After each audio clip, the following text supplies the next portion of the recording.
Morning! Welcome to Sewing Street on this lovely rainy Monday morning.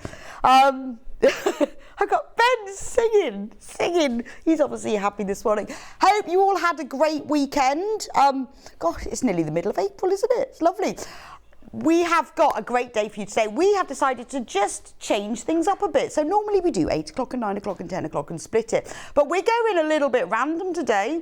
So we're going to do like 8 till 9:30 and then 9:30, 11. We've got 2 hours of yarn lane, even more exciting. So we've got the wonderful Sabido with us. It's going to be quite an exciting today.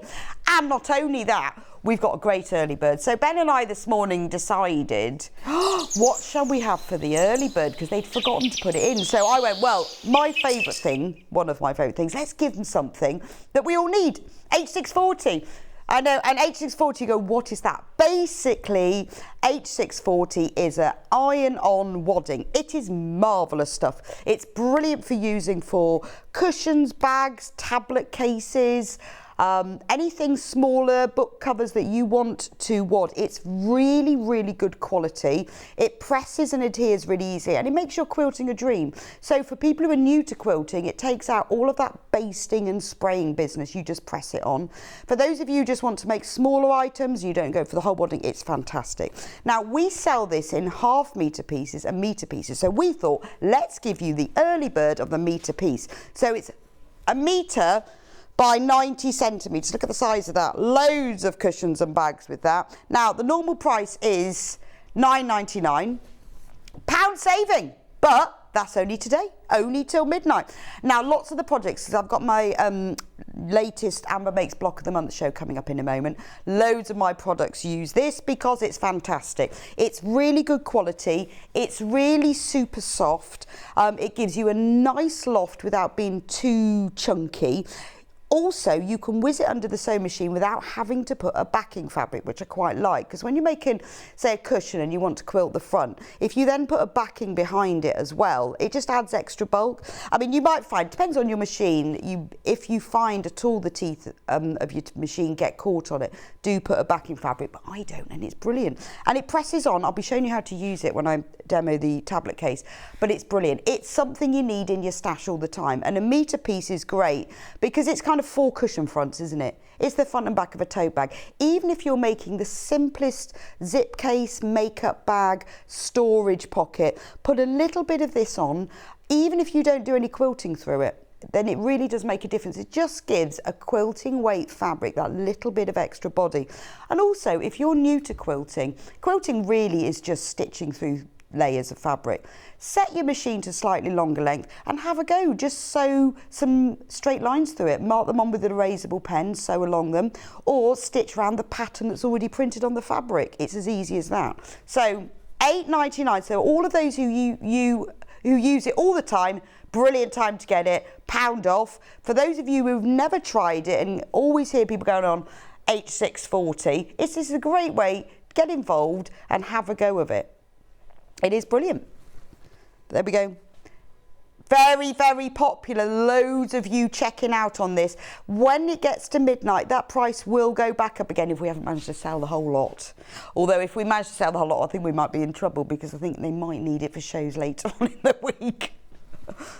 But that's the great thing about an early bird. I will be using it later, so I will show you how it works and how you press it on if you're not sure. It is brilliant stuff. So we decided, as we've got our turned upside down day today, as in, well, we changed it up. We can't always have the same pattern all the time. Yeah, we sort of made it up as we went along this morning. Because we haven't got a guest till 11, not till Sam Sabido comes in. So unfortunately, Ben, Charlie and I were left to our own devices a bit. And we thought, what shall we do? What shall we do? And this is brilliant. I think it's lovely. It's nice when we do early birds that are brand new products. But I think it's great when we have items like this that we use all the time to give you a little bit of a discount. If you've never used it, get yourself the metre piece and then think about all the projects you've done and have a go with it.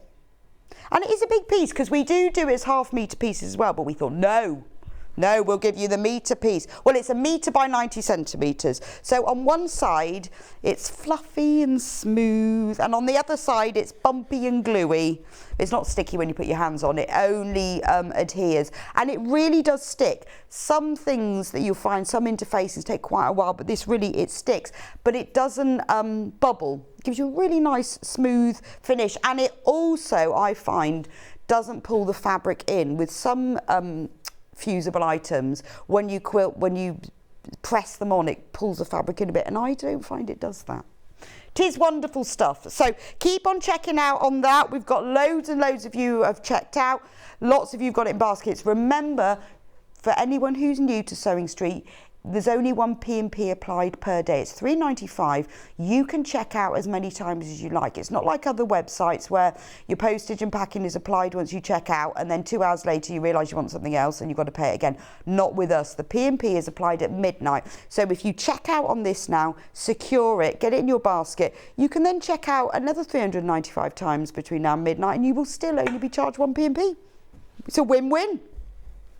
Right, shall we have a look and see what's coming up today? Third of the stock of that H640. Yes, I think we might be in trouble, Ben, because I know it's scheduled in for shows later in the week and we're going to sell the whole lot today. They'll just have to order more, won't they? More. Anyway, coming up on today's show is 8 o'clock, that's now.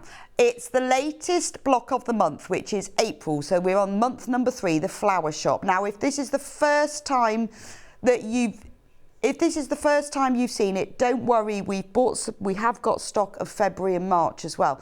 The way it works is you can just do 1 month to make a project, or you can collect them all to make the beautiful flower shop quilt at the end, and I will show you a photo of that later. I'm going to be doing that until 9:30 because we've also got floral themed charm packs. I'm going to do a little demo to show you what you can do with those. So they've given me a whole hour and a half, which is very kind of them, to be honest. 9:30, quilting tools and threads. We have got all sorts. We've got William Morris quilt kit. William Morris, I've already got the quilt hanging up. We've got a Tim Holtz quilt kit. We've got loads of tapestry fabric, velvet fabric, and we've got threads and needles. And I'm going to do a little demo of, because how many people say to me all the time, it's my children and their friends, can you mend my jeans? And we've got some brilliant jeans threads for you. So I've bought in a pair of jeans that need mending. I'm going to show you how to do it. It's one of those things that's really useful to know.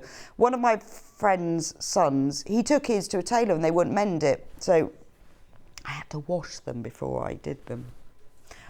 So I'm going to show you the glory of jeans thread and how to mend a pair of jeans. That's at 9:30. At 11 o'clock, this is when Yarn Lane starts. Yes, sorry about the spelling mistake. Oh, it's come back. Look, Adventrues in Crafting is now properly Adventures in Crafting with Sam.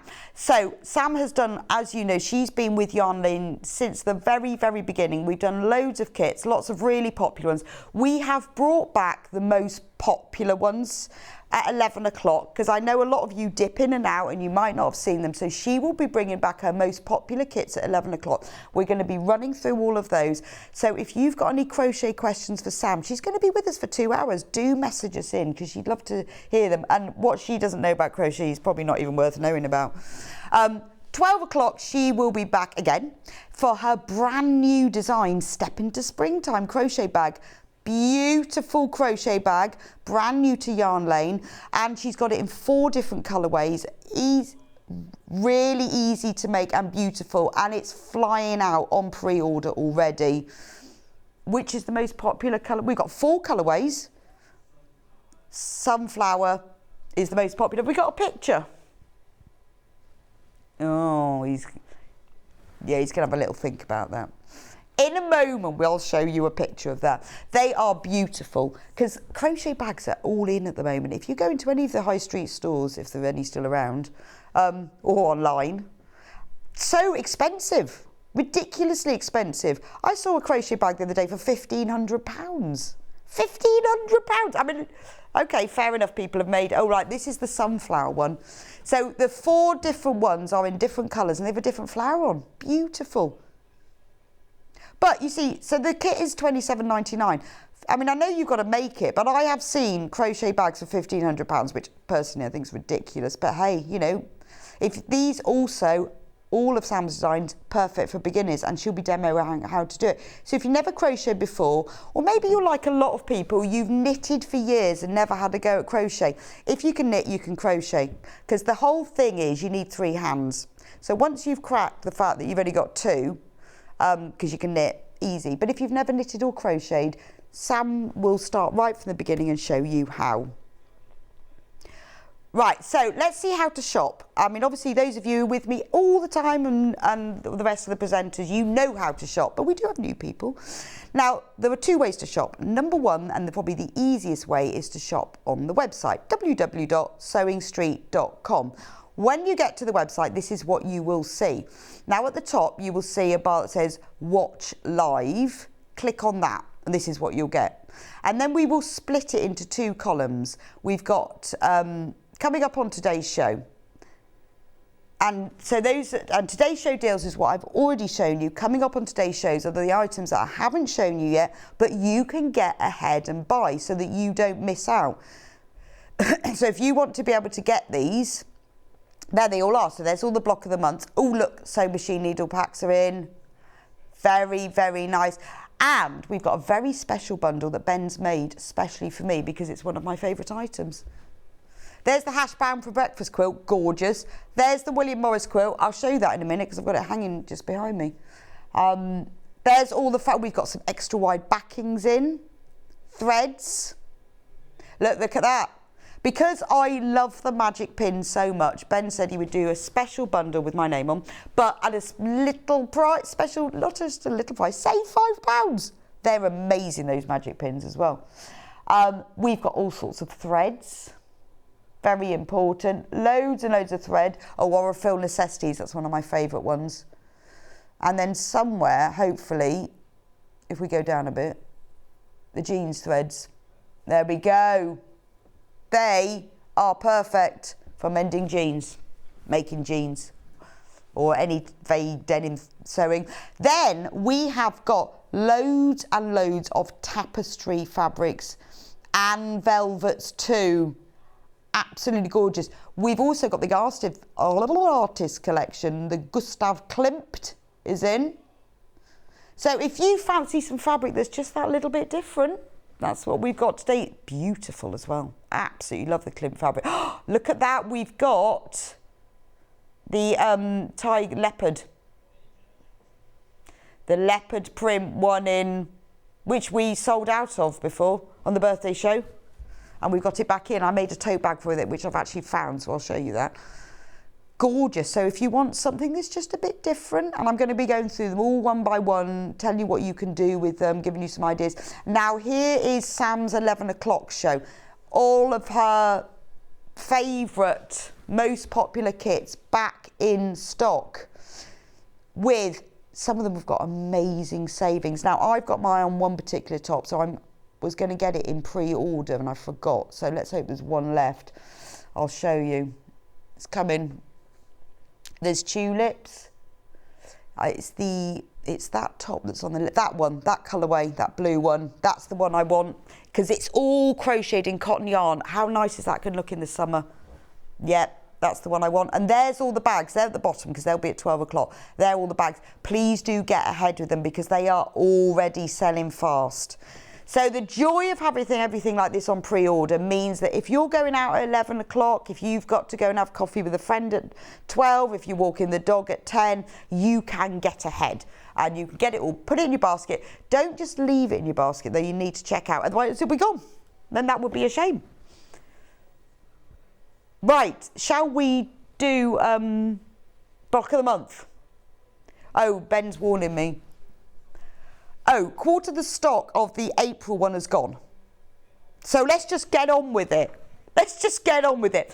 First of all, what I'm going to do is explain to you what the Flower Shop block of the month is. So what Amy and I decided this time is that we are going to do a collection of 12 panels, one every month, that if you collect them all and do nothing with them, you can then make them all into a quilt at the end. It's going to be an attic window style quilt and it's going to look like the front of a flower shop. Now, Amy has done a little mock-up It might look a little bit different to that. It might put some more prints in it. But basically, we will sell a panel at the end that will have all the window frames and the panes and the window sills and everything to make the flower shop. And then it will look like little shelves. So all the panels, the flowers on every panel are printed, so they're on a shelf. They're all in slightly different vases and jugs. But that's so far, we've got February at the top, because we started in February because we started with the birthday. So you could put you can put them in any order. Then there's March, and then this month we're doing April. So if you've missed out on it so far, then we have got the other months for you to collect. But also I thought, now if you don't want to do that and you don't want to collect them, every month is a complete project just in itself. So you could just buy 1 month because you love it. The instructions show you how to do it. So I'm going to start at the beginning, but I just need to go and get my projects. One moment. I'm coming back. I'm back. He thought I'd gone off. So I'm going to show you what we started with. We started with February. So February block of the month. I know I'm starting backwards because we're doing April today, but I need to show you at the beginning. So this is February. This is a beautiful vase of grape hyacinths and crocuses with a few snowdrops in there. And there is everything on the panel to make the hourglass cushion, even the fabrics to make the hourglasses around the edge, obviously the panel on the front, and also the backing. That's all on the panel. I'll go through the panels in a moment when I've shown you the projects. Last month was March, which was a beautiful display of daffodils, obviously. That was daffodils. Now, again, you can collect this. So on one side of the bag is the display in the vase. And on the other side is the informal display. Every panel has a formal and an informal display. And then what this does is, because you know when you go shopping and you want to be able to keep, so it's a nice size bag, take shopping with you. But this is my favourite bit of it. You want to keep it all nice and folded. So all you do is fold it up a little bit, scrunch it up. It has a little triangle that's in the corner. Everything that you need is on the panel to make this. And then all you do, pull it up. Da, da, da.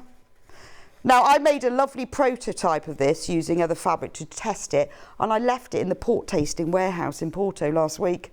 So anyone who's in Porto, could you pop in? Someone's got my beautiful bag. I'm going to have to make another one now. So that, and I kept that in my handbag all the time, and it's now, I think I'd had too many port tastings and I left it there. There we go. I had white port. It's my new favourite thing. White port and tonic is the new gin and tonic. Oh, it's amazing. White port and tonic's lovely. There we go. So that's what the shop away bag does, and all the pieces on the panel. And then there you go, there's your bag. So how easy is that? There's no fancy folding. You only need a bit of cord and one of those toggly things. And then I'll show you April, and then shall I go through the panels? And then April is a beautiful display of tulips in like, I think it looks like I think it's a milk churn. I feel like it's a milk churn. Amy's using different vases and pots every month. I think that one's beautiful. Beautiful display. So on the front of it, you've got the formal display of tulips. So you can either use it in this project, or you can save it and use it in the flower shop quilt, or buy two, and then you've got one to make the project and one to make the quilt. So it gives you lots of options that you can collect all of them, or you can just make the project one. On the back is the informal display. And then on the panel are all the pieces. So I've designed this to fit a tablet, because we all have iPads, tablets, Kindles. Now I found a list of all the sizes of all the tablets, and it will fit all tablets except for, I think, the iPad Pro Max, the latest version, which seems to be massive. And I thought, well, it's just too big for anyone anyway. So I worked it out, it will fit them. So I'll put the iPad in. So you pop your iPad in that side. Now, if you've got a Kindle or something a bit smaller, you could put a little press fastener if you wanted it to be super secure. That goes on that side. On this side, there's another pocket that you can put books, papers. You don't even need to keep a tablet into this. You could put notebooks inside. Then there's separate to this, there's a zip pocket. Now, this is for putting, if you're using it for your tablet, you could put your charging cable, you could put your earphones in there, you could put pencils. So you've got your tablet pocket that you could use it for notebooks as well. You could use it for anything. And then you fold it all up. It has an elastic loop. Important documents, it'd be good for travel. If going travelling, you could put your passport in there, you could put your tickets, you could put your book to take on the plane, you could even probably get a few boiled sweets in there for takeoff. There's even a piece on the panel to cover a button with a little circle, and then it's got handles. Now, you don't have to put the handles on if you don't want to. You could put everything, but everything will go in there, and the way it's done, it's super safe, super secure. So I'll show you the panel for this one. So with every kit, you will get full instructions. It tells you everything you need to know. It tells you what extra pieces you will need. When you go on, if you want to know before you buy it, because you want to buy the other items, if you go onto the website and click on the actual product, I have listed there the extra items you need. For this, you will need some wadding. Early bird. You will need an 11-inch zip. You'll need some narrow elastic. Now, the best elastic, and that's what I've used, is off a face mask, because we had a few of those left. That elastic's ideal for it. And a button. So nothing, just small things. All the instructions are here. Now, also, you will find the information. I have made a full video tutorial, filmed it all with voiceover that Amy's put together for me, and there's details of how you get it on the instruction. There's also the QR code here. It's a free tutorial for anyone to watch, and if you go onto the Amber Makes website, it's on there, but all the details are on there anyway. It's just my hands, but I do go through it because I know that a lot of people, we've had so much feedback on what style of voiceover. I'm just talking. Once this is done, I know we've had so much feedback on Amber Makes saying, I missed you when you were on air, how do you do that bit? So we started it about 2-3 months ago. So all the kits we do from now on, they all have tutorials. Now, this is the panel. I'll hold it up so you can see the size of it. So you get the whole panel here. Right, now I'll show you on the overhead. So what you get on the panel is, you get the full flower arrangement, so that's the formal one. That's the one that you would use in your flower shop, or you use for the tablet case. You've got the tulip bouquet. So if you wanted to make the flower shop quilt and the tablet case, you either get 2 panels, or you think, well, actually, I'll just use a bit of my own plain fabric on the back or the front, and then you could save one of these, because either of these will fit into the window of your flower shop. Then you've got, there's the case lining. There's the storage slip pocket outer, the storage slip pocket lining, the tablet slip pocket outer. You've got the zip pocket lining, all the lining for the zip pocket and the slip pocket. You've got 2 handles. There's even the pieces to make a gift tag. I'll show you that in a minute because I've made it, but it's over there. That there is the circle that you can cover a button. You can just use a normal button, but if you want to use a self-cover button, I'll put a little circle on there. There's April labels, so that you could use those on your flower shop, or you could sew those, applique those on. You get 2 free charm squares. So they're just 5-inch baby versions of what's used on the front and the back. So you can make a baby tablet cover. Wonder what that would be for. A phone? Something very small. But those are 2 extra charm squares. You also get lots of applique pieces. So if you want to, I don't know, did I do it with this one? I can't remember. Message. Morning, Rebecca. I love Amber Makes. I'm just starting to make the shopping bags. I've never done French seams before, but you make it look so easy, from Christine. Oh, thank you. That's really kind, Christine. Well, do you know, I think French seams sound difficult because they're called French seams. But actually, once you realise they're just small seams with a bit cut off and then sew around the other way. They're quite simple, but thanks, Christian, for your feedback. It's really useful, and I'm glad you like them. So all of these extra applique pieces, they're up to you, but what you can do, press some bonder web onto the back of them. You can then applique them because they will fit on top. So you could take some of the tulips and applique them and add extra tulips. That's entirely up to you. I haven't actually done that with this, I've just quilted it, but that's extra embellishments if you want them. These also, charm squares, look really good. If you just cut them out and sew them onto a piece of folded card, you've got a matching birthday card. And if you use like maybe a 3 stitch length, slightly longer, what I tend to do is put bonder web on the back and then press them on very lightly onto the card and then just stitch them on. You've got a card with a matching gift tag. So there's loads on there. So you get full instructions, the whole panel and the video tutorial for £17.99. So that's April. I'm just going to show you February and March, and then I'm going to show you how to make this. I must remember not to take that tablet home with me though. I'll put that in my bag and everyone will go, where's the iPad? February. So this is the hourglass cushion. So again, full instructions. It's all there. There is a tutorial with this one. For some reason we haven't put it on the front, but there is one. So if you go onto the Amber Makes website, you'll find it. Everything you need is all on there. All the pictures to make the cushion. And then this is the panel.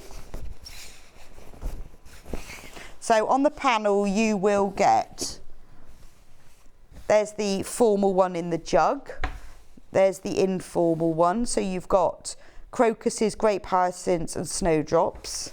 You get, there's your 2 charm squares, so your mini versions. These are all the pieces to make the hourglass cushion. So you've got this hyacinth print, and then this print, you probably doesn't show it well on screen. It needed to be very pale, so it's got just a tiny little pale blue spot in it. That's what's used to make the hourglasses around the edge. And then you've got the cushion back pieces, which are baby versions of the informal bouquet. You've got the cushion top and the top of the back and the bottom of the back, and you also get all the applique pieces. So when I made the cushion, I appliqued the jug on top, and it just gives it a slightly more 3D quality, and then I used a blanket stitch on the machine. You could back that with another piece of wadding to raise it even more. And then you can quilt on top of it. I worked some stitches in green thread just on top of all the stems and the leaves, just to add a bit of extra interest. So that's February. So again, you can buy just February because you want to make the cushion, or you can buy it and collect it. Obviously, you only use one of the panels on the front of the cushion, so you could use the other one in your flower shop quilt. That's entirely up to you. I just wanted to give it a choice. I didn't want it to be something that you had to collect, or that you didn't know what you could do with them each month, because there's loads on the panel. We've put so much extra, but we've put all the fabric pieces you need so that everything is nice and matching. Now, March, couldn't remember what month we were talking about then. March, the shop away bag. So here's the instructions. Again, information to find the full video tutorial. And there's the QR code. You've got all of the instructions. Again, the list of what the extra pieces you need are on the ingredients, but also if you go onto the Sewn Street website, onto the product itself, I have listed there other things you will need. So you can just make sure whether you've got it. And there's all that. And then this is the panel itself.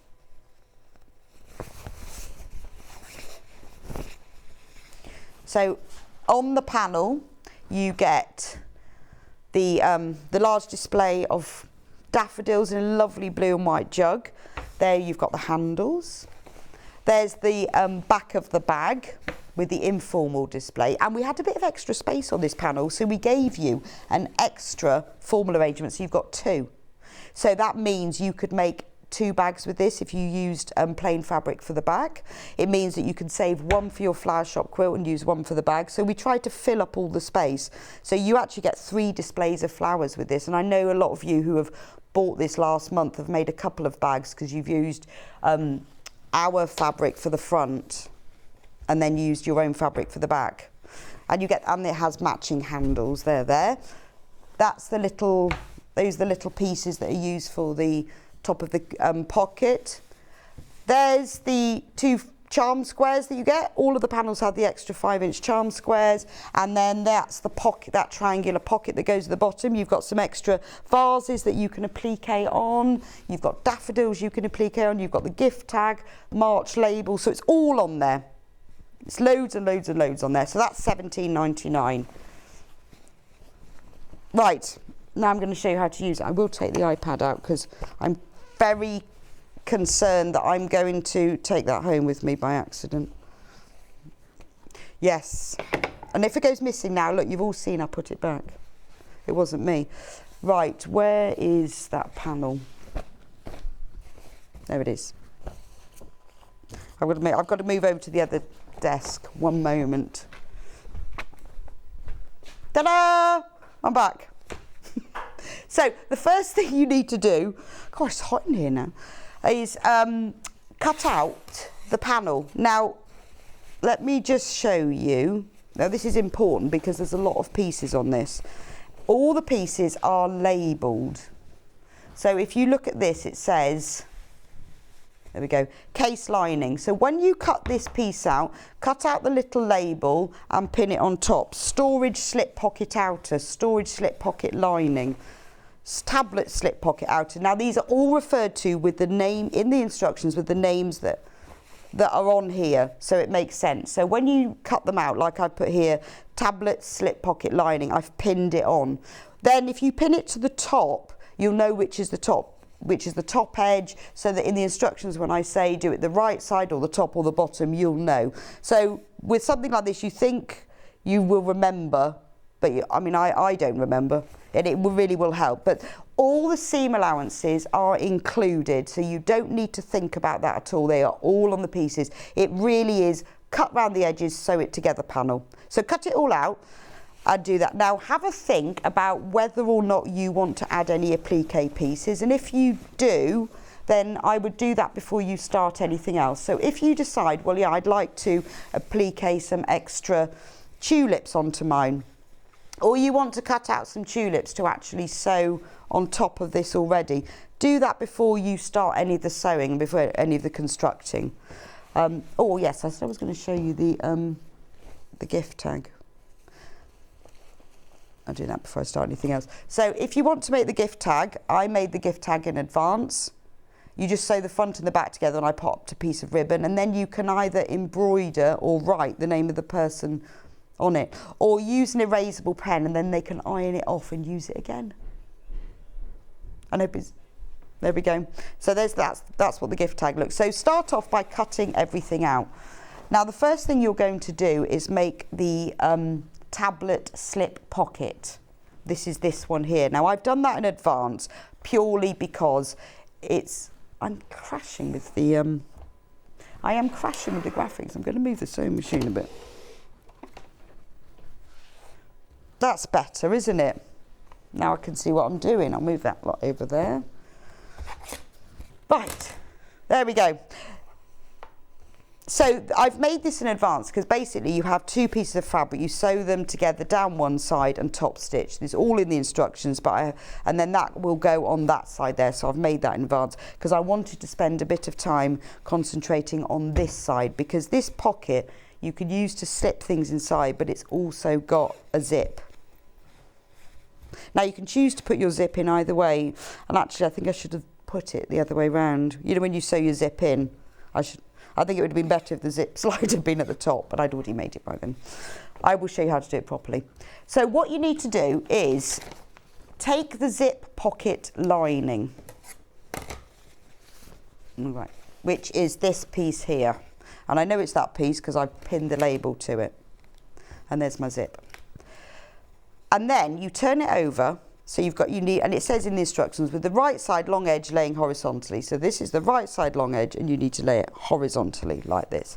Now we're going to do some measurements on it. We're going to mark on top of it. So I want a slightly longer ruler. Is that one long enough? Yeah. So I'm going to turn it round because I want to measure from this side. So what we're going to do is measure 1 1/4 inches down from there. Now, if you've got a rotary cutting ruler like this, brilliant, because you mark it all the way. If you haven't, just use a tape measure, mark, and then join the lines together. Now I'm going to mark another line, 1/4 of an inch inside this. So this is a post box zip. So this method I'm using here, you can use for any post box zip. So draw 3 lines. The outer lines are your sewing lines, the inner one is the cutting. Turn it round, and now these lines need to measure 8 inches long. The easiest way to do that is fold it in half to find the centre, and then measure 4 inches either side of that. Again, you can do that with the tape measure and the ruler. But if you're doing it with one of these rulers, then you can do it that way. So now my box is 8 inches long, and I've got outer lines and inner lines. Draw diagonal lines from the outer corner to the inner like that. So if you look at this now, I'm going to just draw on top of that one again because I don't think you can see it very well. I'm using an erasable friction pen here because the iron, they will iron come out later when you iron it. You could use a pencil, but a friction pen is ideal. Now we have got those coming up later. We've got the pack of the 3 clicky tops, which are brilliant. I normally have these friction pens and I lose the lids or forget to put them back on. But we've got the clicky top ones on later and they're brilliant. So if you've never used friction pens, this is in my, I'd go even in top 3 tools. Top 3. Yeah, that and the turner, which I've got on as well. The tubey turning tool, and these, use them all the time. So now you need to take the storage zip pocket outer, and then you place them right sides facing. Just making sure I've got that way around. Yes, so you place them right sides facing. I would just, at this point, you can just make sure that your label is not in the way. You probably don't need to keep it on, but I just move it out of the way. All you need to do is make sure that the prints, the tops are the same, but because they've got tulips on, just make sure the tulips are facing the same way. And then place them right sides facing, like this. Make sure all the raw edges are matching up, and then pin them together. Now, pin them about 1 inch outside the lines you've drawn, because you want the 2 layers to stay together, but it's easier if you don't have to take out the pins while you're stitching. So if you pin them together about 1/2 inch, 1 inch outside, that means you don't have to take them out. So what we're going to do now is I'm going to sew around the outer line only, not the inner line or those diagonal lines, but just the outer line.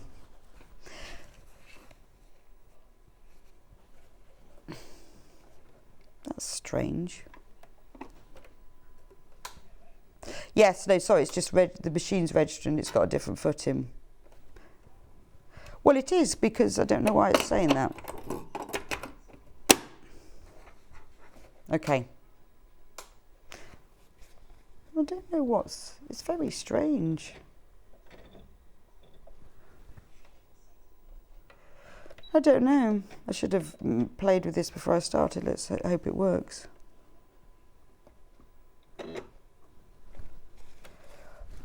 Do you know what? I know why.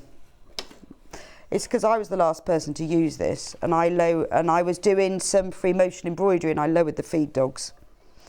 That'll be why.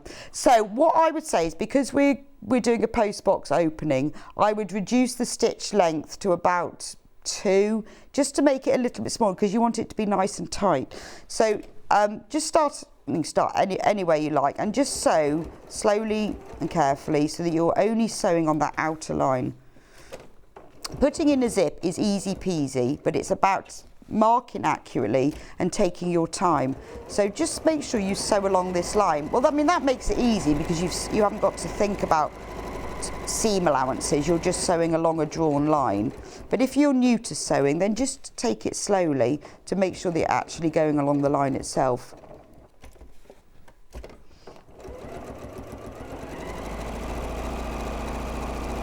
And then when you get back to where you started, just stitch on top of it for about 1/2 inch and then do a little reverse stitch. Right, now what we're going to do is we're going to cut along this line, and we're going to cut through both layers of fabric. So the easiest way to do this is to fold it in half and then just make a little snip along this central cutting line, not on the outer lines, just this central line. Then open it up and cut, you see it, all the way to the ends of those little diagonal points you made, and then very carefully snip along them right to the edge, but not through the stitching. So just stop a little bit away from the stitching, turn it round and do it along the other side. But because you've marked all these in advance, this is quite easy, because I think zips sometimes put people off. Now if you don't want to put a zip in yours, you don't have to. You can just make the pocket, just ignore the bit about putting the zip in and make the pocket ignoring the zip part if you really don't want to. But this is quite a good way to practice putting in a zip, because it's something small. It's not a dress, it's not a jacket, it's not a very precious cushion, you know, it's just a small area. Once you've learned how to do a post box zip, it's a really good technique to have. So let's get the iron. I might just take this. Sometimes these ironing mats can heat up a bit. Actually, I'm going to use that instead. That's a bit safer. Normally with the wool pressing mats, I like to use those on my ironing board, not directly on the surface, because they can get a bit warm. So we can now give that a good press. We don't need these lines anymore.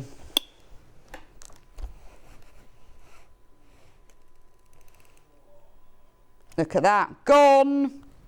That is magic, isn't it? So before we're going to turn this, we're going to post box it in a minute, but before you do that, because you need to have this seam lying right on the edge, I find it's worth taking the time to press this seam open. Now when you've got something like this, you can't press it open and flat, so just take the top layer and fold it over to the wrong side like I'm doing here, and press it open, and that little end as well. Then turn it round.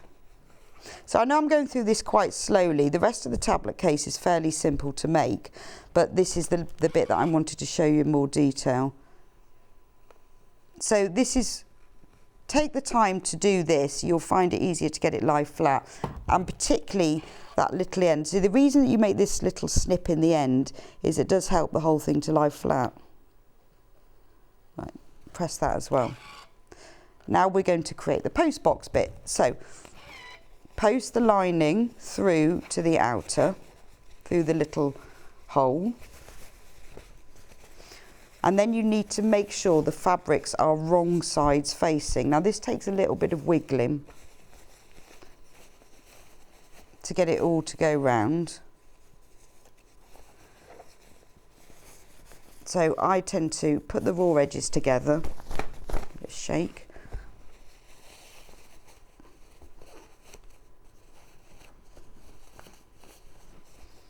You have to keep easing it and moving it around from one side to the other to get it done. So now I've got the raw edges matching. All I want now is for this seamed edge to lie right on the edge. Now when you look at the corners, you'll think, oh, that's not going to work, it's all pulled. But it will, because you've sewn it nice and neatly and you just press it. So you have to just keep rolling it so that the seam is on the edge. Because you just press those seam open just now, this will make this stage a lot easier. It does take a little bit of time and easing, but you just be patient with it and you will have it nice open. Now this sort of zip opening is really good for using like on the inside of a bag. I use this a lot on a tote bag where I just want to have an internal pocket. You don't need to add extra pieces of fabric, because you're almost sewing and cutting a hole. So just take your time to make sure that seam's lying right on the edge. Now I've chosen to use a fabric on the outer and the inner that's the same, because the most important thing is you shouldn't really be able to see the fabric from behind through to the front. But if you make them the same, then it doesn't matter too much. If you have got different fabrics, then you will need to take time to make sure that fabric can't through. Once you've done it from one side, it is worth turning it over to the other side as well and pressing it from that side just to get that neater finish. I'm taking a bit of time, but I would probably take a bit more time at home just to make sure everything is flat, because it will go flat, but obviously because you're turning something through a hole. So now we've got a nice neat little opening. Bit of steam will help as well. Right, so now what you need to do is take your zip, and I've said in the instructions to use a zip longer than you actually need. It just makes it a lot easier if it's longer than you actually need. So place your zip right sides up and make sure the slide of it's all closed, and put your pocket on top. So the slider's outside, which you think at the moment that's a bit odd. We will move it in a minute. Now just have a look. So this is where people think, oh, I can't do zips. Right, all we're doing is we're lying the zip down flat. Have a look at it and move the zip so that the teeth are running down the centre of there. And then pin it into place all the way round. When you get to the ends of the zip tape, where you've got the slider sticking out here, pin just the zip tape as well, because we're going to move the slider in a minute. But what happens, obviously, when you open a zip, the teeth separate, but you want those teeth to lie nice together when you open and close the zip. So if you pin it into place at this stage, then the tape will stay in place and the opening the zip won't move it about. So, oh, actually I'll pinch that one. I've lost one pin. Now that's all pinned nicely into place. Now then you can move the zip. So the way that I do this, turn it over to the wrong side, and you push the zip slider inside. There we go. Now when I turn that over, because I pinned this here, the zip tape has stayed exactly in place. Opening the zip hasn't moved anything, and this is why you have the tape longer, which you cut later. So leave the slider there, and now what I'm going to do is I'm going to sew it into place all the way around the edge. Now you should use a zip foot for this. Have we got the zip foot? Ooh, that's amazing. We've actually got the zip foot. There we go. So use a zip foot this, only because you can get a bit closer. With my zip foot, I can just line up the edge of it to the edge of the fabric. It depends on yours, but you need to sew about 1/8 of an inch in from the edge of the fabric, because you want to make sure that you're catching the edge of the tape as well. So I started a little bit of the way along from the top, leave the needle down, turn. Now it's a nylon zip I've used, so you'll be able to sew through it okay, but just go a bit slowly, because obviously that change in bulk means if you hit it too fast, it can break the needle. But you will go through. It's not like using a metal zip where you have to jump over it. You can sew through these nylon zips. So move the pins as you go along. Once you get close to the slider, leave the needle down, lift the foot up, and open the slider and move it out of the way.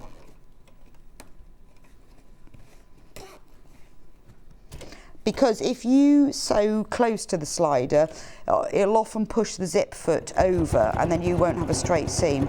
So now you can go along to the other end. Again, slow down a bit while you're going over the teeth.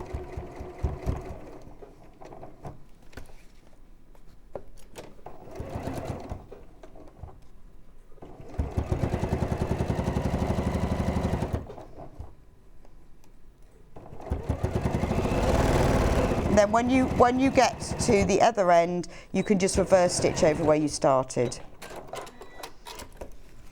Now you have got a neatly inserted zip, so just take out the extra pins, turn it over, and then trim the ends of the zip tape to about 1/2 inch outside the stitching.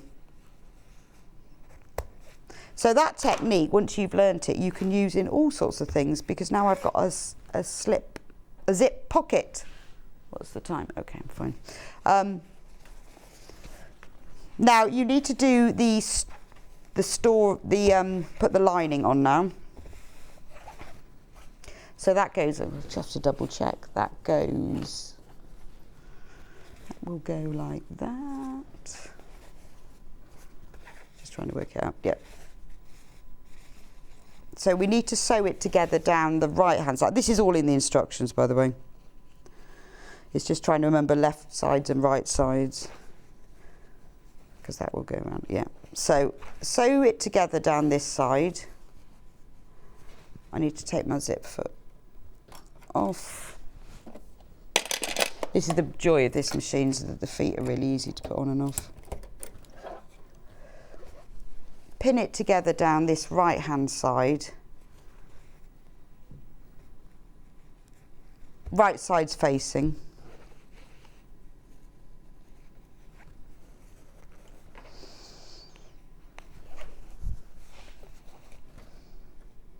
It's a 1/4 inch seam allowance. It's nearly the whole thing has got a 1/4 inch seam allowance.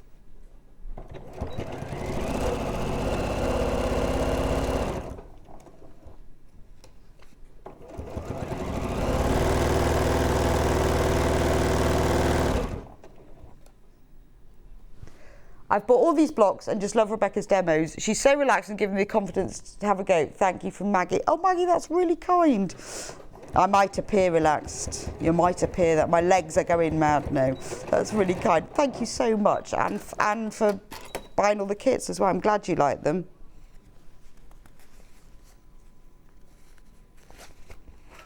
Right, just press this seam open now.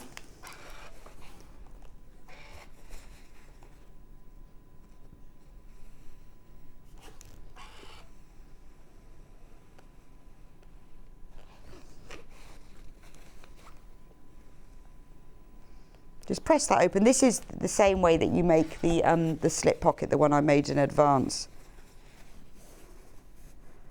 And then press it so the seam lays right on the edge. And then we're going to top stitch along there. And that, by top stitching, that just holds the two fabrics together and decorates as well. Now, when you do a top stitch, lengthen your stitch to about a 3.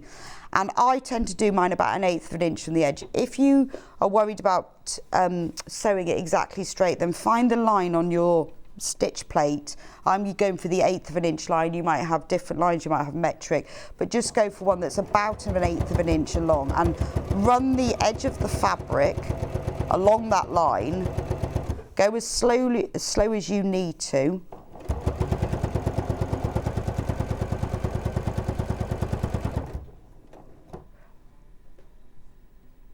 May I ask which panel this is, please? It doesn't look like the April one on the website. From Norma. Why not? Oh, right, Norma, try refreshing your web browser. So just press that little bit that's like a... Or just, yeah, click on the website and hit enter. And because Ben had the same problem. Oh, because it was still showing March. But if you just click on the website and put it in again, then it will come up as April. For some reason it was showing March. We don't know why though. So that's that pocket done. So we've got 2 pockets now.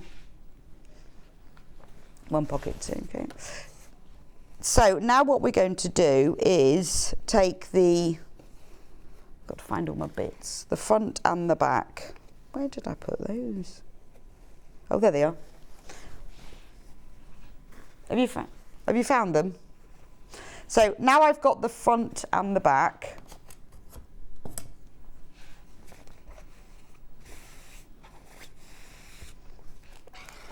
I've already sewn mine together. So what you do is you take your case front and your case back. And for this one, I've used the formal display on the front and the informal one on the back. Another message. Morning, Rebecca. Brilliant patterns. Love them all. You are my favourite demonstrator. So clear with full explanations. Keep up the group. Great work, Sue. Oh, Susan, that's really kind. That's really that's much better. That's really kind, thank you. But I'm glad you enjoy them. I mean, I love making them because I basically make things I want myself anyway. So join them together. It says in the instructions about joining the right sides together. So that's that. And then you press the seam open. Now what we're going to do in order to wad this, I did promise you earlier with the H640 I'd show you how you used it. So I've cut some H640, which is a fusible wadding, which you've only just joined us, is on special offer today on the early bird of £1 off. While stocks last, that is. Now this is great because it's super soft and lovely on one side. It's not too thin, it's not too thick, it's Goldilocks wadding. Place your front and back right sides up on top and then press them into place. Now the way I do this is I always sort of work from the centre out. Be really careful, do not iron on top of the gluey bit, otherwise it'll stick to the bottom of your iron. So what I tend to do is, because I like to make sure I can push it outwards, is I just press it in the centres, just to stick it on really to start with. Now if you are concerned about wrecking your iron, you can either trim off the edges of these before you go any further, or you can do what I do, make an iron cosy. I've got a tutorial for that if you have a look on our website of how to make one to fit your iron. If you make yourself an iron cosy, it's a fabric cover, an elastic fabric cover that covers the whole of your iron and it protects it. So once that's done, now I am going to trim this in a minute. If you want to add any quilted details or applique, do that at this stage. So if I show you my tablet cover, what I did was I sewed, see, just around the outsides of the milk churn. I used a slightly longer stitch length, number 3, and then I changed to a green thread and I just worked straight stitches around some of the leaves and some of the stems. Now you don't have to do that at all, that's entirely up to you, but if you want to do that at this stage, then that's all nicely held together. So what I do, because I don't want to wreck my iron, now I've adhered it, I'm going to trim it and then I can give it another press. But can you see, even just a slight pressing, you've now got a beautifully wadded piece. It's still very flexible. There's no bubbles. I didn't have to press it for ages and ages. It just went all.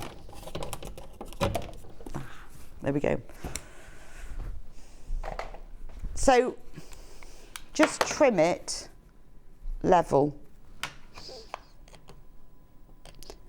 But it's, oh, is this set? Oh, why is it? Well, it's not working. Let's try another one. I wonder whether it's been turned for left-handed. It feels sort of wrong. Or do you know what? You could just cut it with a pair of scissors. I don't know what's going on with the rotary cutters. Yeah, the rotary cutters just aren't working. Well, okay. Maybe it was working. Shall I try that one instead? Number 3. Hang on.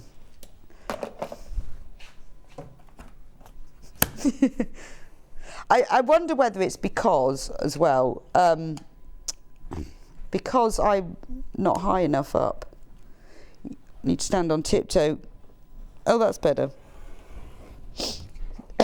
If you need to be higher up when you're using a rotary cutter, so you've got a bit of. But Ben says, would it blunt them if you use them for cutting pizza? Well, yeah, well, it probably would a bit, yes. But then you could just have dedicated ones. Although it's a bit of a serious piece of kitchen equipment. I wouldn't want to keep this in my kitchen. Imagine someone cutting their hands off. Right, so just trim it round the edge. I'm not going to have time to show you the whole tablet cover, but I wanted to show you how to put in the zip. And as I said, there is a full tutorial anyway. So this is more to do with using the H640. So now I've pressed it on all the way round. I might do the quilting if you're going to do any before you trim it.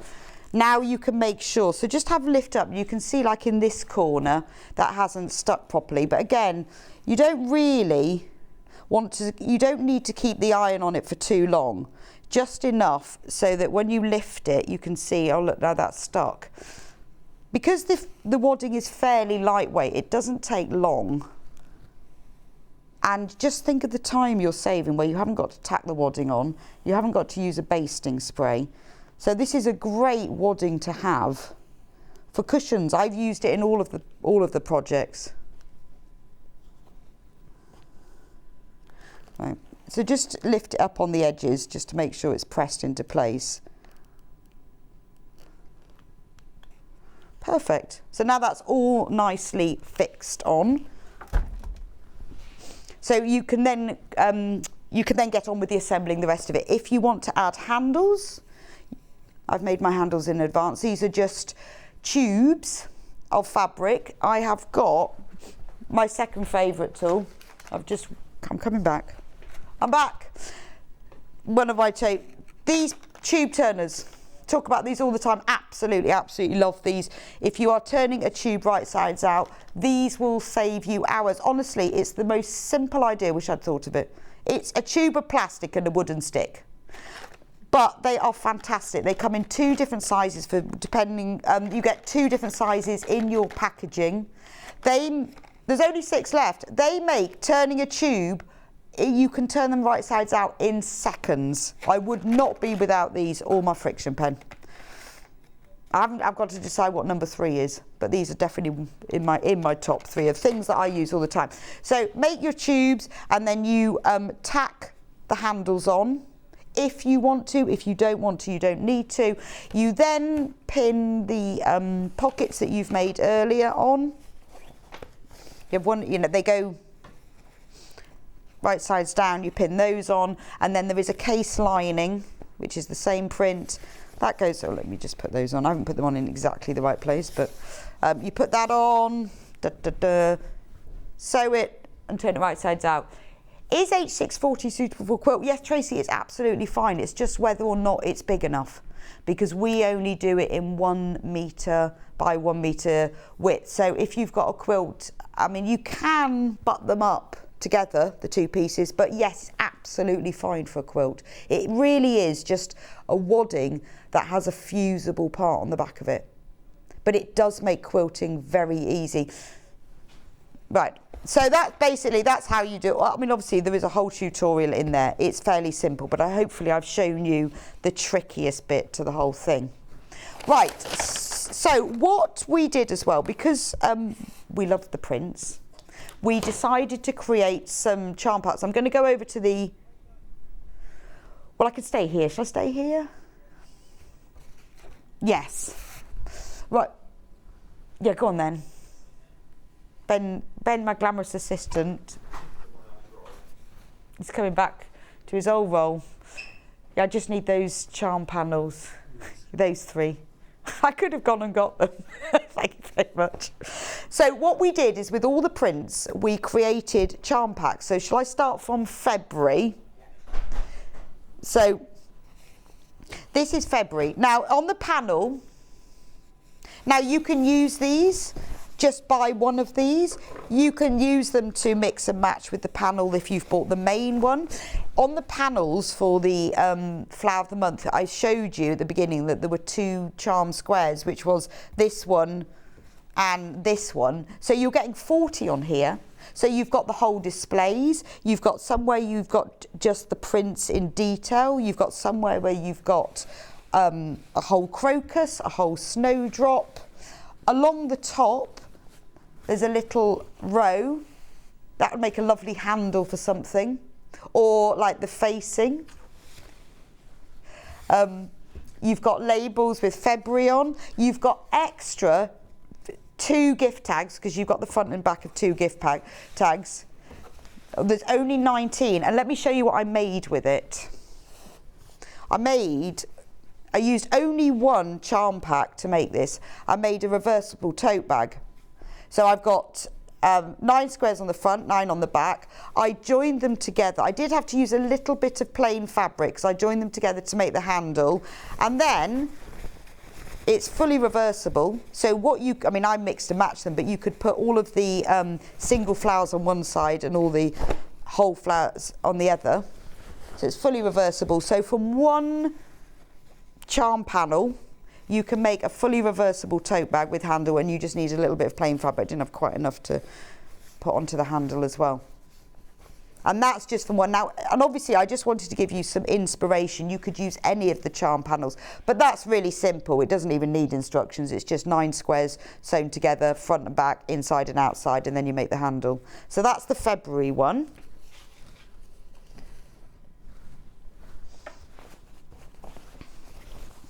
Right, next is March. There's only 7 of the March ones left. So on the March one, you've got whole daffodils, you've got the small display, you've got large versions of the print that's used in the vase that the daffodils are in. You've got daffodils across the top. So there's 40, and they are all 5 inches square. So if you've got designs that you like using charm squares for, you can use it with that. With this one, I made a cushion, a pinwheel cushion, so it's just half square triangles, and then on the back I just used the squares and I joined them together with some poppers, and that makes the back, and I only used 1 charm panel. So instead of having a zip, I put poppers on and then just overlapped it by 1 whole square, and that used just 1 charm panel. So that's another thing you can do. So that is the March one. Again, you know, you can use any charm panel for this. That was just to give you some ideas. And then the current one, the April one,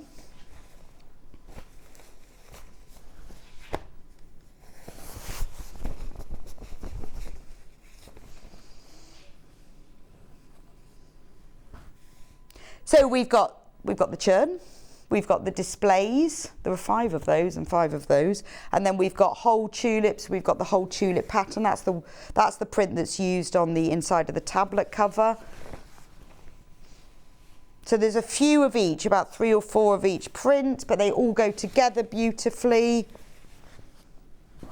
And again, all of them have the months if you wanted to use them. So say you wanted to just make somebody a birthday card, you could use the months, and you've got the gift tags down the side. And then what I've made with this is behind me. This is called the Broken Dishes pattern. So it's using half square triangles, but they are arranged in such a way, which is called the Broken Dishes pattern. And I've just made, that's from 1 charm pack and obviously some background fabric. I had a few left over, so I could have made it bigger than that, but I just wanted to make, I just thought a small wall hanging, but that design you could use for lots of things.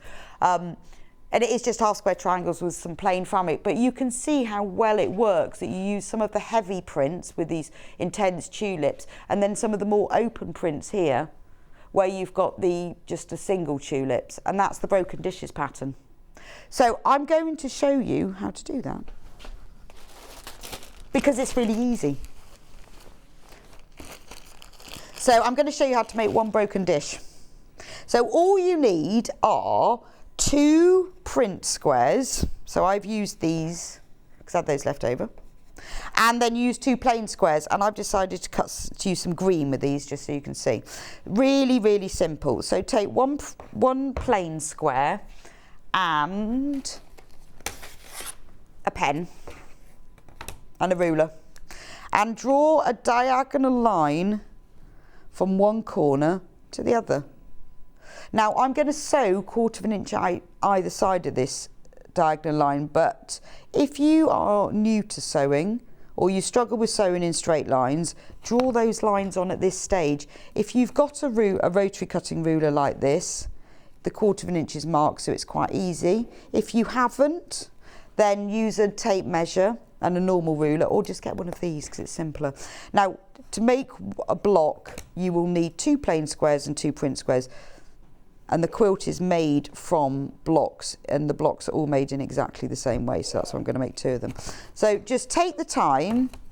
If you've got a 1/4 inch foot, you don't need to draw the second set of lines, but if you're new to stitching, then it's worth it. Now place this right sides facing with your print square. So that's on the right side. Obviously the plain is the same both sides. So if you aren't using a plain square, then make sure that you do the draw the lines on the wrong side, because they need to be right sides facing. Then pop your pins in about 1 inch away from the drawn lines. That just means that you don't have to take the pins out while you're stitching.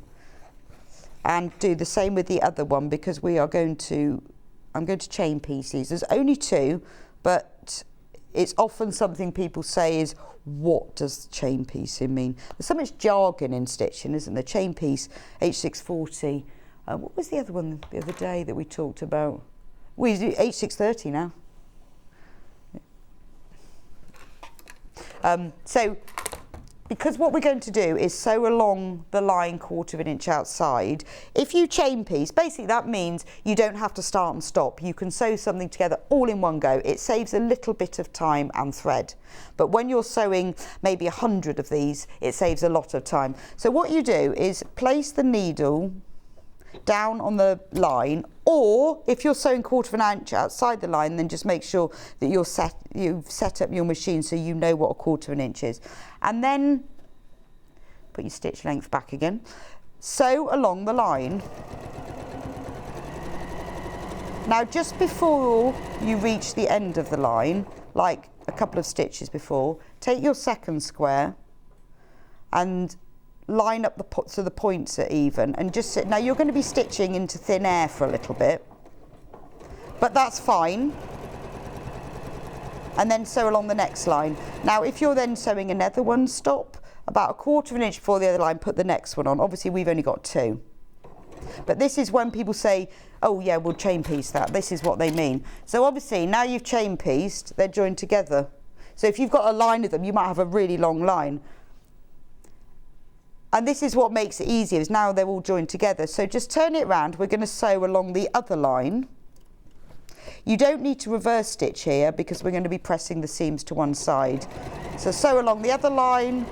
It's easier when you get to this stage because that one's joined on. And then again, just sew across nothing and sew into the next one. So what I always suggest for people when you're doing a new block is make one block so you know what you're doing. Then when you've got to make another 20, 30, 40, 50 blocks, you can just do them all in one stage. So now my pieces are joined together. They are now chain pieced. You can remove the pins.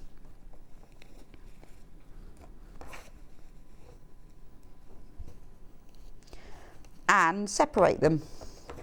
And you just cut the threads. So let's take the ironing board.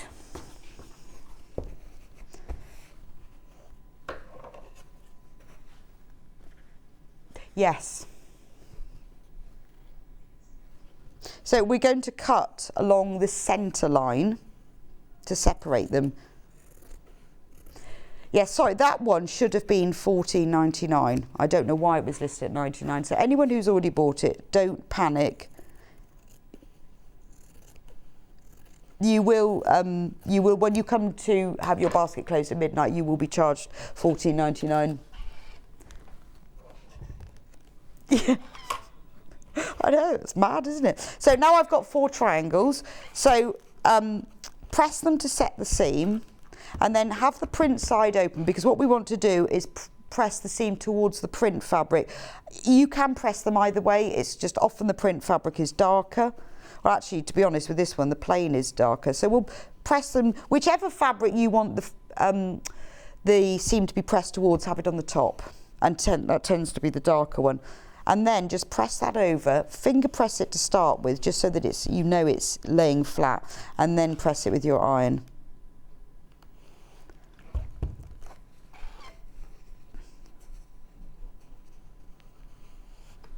There we go. So that's 2 half square triangles. So if you're doing this, you're doing lots all at once, then I tend to do all the sewing, all the cutting, all the pressing. You just get into a bit more of a rhythm, and then I think you save time. So always fold it over with your fingers first, because it helps to even it out, and then press it to one side. So now we have got 4 half square triangles, but they're not the right size yet, because they need to be perfect, and then you will get a better finish. Where's my little ruler? I've had so many rulers out here. Oh well, I don't know what I've done with that one. I use the big ruler. Don't know what I've done with that. So we're going to cut them into a 4.5 inch square. So if you take your half square triangle and then take your ruler and place the diagonal line across on the ruler, which is the 45-degree line, across this line you've stitched. Now we want to cut this into a 4.5 inch square. So I can see that we've got, there's one end, there's 4.5 inches. That needs to be sort of in the centre so that we're cutting the same off each end. So trim one side. Now I've got the rotating mat here, so you could just turn it around and then cut off the other side, making sure it's 4.5 inches. Then turn it around. And again, make sure that the 4.5 inches, you've got about the same each side. So you can see I'm only trimming off a little bit. So these squares started at 5 inches. Because you always cut your squares 7/8 of an inch, but I usually go an inch bigger than you want the finished square to be. So that's one. Now we need to do 4 of them. So what I tend to do, this is just if you are cutting lots all at once for speed, I put 4 or 6 down on my mat, and then I do all of the lines going one way. I don't know, I find this just a bit simpler. So I do all the right hand sides. I think there's just something about the process of when you're doing the same action several times, you sort of get better and more time efficient at it. So I tend to I can have about 8 on my mat. And then if you've got a rotating mat, which I have here, you can then turn it round. Obviously, this one's locked, isn't it? That's no good. And I don't want to lift it up because they'll all slip. But I forgot it's locked underneath, so I'm just going to have to move it round. Now you can trim the other side on all of them. That's just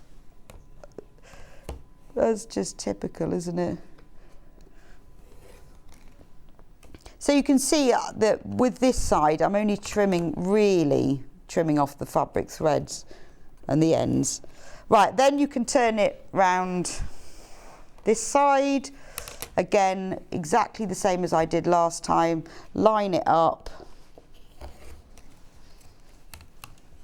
So if you've got charm squares and you're making half square triangles, your 5 inch charm square will give you a 4 inch triangle, half square triangle, once sewn together, so minus the seam allowances. So what it's giving you is a 4.5 inch trimmed, but once that's sewn into a block, it will be 4 inches. So if you always think of it like adding on an inch, that's how the maths works. Right, I'm nearly there. And then the last one.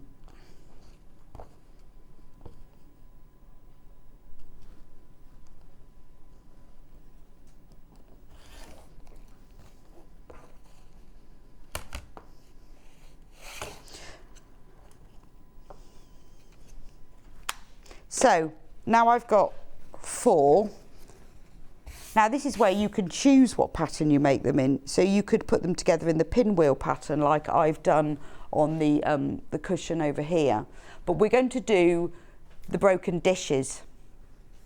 Now this is where you have to check the pattern. So broken dishes are created in blocks of 4. And you can use whatever prints you want. I've seen them where it's completely scrappy. So this is a block of 4 here. So you can see the arrangement, and then that's a block of 4, and that's a block of 4. So the way it works is that you get pinwheels, like there's a pinwheel, but you're using different prints in those. So it looks a lot more like a broken dish, like you've broken china and mixed it all up together. Hi, what kind of iron are you using? I'm using the fantastic Aliso iTouch iron. It's on the screen right now, £162.99. And there are only 5 of them left. Again, I have one of these as well, as you know. Absolutely love this because you don't have to keep putting it up and down. It just raises and lowers. I've had mine for about a year now. And nothing has ever gone wrong with it. It is wonderful. So arrange these in the pattern. Basically, the way that the pattern works is that you have a print one in either corner. You have a print one in either corner and you have a plain one in either corner. So that's how the pattern works. And then you just join them together. Oh, have I got time yet? So we'll join the top row together. If you just, when you're laying these out, if you just pin them roughly together like that, then you know that they're in the right place. You can then arrange them better. So you want these, because you've pressed the seams all over to one side, they will nest nicely. So you want this seam and this seam to nest up together. So just push them very gently together and then they will nest. And then this side, and that will nest together.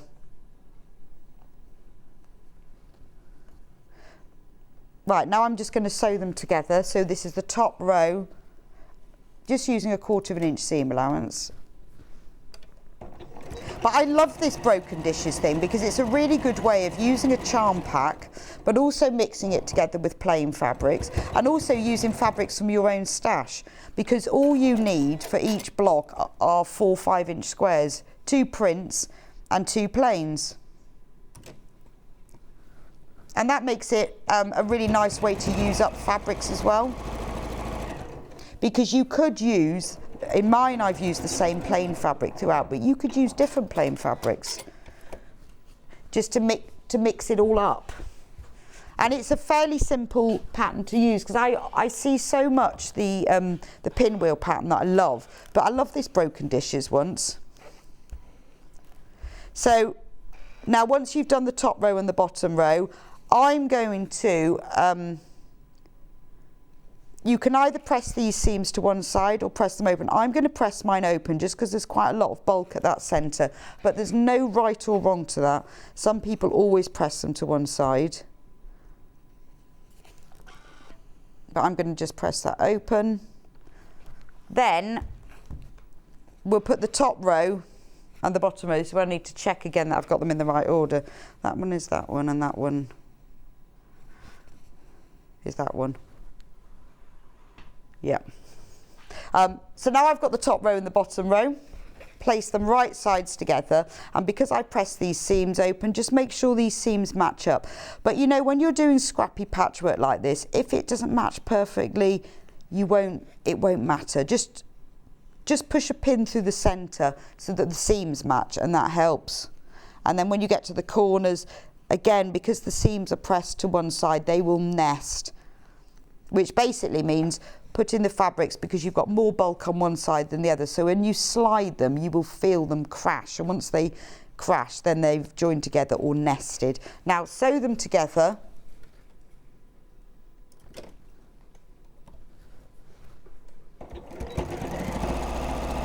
All the way down here. When you get to the seam that's pressed open, just lift it up and make sure it's still pressed open underneath. You'll just get a flatter finish. I mean, you're bound to whenever I do it. I always get some seams where it's twisted, but try and get them flat. Right, press that to set the seam. And then I'm going to press this one open. If you open it up with your fingers first, then press it. It's a little bit easier. Right, now I turn that over. There is the broken dishes block. So if you make lots of those, join them all together, use scraps of fabric, use charm squares. The ideal thing is that these charm squares are 5 inches, which is the size you need them. And then you can just keep joining more and more together, and you will get that really sort of scrappy, homemade quality. I mean, I've seen them where they're done in just 2 fabrics. And I've seen them where they're in lots and lots of different fabrics. But I try to do it where you have the same plain fabrics and the same print fabrics used in each block. And then all you have to do, if you look at the hanging that I've done, is just join the blocks together. I've joined them in 4 rows with 3 blocks in each one, with a bit of a board around the edge and then a binding.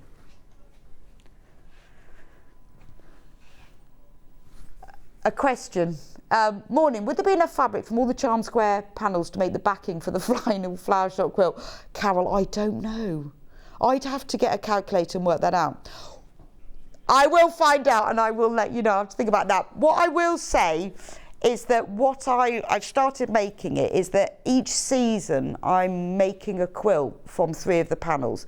So from March, April and May's charm panels, because we'll do May actually next month, I've made a spring quilt using those 3 charm panels, and then I'm going to do the same with summer, so that and I've almost finished the quilt and it is full double bed size. I've obviously had to use some plain fabric as well, but I've used just the 3 panels and some plain fabric and it's made a full double bed size quilt. So that will be coming up at the end of May. But Carol, I'll have to get my calculator out and work that out, but that is a good point.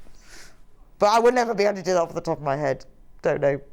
But it might be. It'd be nice if it was. Or even if you had to join it together with some other things. But you never know. Anyway. So just to recap, there's the... shall I go through all of the panels? Okay.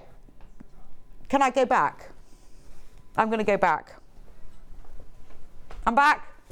Da, da, da. Well, I am the presenter and the demonstrator. Vic showed me yesterday that it was listed on the schedule. That made me laugh. I said to Vic, so I'll have to keep jumping from one desk to the other. Yeah, that's great, isn't it? Yeah, I know. But I like the fact that they've used 2 different photos as well, like I'm 2 different people. I thought maybe I'd have to get changed between each desk. Oh yeah, change names as well. Even funnier. Right, so let's go block of the month. So we will start with April, which I took over here with me. I took it over here with me. Oh, I can't even find it now. I'll just show you the instructions because it's over there somewhere. Oh, is that it? Oh no, there it is. Oh, problem solved. So April's block of the month is all about the tulips. Here is the panel. It has the flower, informal and the formal flowers that you can use in your flower shop quilt. It also has all of the pieces on it to make the tablet case. You can make the whole tablet case. You could save one of the panels and use a different piece of fabric of your own for the back if you wanted to save this for the flower shop quilt, or you could just buy 2 of them. The panel comes with full instructions that show you exactly how to make the tablet case, and that has all the walkthrough photos, and it has information about the free video tutorial and how you can watch that. March was all about the daffodil. And for the March project, it was the shop away bag, where the bag folds into this little corner pocket. This is the panel.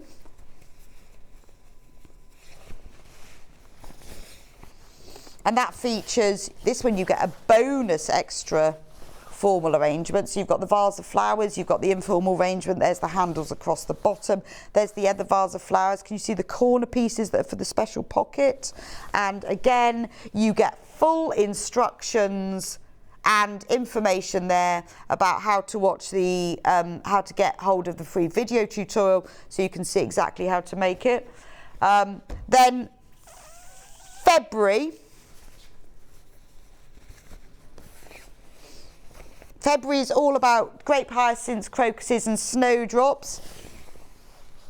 Love a grape hyacinth. So there's the 2 arrangements that you can use for the front of your cushion. You've got all the pieces you need there for the hourglass blocks, and there's the back of the cushion as well, and that's what this looks like when it's made. So all the fabric you need is there.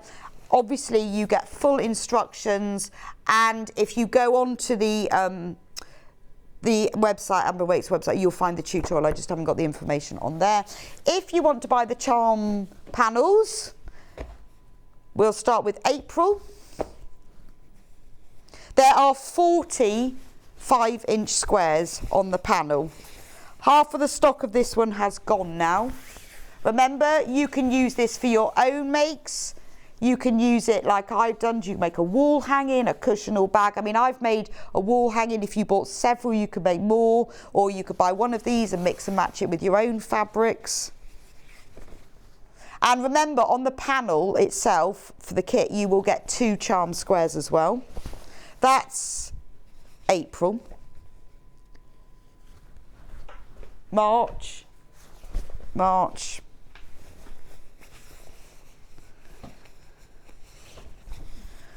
Here's March, 40 5-inch squares featuring daffodils, the blue and white print, so it all blends together beautifully. I love March, it's really pretty, isn't it? I love the yellow of the daffodils with the blue of the vase.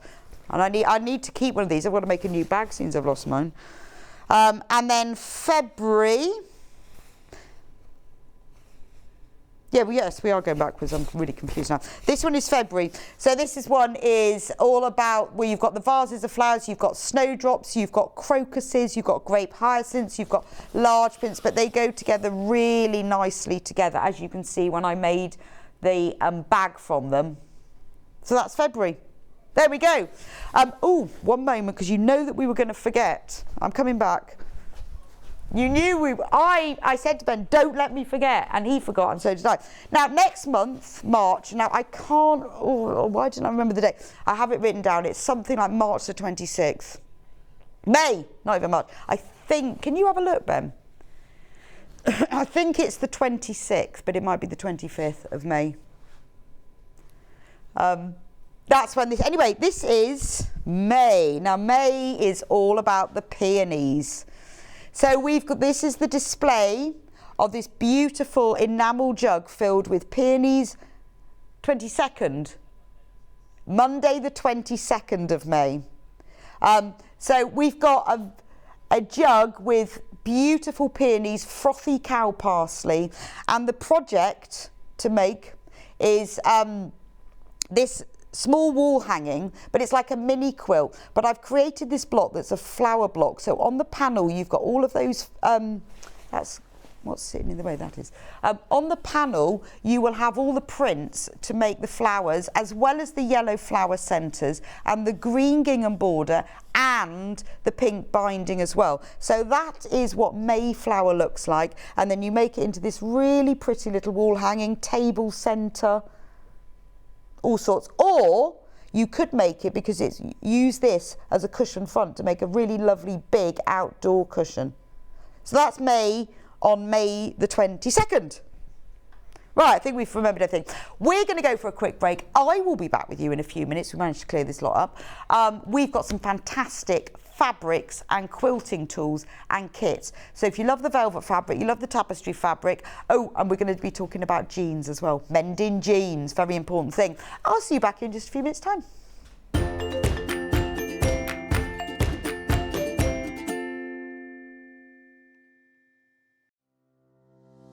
Hi everyone, I'm Eva McAtamney. I'm a patchwork and quilter, and what do I do the rest of the time? The rest of the time I actually own and try and manage Village Fabrics in the town of Wallingford. How did I start my sewing and journey? Well, I've been sewing since as long as I can remember. I started out dressmaking with my mum and my big sisters. And since then, I've tried my hand at most things and have finally ended up with patchwork and quilting. And I think that's probably due to one of Eleanor Burns' Quilt in a Day books. Let me assure you, you don't make a quilt in a day. But it's been a passion of mine for the last 25 years, and I'm still at it, so there's hope for us all. So what do I enjoy sewing? Well, I like to do a bit of most things, to be honest, but my favourite thing is anything to do with my Japanese fabrics. So as you can see, we've moved to a different part of the shop, and here we are in another of my favourite corners. And I really enjoy combining the lovely Japanese fabrics with some hand stitching and hand quilting. So I moved to the permanent Christmas room at my shop here, and as you hopefully can tell, this is quite a large shop here, so most of my time is involved in keeping this running successfully. So I don't really have a lot of time for claims to fame. So what I suppose I could say is that my claim to fame is actually managing to manage John Scott. I'm sure he'll take that the way it's meant, so love you lots, John. My top tip is that children's colouring in books are a really valuable resource whenever you're crafting. You've got nice, clear outlines that can become templates for your applique work, or you can transfer them and use them as quilting patterns. I can't draw, but I can create lots of things using bits and pieces from things like children's colouring in books. Give it a try.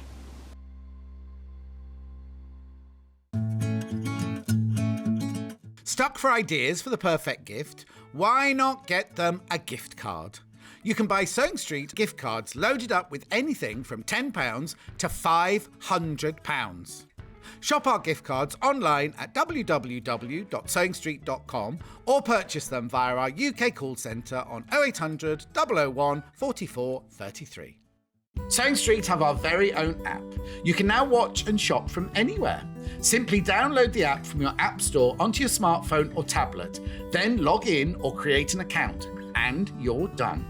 You can watch us live from anywhere, browse all our recently played items and pre-orders so you never miss out on any show deals, and message the studio to say hello at any time.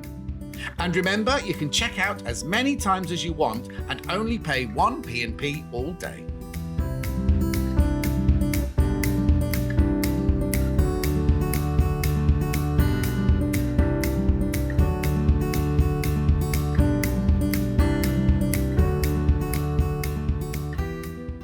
Here at Sewing Street, we're always looking at ways to make your shopping experience better. That's why on certain items, we have split pay.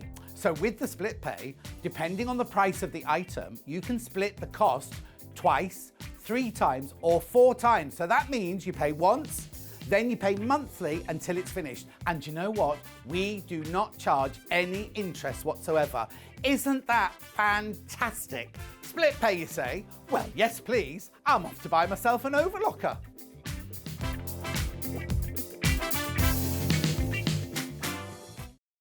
If you're a Sewing Street customer, no matter how many times you check out in one day, you will only pay 1 postage and packaging. So don't wait to add the item you want to your basket and check out. You will only pay 1 P&P even if you check out multiple times in one day.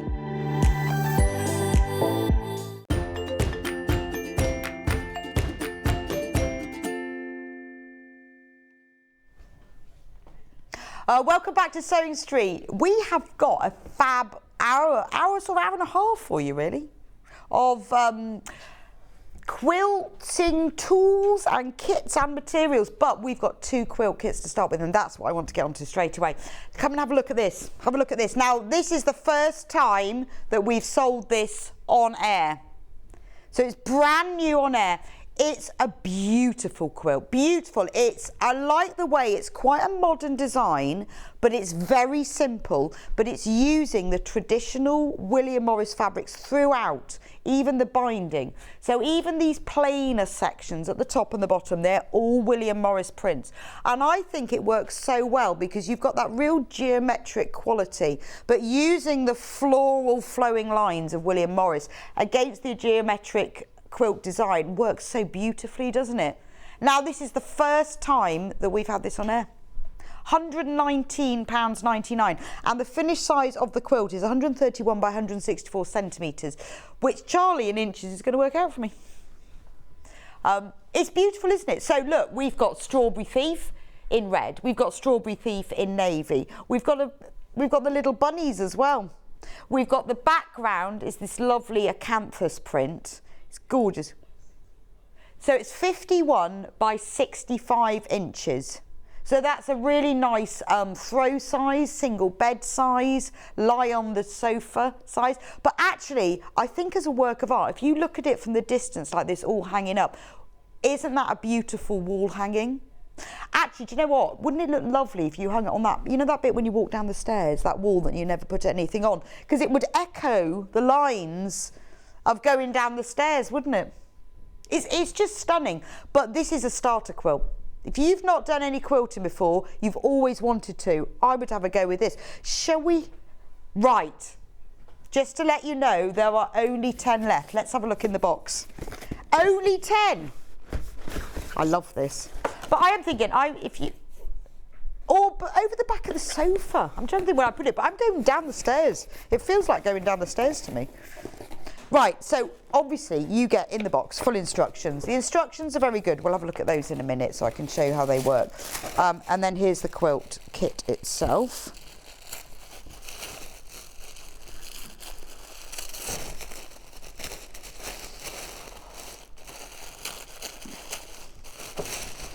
Right, all wrapped in tissue.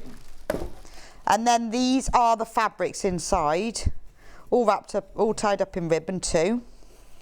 So you've got the pieces that you need for all the squares. So what's interesting about the squares is some of them are just whole square pieces of fabric. Some of them are print squares with a plain background, and some of them are, well, not plain, a lighter print. Some of them are lighter print innards with a darker print outback. So you've got a real mixture of those. So look at the fabrics you get. You get the gorgeous one with the strawberry thief and the hares.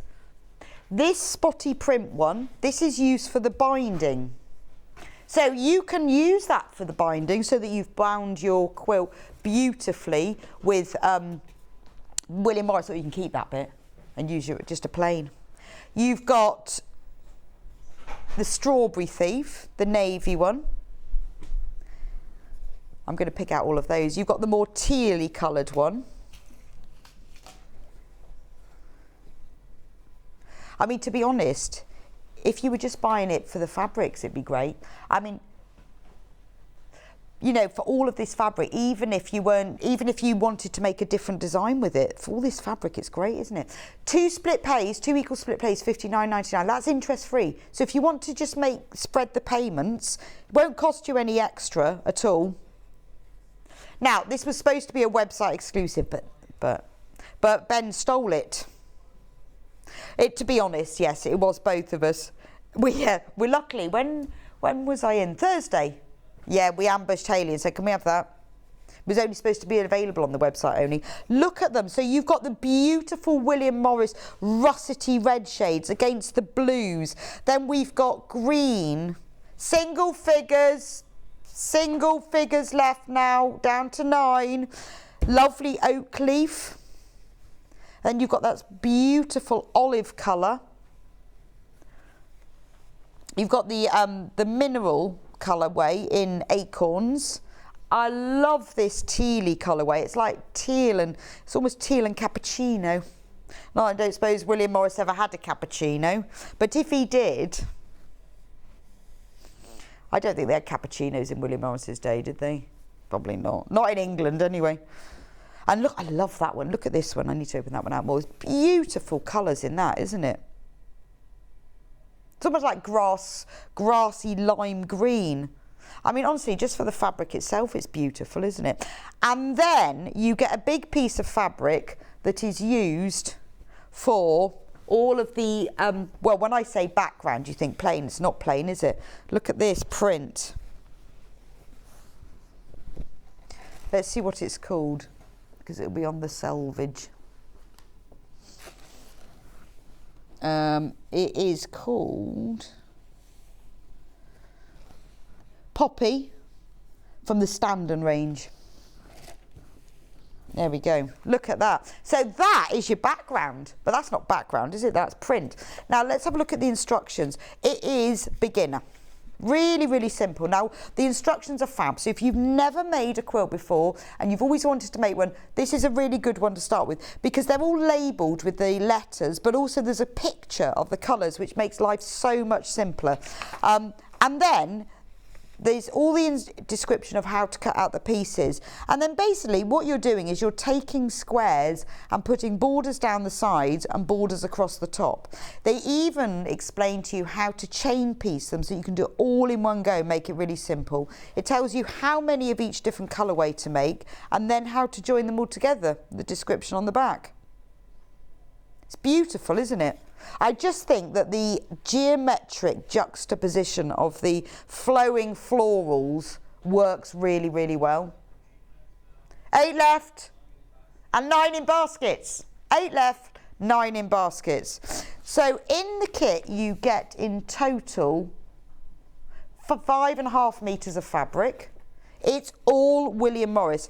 Now you will need backing and wadding, as always. That's always the same with quilts. You will need, if you buy extra wide backing, you'll need 2 meters. 7 left, 11 in baskets. It is going to sell out. You need 6 left. 5 left. You need 100. Yes, we're going to prove a point. TV is better than the website. We're going to win. Not that we're in competition, but we're going to win this. So you need 180 centimetres of wadding that's 108 inches wide. We have all of that on the website. If you're not sure which one to buy, just ask. Just message me in. I would go for the 80-20 cotton wadding, possibly.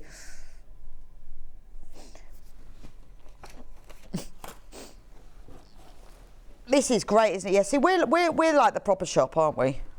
We're like the proper shop. I feel like I'm in a shop all the same time. But isn't it? It's just beautiful. Just beautiful. And I like the fact that it's a fairly simple make.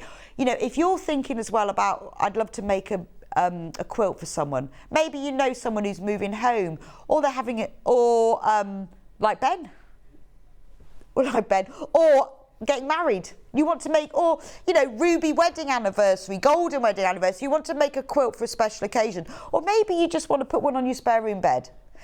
There's only 4 left. 4! There's only 4 left. Yes, thank you so much for supporting Team TV. Team TV, only 4 left. This is absolutely ideal. And if you look at the quilting on this quilt, should we just pop over? Because this is simple. Now, a lot of the time people will say, oh, but I don't know how to quilt, or I've only got a normal domestic sewing machine. Do you know what they've done? They've just done diagonal lines.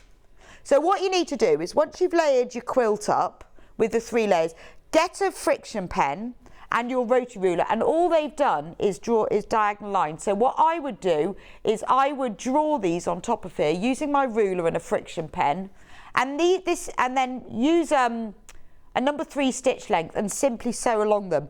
Now you could go the other way as well, but actually I think it's really effective. It doesn't need long arm quilting, does it? Just those simple diagonal lines, and actually I think that works really well because they're quite easy to draw on, because all you do is you're drawing from one corner point of the square together, and I think they're spaced, that looks like about 1.5 inches apart, but really simple. And then when you look at the back of it, now we have got some extra wide backings coming up, so if you need some, what did I say, you need 2 meters for that. Right, there's only 2 left on the 6 in baskets, so congratulations to all of you who have got it. Now we've got another one. I'm just going to put that on the floor. Oh no, there's even somewhere to put that. Yes, when was it? Thursday, there was on the floor. I love the name of this. This is called Hash Browns for Breakfast, which is actually what I had. Right, this is gorgeous. Who loves Tim Holtz? Me. I adore Tim Holtz. I wonder why it's called, it's a great name, isn't it? Hash Browns for Breakfast. So what you get in Hash Browns for Breakfast is you get, oh, look at this fabric.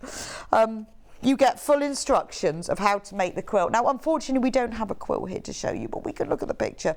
Isn't it beautiful?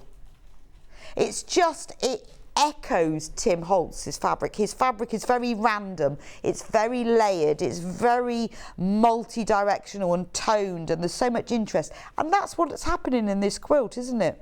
So I'm thinking, you know, when you don't want a pretty quilt, you don't want a feminine quilt, you want something that's a little bit masculine or darker colours, or you want to take it out on a picnic, or you want to, and it doesn't matter because it's slightly darker, this is the one for you. I mean, and look at the fabrics.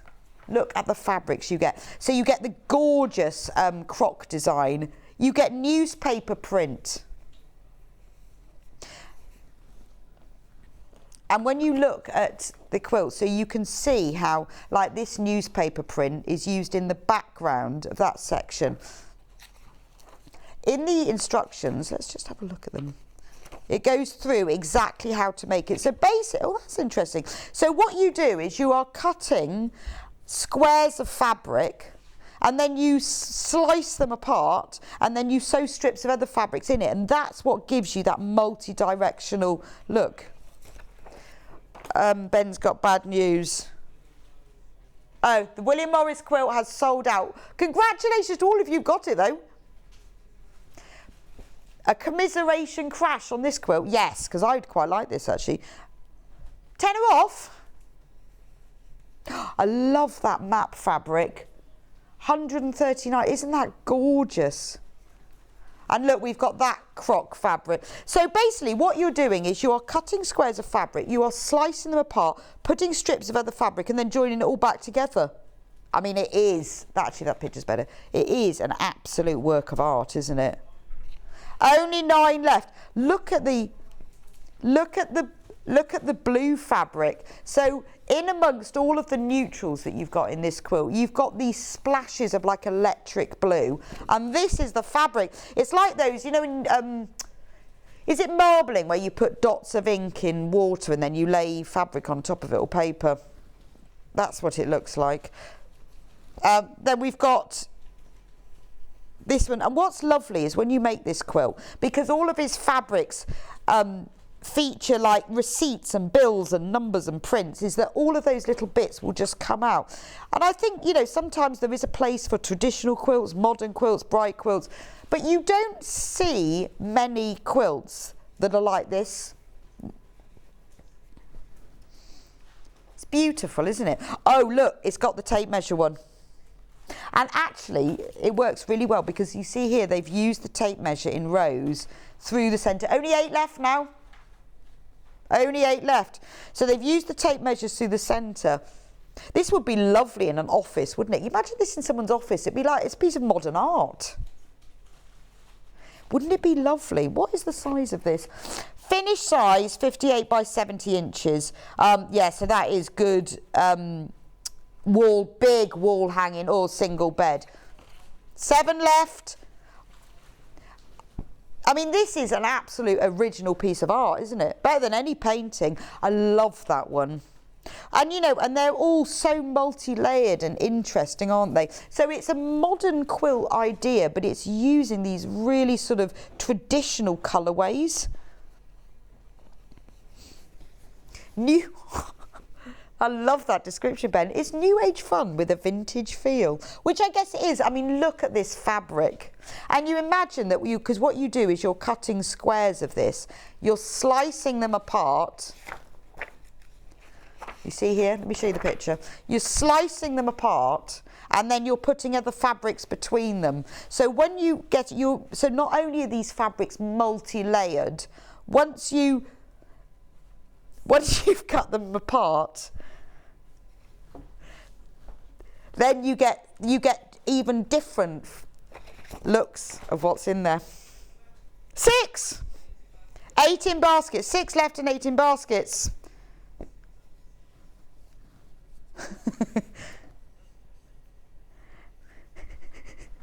And then you get the croc. So I'd say what I quite like is that the fabrics, they're used for the background and for the slices as well. So you get a really nice mixture. Oh, look at this. Look at that. I've got to open this one up because this one's gorgeous. I love this one. Oh, I would still want to know why it's called hash browns for breakfast. It must say somewhere.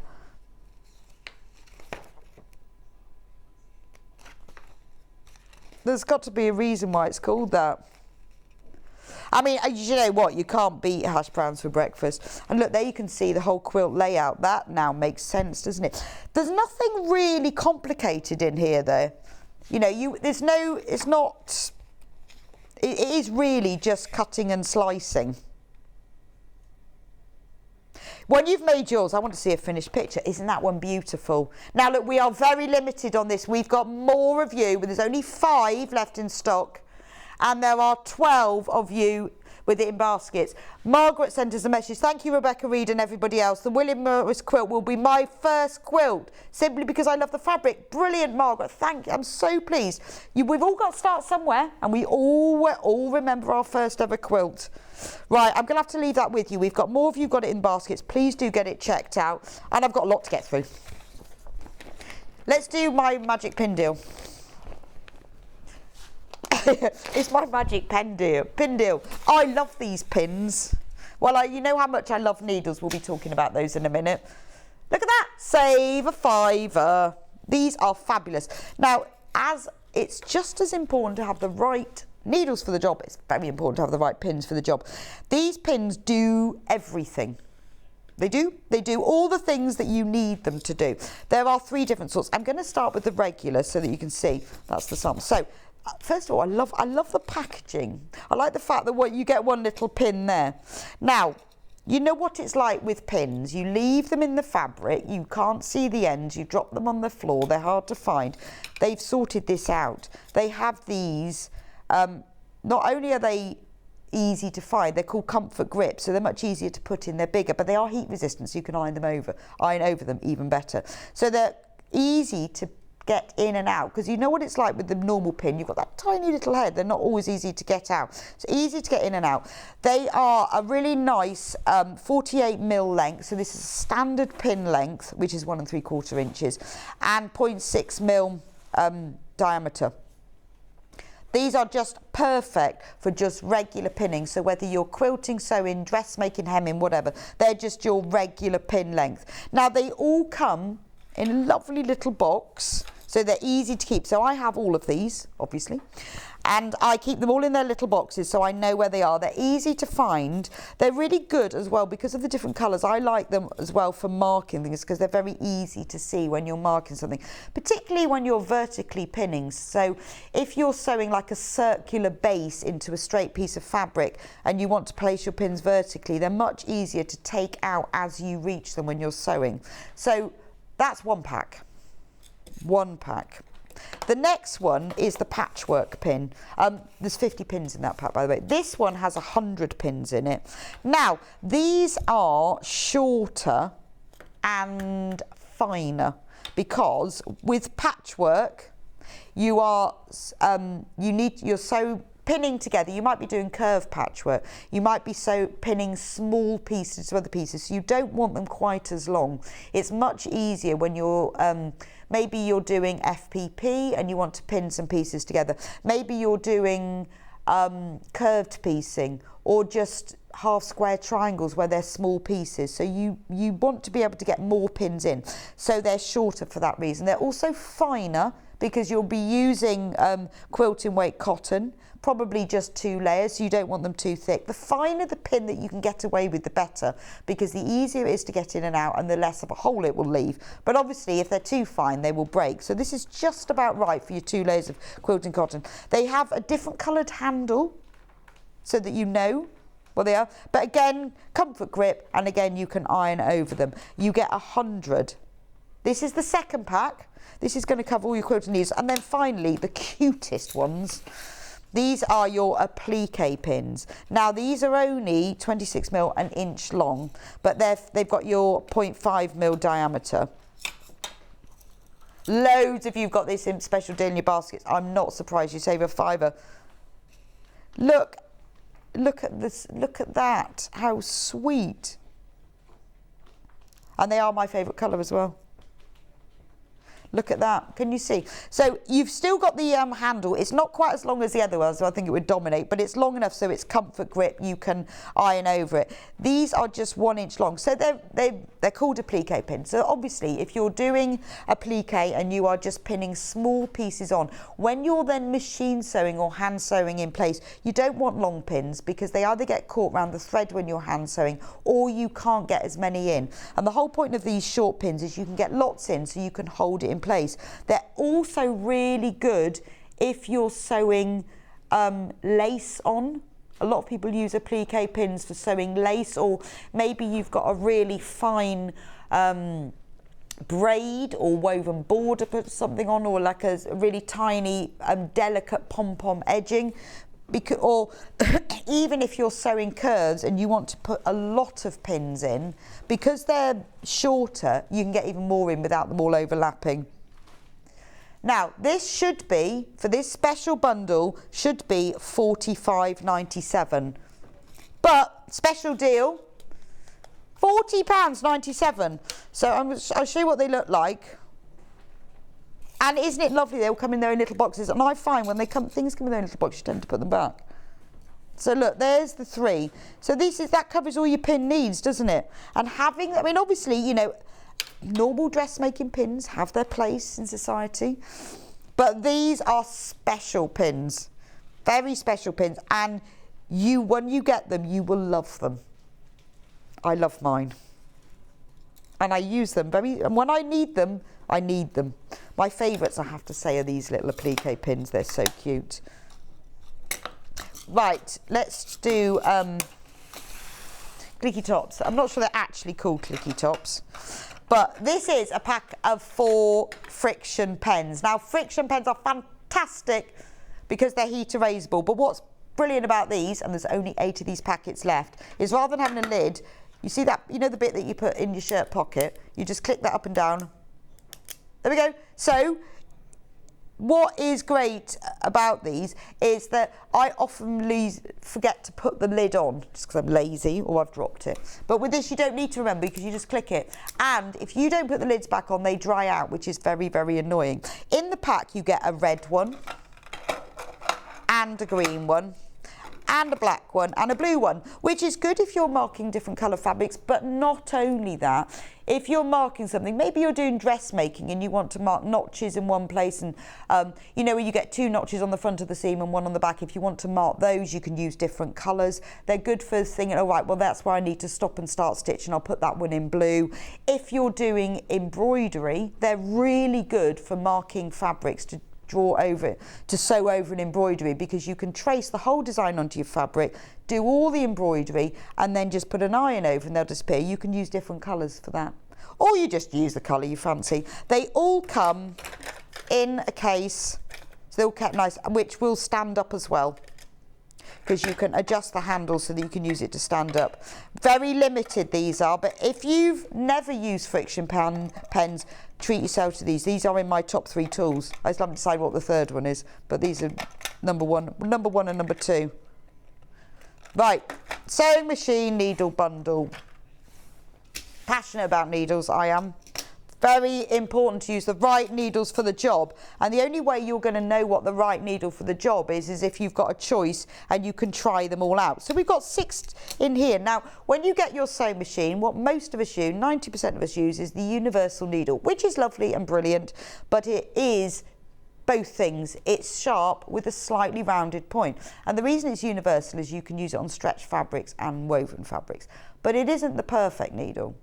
Because if you want to use the perfect needle, you need the right one for the job. So I tend to use, if I'm a sharps needle, this is my favourite. I have packets and packets of these, because most of my sewing is done on quilting weight cotton. The sharps needle is perfect for that. It's sharper than the universal. It slides through better and quicker. I find they break less because it's got that super sharp point. In the pack, you get 2 60s, 2 70s and 2 80s. The number is relevant to the width of the shaft, which is the piece of the needle that's from the top up to the eye. The higher the number, the thicker the shaft, and then it's a little bit stronger. So that's the sharps needle. The jeans needle is a little bit thicker with a slightly bigger eye because it will go through jeans and denim and canvas, so it's ideal for slightly thicker. It comes, you get 3 90s and 3 100s, so the 100s are thicker than the 90s. They're great. Basically, if my sharps needle breaks, I'll put a jeans needle in. But if you're sewing through several layers, then a jeans needle is brilliant.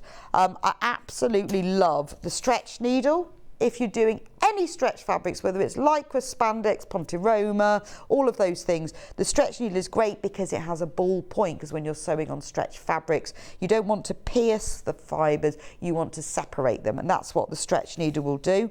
The top stitch needle is what it says, it's good for top stitching. We tend to use a slightly thicker thread when we top stitch. So the section behind the eye, the little, if you look at a sewing machine needle carefully, you'll see that behind the eye there's a little groove called a scarf, and that's where the thread sits whilst the needle is going through the fabric. So if that groove is slightly deeper, a thicker thread will sit in it better. You won't get the skip stitches, so it's great for that. The embroidery machine needle is similar, as it has a deep scarf, so it's brilliant for metallic threads. But this one comes in 75s and 90s, whereas the top stitches are all 80s. And then finally leather, not just for leather, for any non-woven fabric like PU, vinyl, all of those. It has a chiselled point, which is much better for cutting through to those fabrics rather than a sharp point, which might break. So if you've got them all, you know which fabric you use more than others, or maybe you use all the, you use all the fabrics all the time, but you know which ones you use. If you've got them all, then it's lovely to have them when you go, oh, I'm going to do some top stitching. It takes seconds to change your needle. It really is worth it. Anyway, we've got the whole pack, save £2, £13.94. Do it. Any other tools? We can go on to jeans. Should we go on to jeans? Right, so I said this morning, because I spent some time mending, I'm always mending jeans, and I thought it'd be a really good opportunity to talk you through mending jeans, because why not? So we have many different threads. We have jeans thread, which is fantastic. Have we got a picture? It's just coming on screen. Now, when you need to mend a pair of jeans, I mean, if you find anyone asks you, it's because the denim has sort of split at that bit that's between your legs. And when it splits, you can't invisibly mend it. It's because the fabric has actually broken. So if you've broken the fabric, then you haven't got a hope. But there is a way of mending them. Now, if the thread matches the fabric, it will be more invisible. This pack of jeans thread is perfect for mending jeans because it has all the shades of blues and greens and blacks at the bottom that jeans come in. And in the top layer, you can see it's got a lot of the top stitch threads. So if you need to hem a pair of jeans, it's got those yellowy, orangey, ochre red top stitch threads that you use for hemming. So this is brilliant. So I'm going to show you very quickly. I bought a pair of jeans. Now I collect old jeans, and the reason I collect them is because I like making things with denim, but also I use them for mending other jeans. So this is an old pair of jeans. And this is what happens, isn't it, when somebody's broken their jeans? It's here, isn't it? It's that bit. It's always that, isn't it? Because that's the bit that wears out. So what do? You've got, I mended a pair of jeans at the weekend. It was even longer than this and all frayed. I mean, obviously, and I said to him, it's not going to be invisible, but you need to strengthen this area. Now, the easiest way to do that is, you'll need a piece of denim. You can use a piece of cotton fabric that matches, but I find that if you use denim, it's hard wearing. So just either buy some denim or collect old jeans and do that. You will also need an iron. Where's he gone? There he is. You'll also need, I find, a bit of bonder web is really helpful. Right. So what you do is cut out a piece of bonder web that's a bit bigger, maybe an inch bigger all the way around. Just cut a square. Now, the side that you want to show to come through, so if you've got some denim, the side that you want to show to come through, you've got to press the bonder web. The brilliant thing about denim is it's a different colour on each side, so you get like 2 for the price of 1. So with these jeans, I think I'll have the dark coming through. So press your bonder web onto the side that you want to show through, which sounds a bit counterintuitive, but go with. So I'm just going to turn the iron on. It's a great thing about this iron, you always know if it's on because its legs don't go down when you turn it on. And then just press that on. So just do it roughly for now. We're going to trim it in a minute.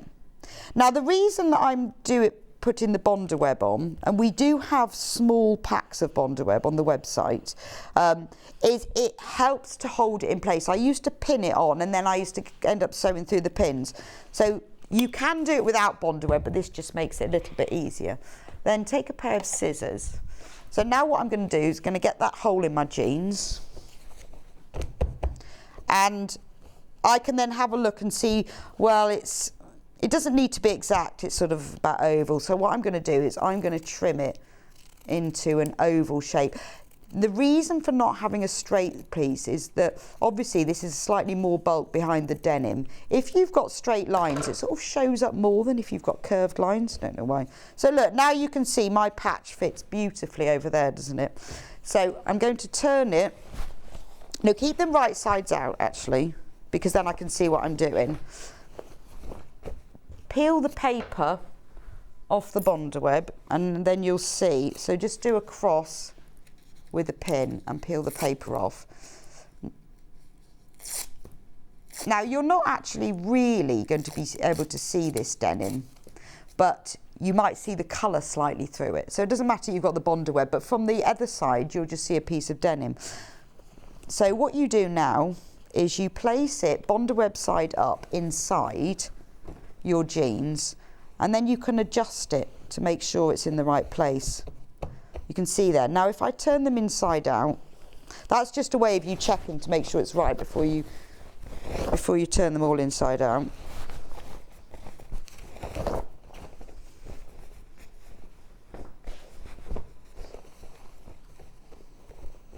Right, now I'm going to press this on top. So when you arrange it, just arrange them so they're all nice and flat. Now you will find that with a lot of pairs of jeans that you're mending, you'll have lots of loose threads. I mean, I cut the hole in these just to pretend because I didn't actually have a hole in them. You'll have lots of loose threads. Don't cut those off. They are part of the denim. They are part of the mending process. So if you've got lots of loose threads, just smooth it down like this and press it so it's all flat. So all of those long stringy threads you've got, keep them there. Don't cut them off because it will help the blending. Now put your newly made patch centrally on top and press it into place. Just peel it at the edges to make sure it's in place.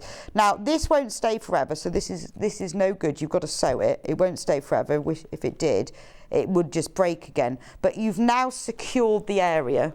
So now the area is secured, you can sew it. So just put them back the right sides around. Now I am doing this really quickly because I just want to, but when I was doing some at the weekend, I didn't have the right colour, so I thought actually if we get the jeans thread, then you've got the right colour. So now if you look at the right side of this again, can you see I've now got, my hole is now joined together, but obviously that's not really secure. So what you need to do is get from the jeans thread pack that you've just bought, choose the thread colour that's as close to the denim. Yeah, do you reckon bottom white? Yeah, probably. And one to the left, yeah. Just choose the one that's similar. Or if you really aren't sure, put one of them in the bobbin thread and put one in the top thread, so you've got different ones, and then they will sort of join together. Now on your sewing machine, set it to a zigzag. I wouldn't go too big. I normally go 2.5, 2.5. You need to check with on your machine how it works. You don't want a tight satin stitch, but you don't want a super stitch. Now put your jeans under your machine. If you've got an extra high lift on the machine like this one, then do that because it's easier to get it underneath. Now obviously it's very important that you don't sew through anything but that layer. So you need to rearrange it. You'll get it through, but just to make sure that you're not sewn through into part of the leg. And to start with, just zigzag down the seam just to hold it, and then reverse stitch and sew up to the top again, and then you just keep going backwards and forwards. Try and keep it quite organic so that you're sewing not in, you know, in rows, so that you're sewing like this. Now as you can see, I'll just do a few more, because the reason that these jeans are broken is because the fabric has worn thin. So you don't want to just secure the area that's broken. You want to, this stitching is holding that fabric together, but it's also making it a bit stronger. So do as much as you can to cover the patch. If you cover the whole area of the patch, which I haven't got time to do all of it, but continue doing that. You can see all you do is zigzag forwards, press the reverse stitch, go backwards, move it slightly. Now if we look at my hole, that's what it looks like. Now, if my thread pretty much matches it, that's quite good. It might have been better to have had it a little bit lighter in this area. But if you look at the inside, what I tend to do now is I'll turn it to the inside, and I might zigzag across the back. Then I can make sure that the whole patch is secured, and then finally go around to the outside again. So, you know, it will never be invisible, but you can't see that there's a hole in that. If that had had lots of loose threads, that would all be melded together now, so it actually would show up even less. But that's how you mend a pair of jeans. There we go. But you need the jeans thread, because the more that the thread matches, the more chance that you've got of it looking invisible. And by having that pack, you have got all of the colours. The other one I would recommend as well is this. This is brilliant, because if you've got jeans where you really can't decide the colour, these colours are variegated. There we go. So these are variegated, so which means they're colour changing, and that will show up even more. So if you look at the blue ones, you know, or whether you're doing grey ones, they will show up less. So, you know, and it isn't just jeans that breaks, all sort of trousers, but that's the way, that's a really good alternative. There we go. Jean lesson.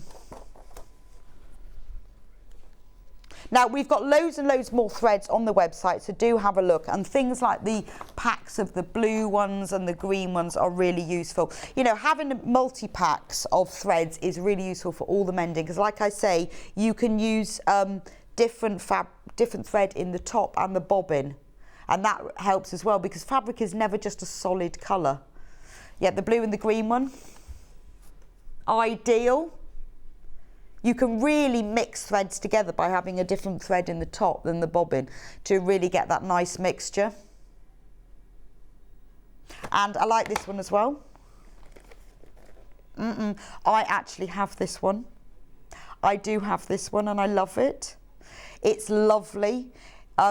It's cotton thread, but it's mercerized, so it has a beautiful silk finish to it. It's lovely. I save it. I don't use it in my everyday sewing. I use it for top stitching or for special things, but not just basic seams, because it's so lovely. Really like that one. Right, extra wide backing. Okay. Now, we love extra wide backing because it's really good for quilts. So any of you who were lucky enough to get the William Morris quilt or the Tim Holtz quilt, you'll need some extra wide backing. There's only 3 of the Tim Holtz hash browns for breakfast quilt left. Right, now this is also great for dressmaking and home sewing as well, because it's so wide, it's unbelievable value for money. Right, £11.99 for half a metre, okay? And you are getting 274 centimetres width, which is 108 inches, which is more than 2.5 times the normal quilt and weight fabric width, but less than 2.5 times the price. So look at the cats. So do you want to make a dress? Do you want to make lots of gift bags? Do you want to make cushions? Do you want to do homeware items? Or do you want to back a quilt? Or do you want to do patchwork? It is quilting weight cotton, so it could be used for all of those things.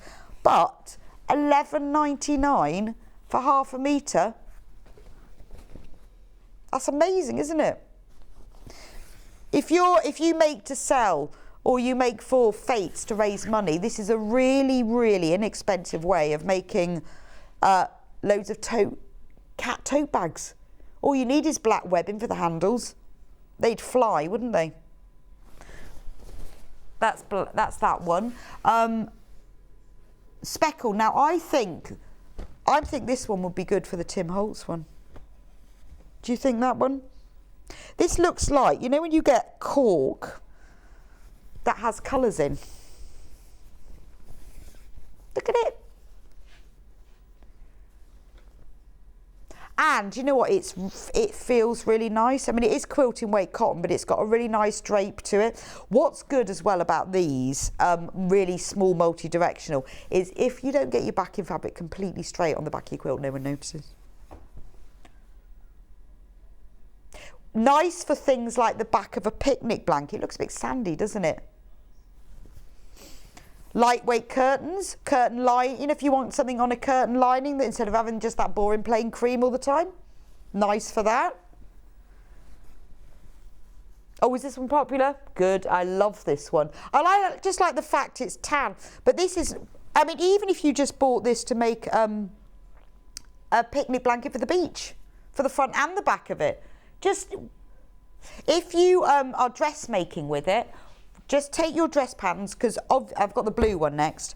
Obviously, there is a direction to dress patterns. Lay them all out with the grain line in that direction into the 274 centimetre width, and then measure the length that comes to, and then that's how you work out how much you need. The blue is the most popular on pre-order. Yeah, kids' curtains. Beautiful. Or, you know, when you put like drapes around the bottom of the beds, ideal for that. Drawstring bags, laundry bags. If you're going on holiday and you want to pack your stuff into different bags. Or party bags, favour bags, just because you get so much of it. But lovely for dressmaking. It's got a really nice soft handle to it.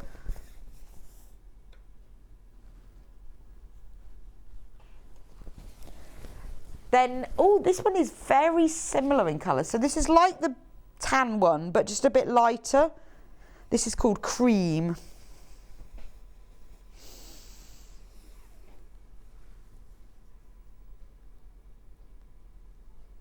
There we go, showing you the whole thing. Love that one. This would look nice with the William Morris one, I think. Similar colours.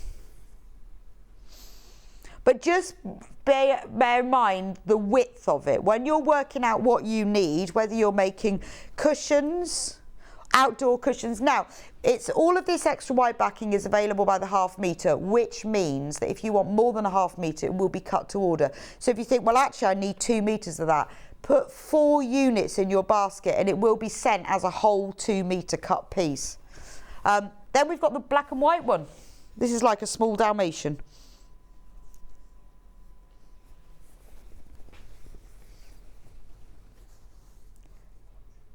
It is like a small Dalmatian, isn't it? Actually, this would be lovely for a dress, wouldn't it? Do you remember that really popular dress that was white with sort of black spots and it sold out all the time? Nice, that. I like that one. I've got 4 more. Plain. Well, these are mixers. Mixers are great. Now, these are called mixers because they're plain, but they're not plain. Let me show you. Now, these are available by the half metre. This is normal. Oh, this is teal. Jade. This is your normal quilting weight, 44-inch width fabric. So it's plain, but it's not plain. It's like marbled. So it's when you want to use a plain fabric, but you want it to have that more textured sort of 3D quality. It just gives a bit more movement and interest. So instead of using plain fabric for your quilt, if you're using it for sashings or borders or bindings, or maybe you're making like the broken dishes quilt I made, and you want a plain fabric, by having it with this slight texture, it just gives it a little bit more interest. Beautiful. This one is Jade. It looks like underwater aquarium. Why don't they use more imaginative names? Yeah, when you go from the shallow to the deep. They should have called it Into the Deep. Into the Deep cotton mixer. In my next life. Then we can have blue. Now what should we call this one? Oh, this is Outer Space, isn't it? It's that kind of really deep blue, or Starry Night, or Night Sky. You know when he gets Cosmic Journey. Yeah, that's a great name. I like that. Yeah, cosmic, because it is, you know, when you see that sort of starry sky and it's that beautiful, deep blue. Cosmic Journey, or otherwise known as Royal Blue Cotton Mixer. Right? Then this one, oh, I think this one should be called Foxglove. I think that is the colour of a foxglove. What do you think, Ben? So that's only the best way I can describe it. It's that sort of pink with a hint of mauve. What have they called it? Lavender. You see, I wouldn't have called it lavender. I just think it's not grey enough. I think it's the colour of a foxglove. Amethyst Dream. So that, I'm just showing you half of that, by the way. I'll show you what it looks like. It is your normal 44-inch width. It's very soft, though. I like it. It's really nice and soft. So if you're thinking about doing a bit of plain fabric, don't. Go for this one. Go for this one. Look at the price, $3.99 for half a metre, 100% cotton, 44-inch width. Pink. Oh, this has got to be called In the Pink. Or, oh, I don't know. What shade of pink would you say that is? Candy Floss? Pink Blemish? Blush. It's like the Victorian ladies who blush. And then finally, this one is called Clotted Cream. Cornish Clotted Cream at that. Isn't it? That is definitely Cornish cream tea. I'm going to call that a cream tea. That's lovely, isn't it? $3.99. Just cream. I bet it's more interesting than cream, isn't it? The cream tea. Right, we're going to have, what's the time now? We're all over the place today. We are going to have a quick break, and then I am going to be back with all of the velvets and all of the tapestries in half an hour. So we won't be long. We'll be back with you in just a minute or two.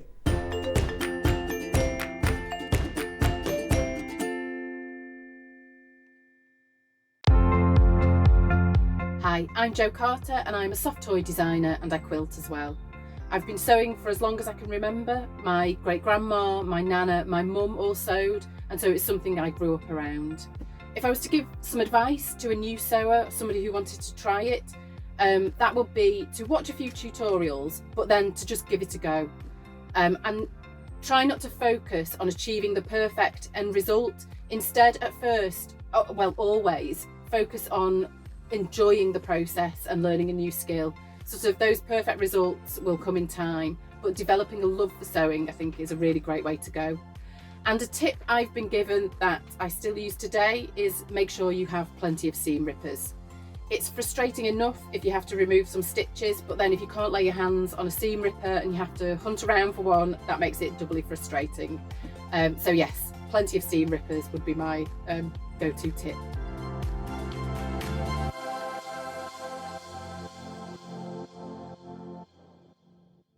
Are you a fan of Sewing Street? Why not join our growing Facebook fans pages? Just search Sewing Street Fans on Facebook and click Join Group. Never miss out on the latest news and updates from our presenters and guest designers, special offers and plenty of chat with your fellow fans. Share photos of your makes, ask for advice, interact with your favourite guests and presenters and be a part of the ever-growing sewing community. See you there!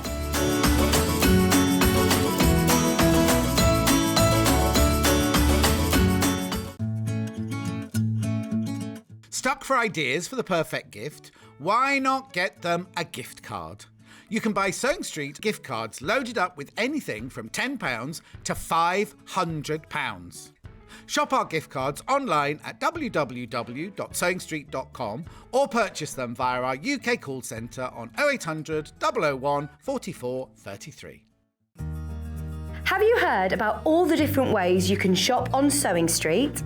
You can shop on our website sewingstreet.com and you can also order by phone by calling our friendly UK customer service team.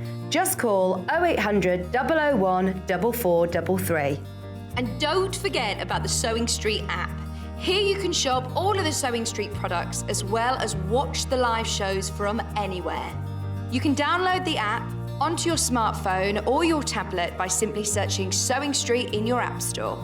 And one final thing, no matter how many times you check out on Sewing Street in one day, you will only pay one postage and packaging. Happy shopping! Sewing Street have our very own app. You can now watch and shop from anywhere. Simply download the app from your app store onto your smartphone or tablet, then log in or create an account, and you're done. You can watch us live from anywhere, browse all our recently played items and pre-orders so you never miss out on any show deals, and message the studio to say hello at any time. And remember, you can check out as many times as you want and only pay one P&P all day.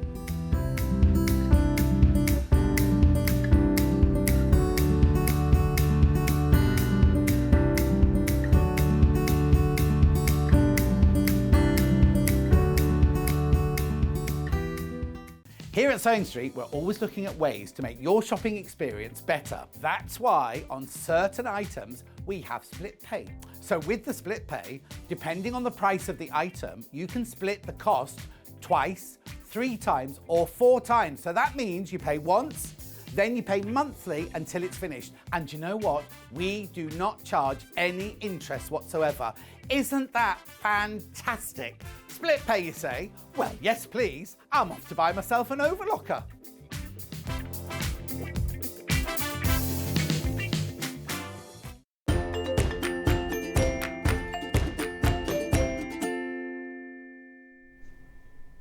Welcome back to Sewing Street. I have a plethora of velvet fabrics, a velour of velvets. Wonder what the collective noun is. Absolutely gorgeous. We've got velvets and tapestries and klimt for you, so it's beautiful fabrics, but time is against us, so we're going to go really fast. So the first one I'm going to show you is my favourite one, and it's so my favourite one. I made a bag. Look at this. So with 1/2 metre.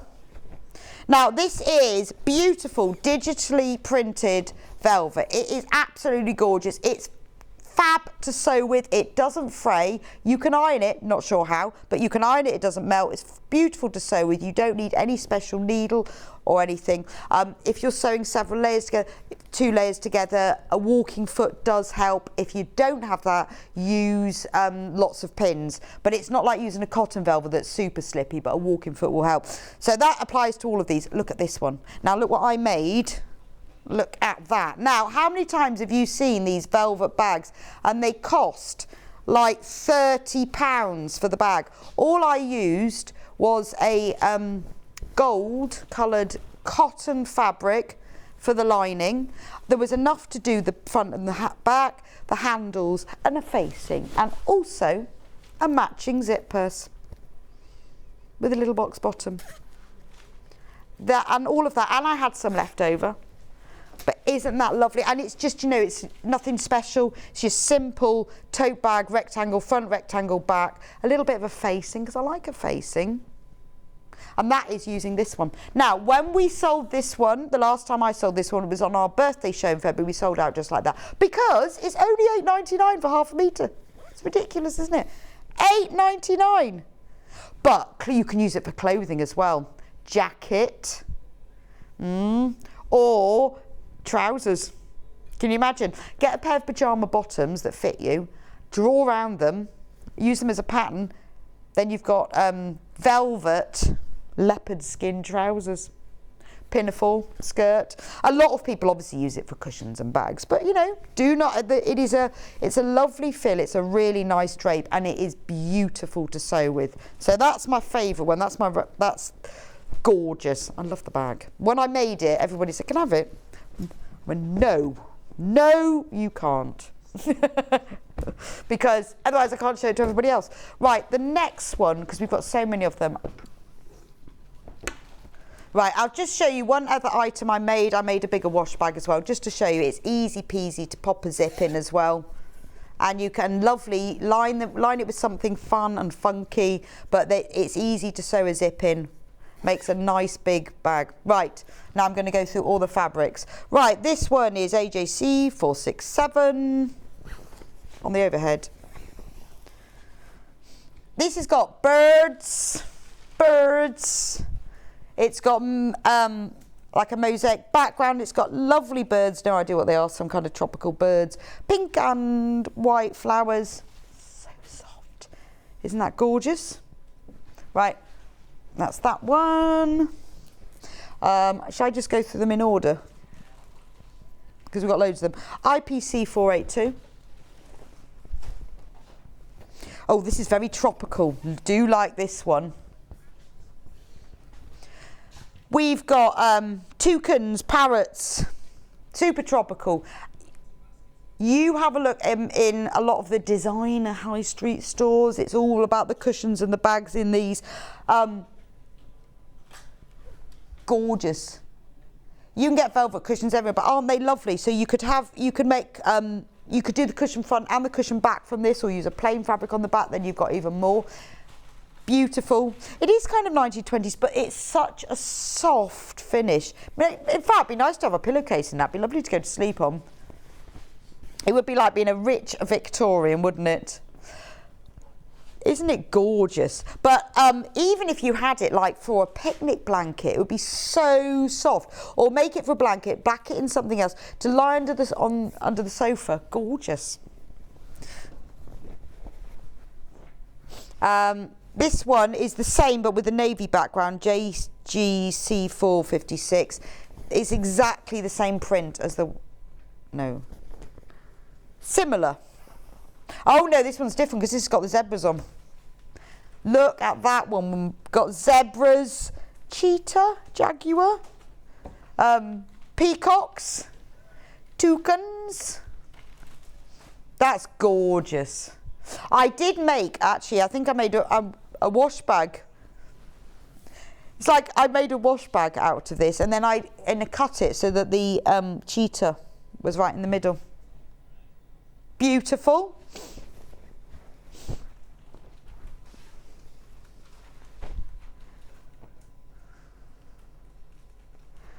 There we go. This one is very foliage tropical. So it's got a navy, oh sorry, this is WOC 461. So it's got a navy background and then it's just green foliage. Lovely. Now obviously I'm going through these quite quickly, otherwise we'll run out of time. But if you go onto sewingstreet.com and click on watch live, if you scroll down from there, you will see little pictures of all of these. So if I've gone through them all too fast and you want to have a proper, slower, more considered look, there they are. There's all the tapestries and the velvets. So now you can see them, like if you want to have a look at them. They all are exactly the same fabric, just different colours.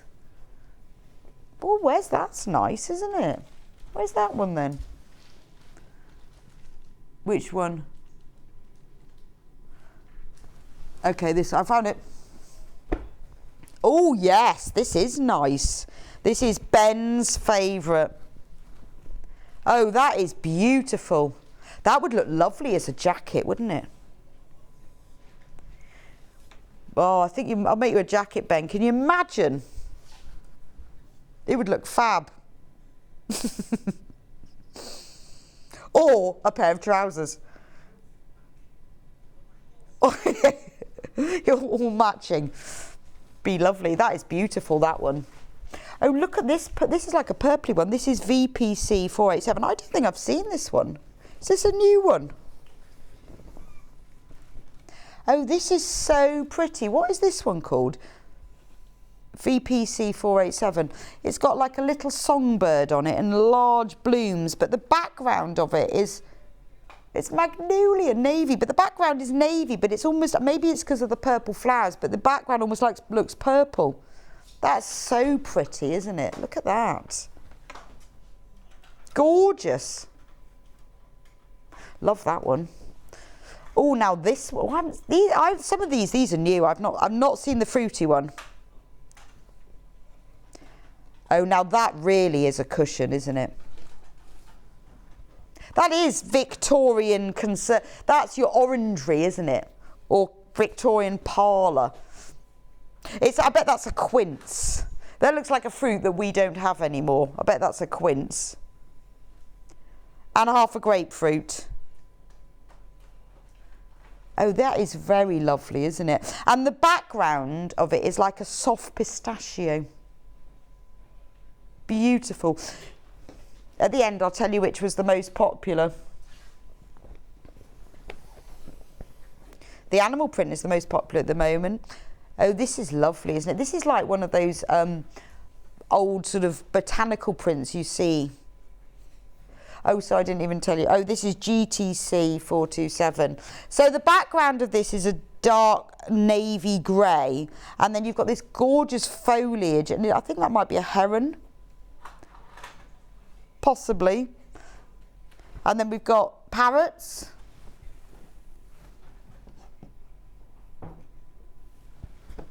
Beautiful, isn't it?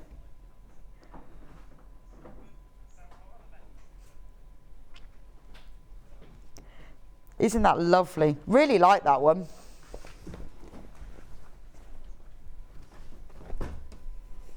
Right. This one is like, oh, I need to give you the code on this one. Again, this has got a black background. It is KBC, yes. Oh, it's got butterflies. See, when you look at these, it's gorgeous because you get, you can see more in them. So this got butterflies, we've got dragonflies, large chrysanthemums, big roses. I love this. That's, what's that? Is that a no, it's not a delphinium. Is it lupin? Oh, not sure. No, it's a hydrangea. It's a hydrangea paniculata, isn't it? Where you get them so that they're more that shaped. Other than the macrophylla, which I prefer, which is round. I'm a bit of this it's the only flower I know anything about. Lovely. Right, here's another one. I think we've got every velvet here. Oh, look at that. Very painterly, isn't it? Look at those. What are they? What are they? I don't know what they are. What's it called? Has it got a name, this one? Oh, do you want the code? No, I need you to guess the code. It is, yes. AXC 492. Protea. I don't even know what a protea is. Look, it's a protea. That's beautiful. But look at the vibrant colours. You've got pink and coral and peach right inside. I mean, they're so realistic, aren't they? You know, just two of these on your sofa, you instantly update your living room. I love that. Nice present for somebody as well. Wash bag or book cover. Native to South Africa they are. Never heard of them. Right, this one, it's got a really nice like parchment coloured background. And its code is not sure. Oh yes, that is the code, yes. So it is like a parchment coloured background, which really makes these flowers stand out, doesn't it? I don't know how on earth you're going to choose which one to buy. Get a ½ metre of all of them and make a patchwork quilt. How amazing would that look? I would cut 8-inch squares and sew them all together. Look fantastic, wouldn't it? And how lovely would that be on the sofa? Right, that's that one. Oh, this is the one I used to make my wash bag. See, look. So all you need is a zip, bit bright pink fabric, wash bag. It's gorgeous, isn't it? You've got that kind of like black trellis effect, and then you've got birds in amongst it. It's very, very holiday, isn't it? It's got those really hot, luscious pinks in it. Right, next. Oh, now this is that parroty one, but with a duck egg blue background. So you've got the crane and the parrot. This is PHC 458. You've got the crane and the parrot and the budgies. They're not budgies, are they? But it is very Victorian, isn't it? So you could get this one, would be quite nice with the paler version of it, wouldn't it? Beautiful.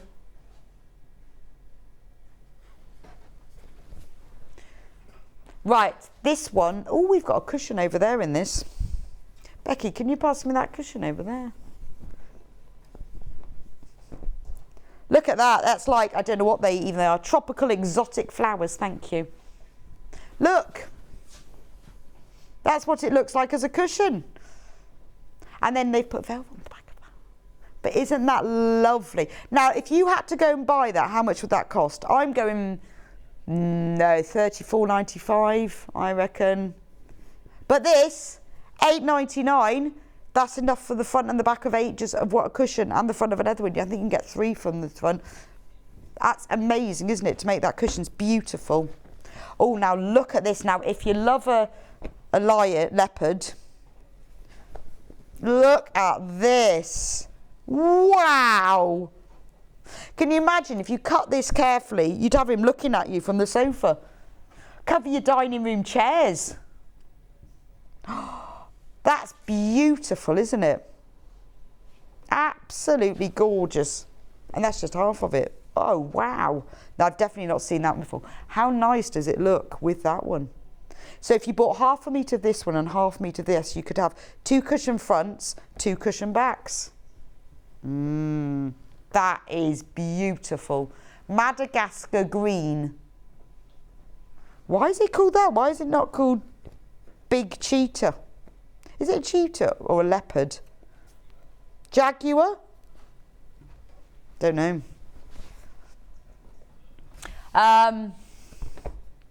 Beautiful florals. Oh, this has got a bit of a lily on it. These are gorgeous. I am loving these. Oh, hang on, let me turn it round. I realised it's upside down. There's a peacock. I was looking at the lilies, but look at the peacock. Look at his face. He is very resplendent, isn't he? And again, we've got the hydrangea in there. And the lilies. I mean, look at the stamens on them. They're so realistic. You almost want to cut them off. I always cut them off on mine because then they dribble on the table and stain it. I know they look lovely, but when they do stain when they fall on things. This is beautiful. This is very Victoriana, isn't it? Now I'm thinking, look at that one. How nicely does it look with this one? So if you go on the website, you'll see them all, but don't they look lovely together? And so if you get 2 half meters, or there is another one in this print, a slightly different colour, that would be lovely as well, wouldn't it? It's just gorgeous, isn't it? It's like something from an old sort of botanical sketchbook. Right, then we've got, that's lovely, that's a real duck egg blue background. And then we've got birds and flowers and then all the leaves, the branches. Right, we've only got 2 left. Oh, now this one is nice. That's your botanical thing again, isn't it? But with the pink background. That's so lovely. It's such a pale pink. It's just like a really subtle... Oh, sorry, hair in my nose. Work out my nose itching. Look at those 2 together. So that was the one I showed you earlier, but then look at it in the pale pink. That's a lovely matching set, isn't it? beautiful gifts. I mean, I'm just thinking, you know, just a tote bag in that looks really expensive. £8.99. I can't believe the price of this. And then the final one is another animal print, which I don't know what animal it is. What do you think? I think it's a cheetah or a wild cat. Beautiful. Anyway, right, I'm going to move over to tapestry fabric. I'm going over here. Ta-da! Tapestry fabrics. Now look, let me show you what you can make with tapestry fabrics. You can make bags, bag with them. You can make pleated shoulder bag with them, because they are super heavy and strong. They are brilliant for bag making. They're brilliant for things like covering dining room chairs. They're lovely for outdoor cushions. Another bag. We've made so many with them, and you can just line them in just normal cotton fabric. Oh, there's the black and white one. Beautiful, aren't they? But really good for any kind of upholstery needs. I know a lot of people have used them for covering things like piano stools and stuff. Right, this is the black and white one. Gorgeous. These are all width 140, I think. Does it say? One moment, caller. I have my trusty tape measure. Yeah, they're all 140. If you all exactly the same. There's the black and white one. £5.99. Look at the price. £5.99.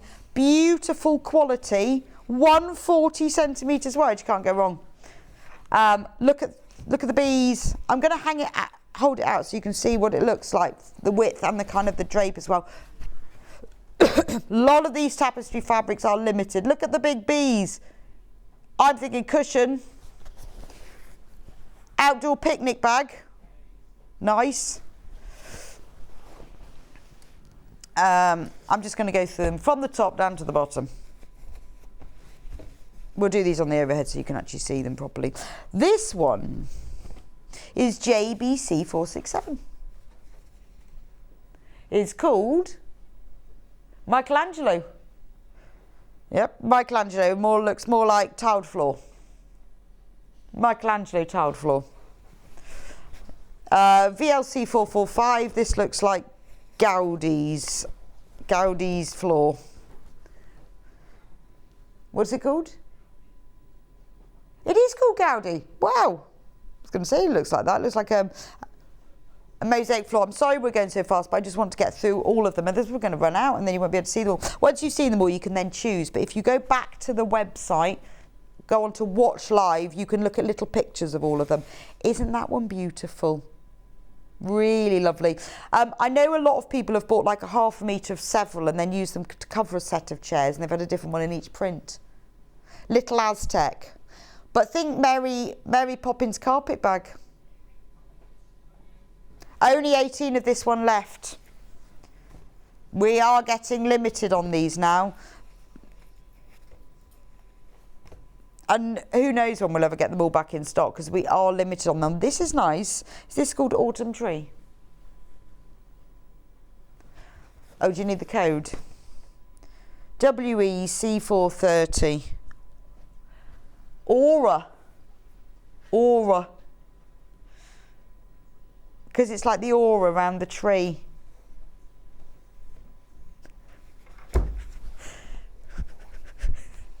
This is really pretty. It's like a pale blue with, it is a bit like that. Look, that looks like that Strawberry Thief, doesn't it?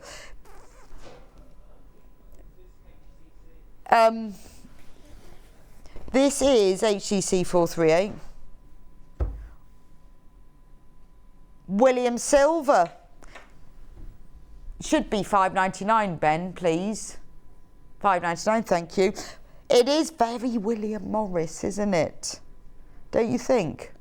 You know, with the birds and all the foliage. It is very William Morris. Love that one. And now remember, this is great for curtain making. And also, if you buy more than a half metre, it'll be sent as a whole cut piece.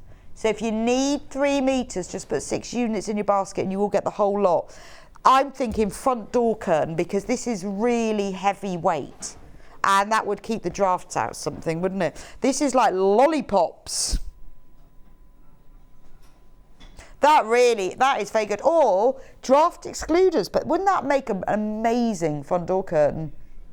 Big sugar, as in big sugar lollipops.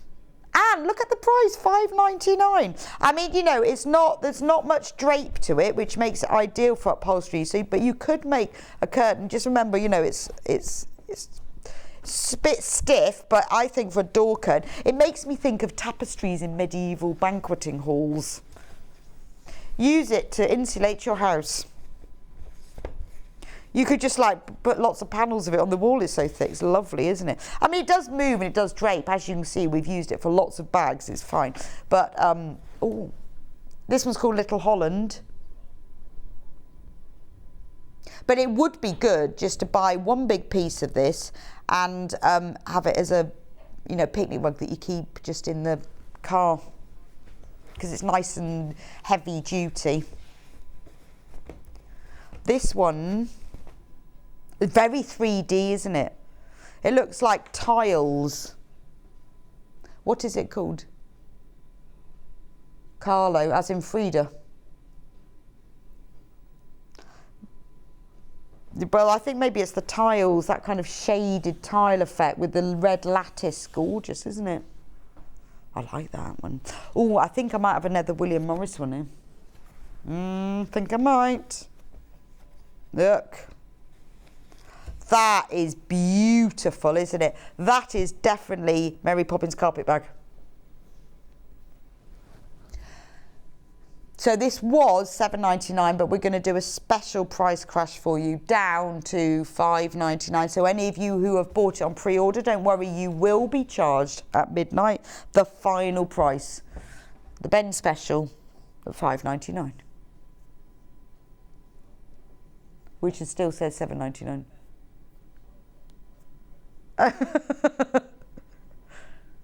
There, thank you very much. He was distracted. There we go. Isn't that gorgeous? Look at the depth of colour in that. It's absolutely beautiful, isn't it? Now, if you've bought the other one, or if you want to buy both, let me just show you what they look like. They actually go together beautifully because the red in this echoes the red in this, and the pale blue background in here echoes the pale blue here. So if you wanted to use something where you maybe covering a couple of chairs, or you wanted to have 2 fabrics together, or just several cushions, they do go together really nicely. How nice would these look like on your outdoor garden furniture? Big cushions. Right, I've got 4 more. There we go. 4 more. Beautiful geometric, that one. I never understood why it's called Little Glasgow. Do you think it's supposed to look like Glasgow? I have no idea. But it looks almost like dog-toothy, doesn't it? Right. I really like this one. Just because it makes me think of your Dresden plate. Or, no, clamshell. You know, clamshell applique, that's what it looks like. It looks like when you do clamshell applique and you have the template on the inside and then you have the main fabric on the outside, that's what it looks like. Really pretty. It's called Little Carnival, but it looks like clamshell applique. And another one. Not another one. Is it really called Library Staircase? Oh, zigzag. It does, doesn't it? It looks like stairs, doesn't it?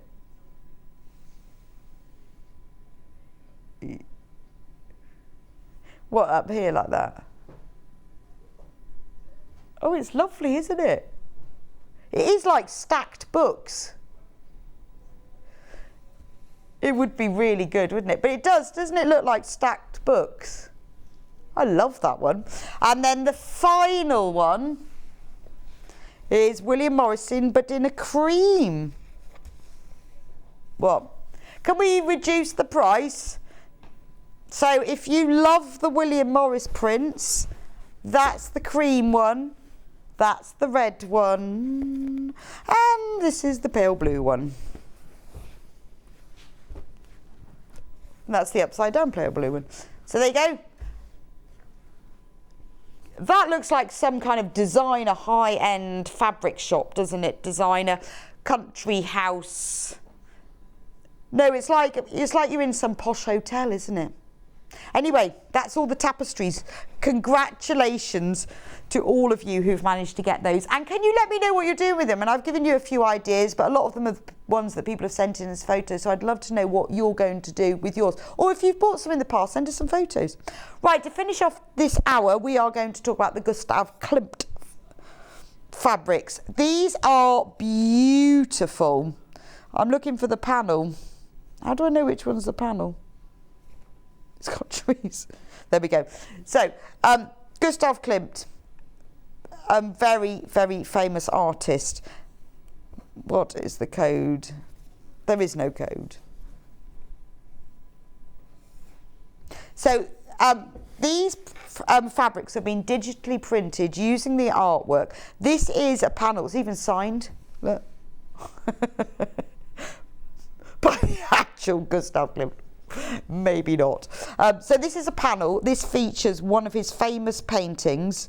It's really clever, isn't it? So you've got, it's like trees in an orchard. And then all of the colours all blend together. So you could use this for the front of a cushion, couldn't you? You could use it for the front of a bag. You could use it as the centre of a quilt.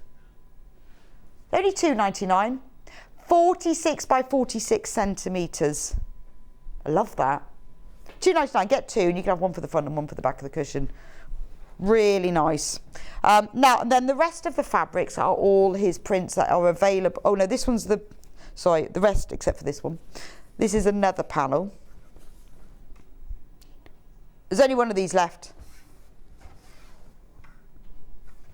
I think I've got it around the wrong way. Beautiful, only one of those left.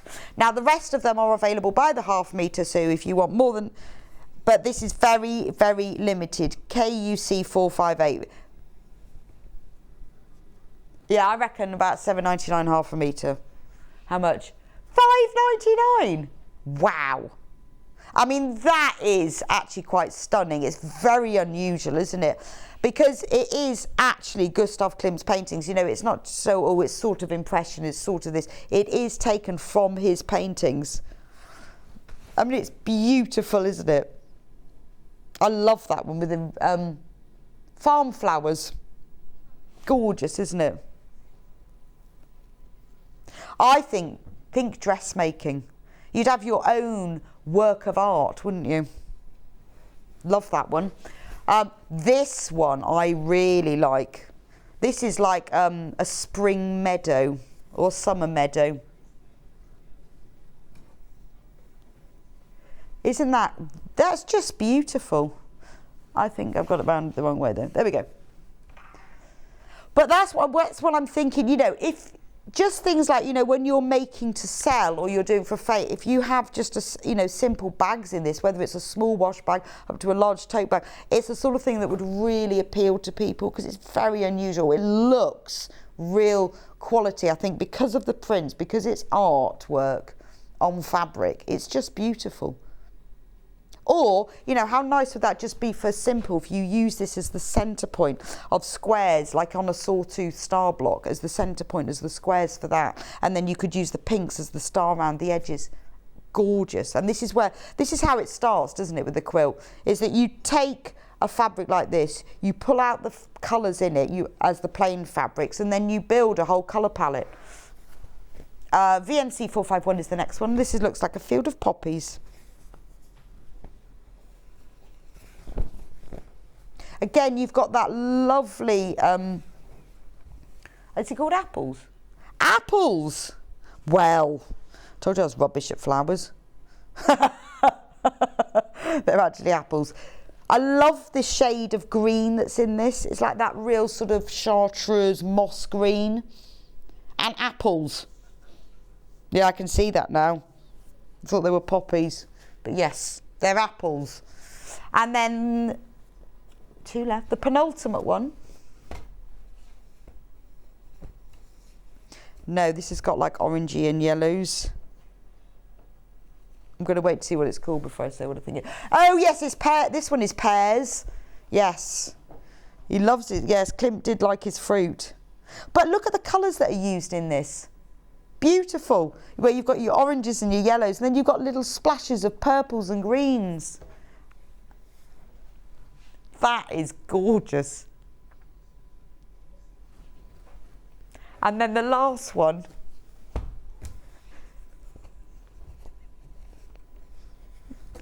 Oh, do you know, if only you lot could hear, you could all hear what they say. They just make me laugh all the time, make fun of me. So mean. What's this one then, Ben? White roses. You see, I was going to say that's roses, but I thought, no, it'll be something else. That's lovely, isn't it?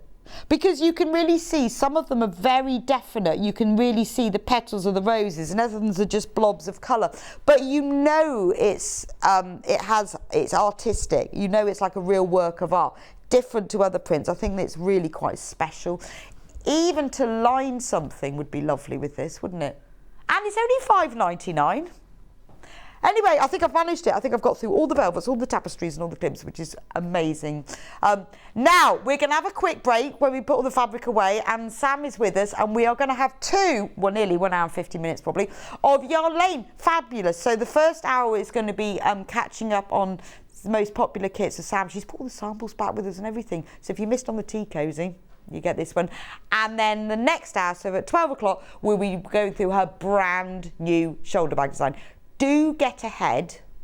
Go onto the website, click on Watch Live and get ahead and get the kits in the break, and then you will be ready to just watch and enjoy, and you'll have your kit. I'll see you back in a few minutes' time.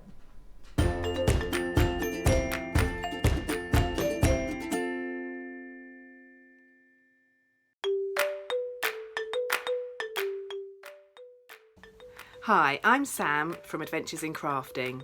I'm a craft and crochet teacher based in Tring in Hertfordshire. Since lockdown, I've moved all of my classes onto Zoom, so I now have customers from all over the country. I teach lots of crafts, but crochet is my specialism. I became passionate about crochet when I was pregnant with my 4th child and in desperate need of some me time. Crochet became my sanctuary, and I've crocheted every day since then. I'm a qualified teacher, and 8 years ago I began teaching crochet. I love sharing my passion with other people. I design patterns, sell kits and teach lots of classes. My classes range from beginners to next steps, specific makes and clubs. I also like to design crochet alongs. My most recent one was my autumn granny square crochet along, which resulted in me designing this allotment jumper, which I love to wear when I'm out gardening and looking after my chickens.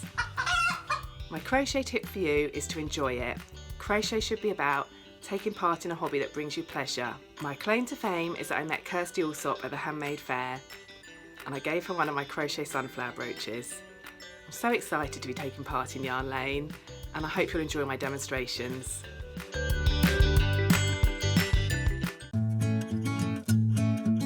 Stuck for ideas for the perfect gift? Why not get them a gift card? You can buy Sewing Street gift cards loaded up with anything from £10 to £500. Shop our gift cards online at www.sewingstreet.com or purchase them via our UK call centre on 0800 001 44 33. Missed the live show? Don't worry, we recorded it for you. Never miss out on your favourite presenters, guests and makes ever again. Head on over to our YouTube pages to watch back the day's live show and enjoy your favourite demos over and over again. Subscribe and turn on the bell notification so you never miss a show or video ever again.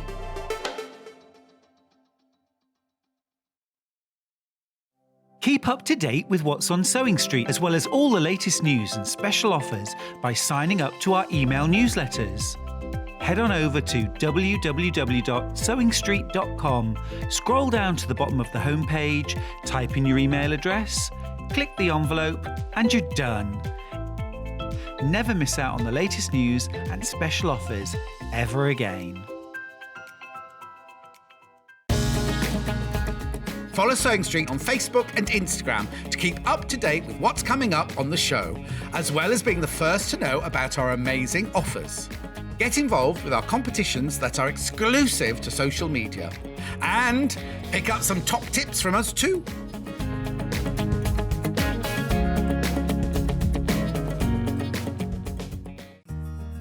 Have you heard about all the different ways you can shop on Sewing Street?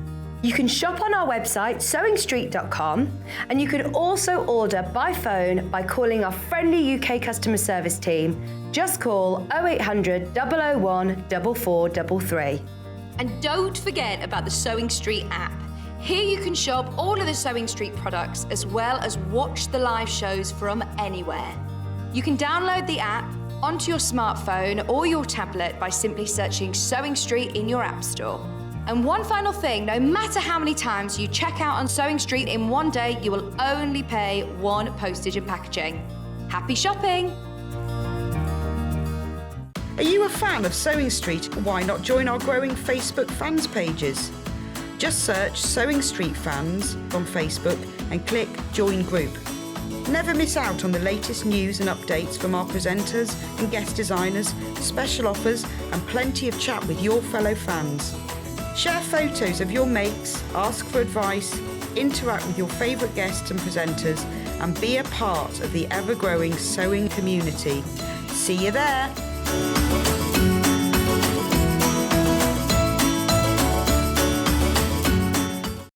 If you're a Sewing Street customer, no matter how many times you check out in one day, you will only pay one postage and packaging. So don't wait to add the item you want to your basket and check out. You will only pay one P&P even if you check out multiple times in one day. Here at Sewing Street, we're always looking at ways to make your shopping experience better. That's why on certain items, we have split pay. So with the split pay, depending on the price of the item, you can split the cost twice, 3 times, or 4 times. So that means you pay once, then you pay monthly until it's finished. And you know what? We do not charge any interest whatsoever. Isn't that fantastic? Split pay, you say? Well, yes, please. I'm off to buy myself an overlocker.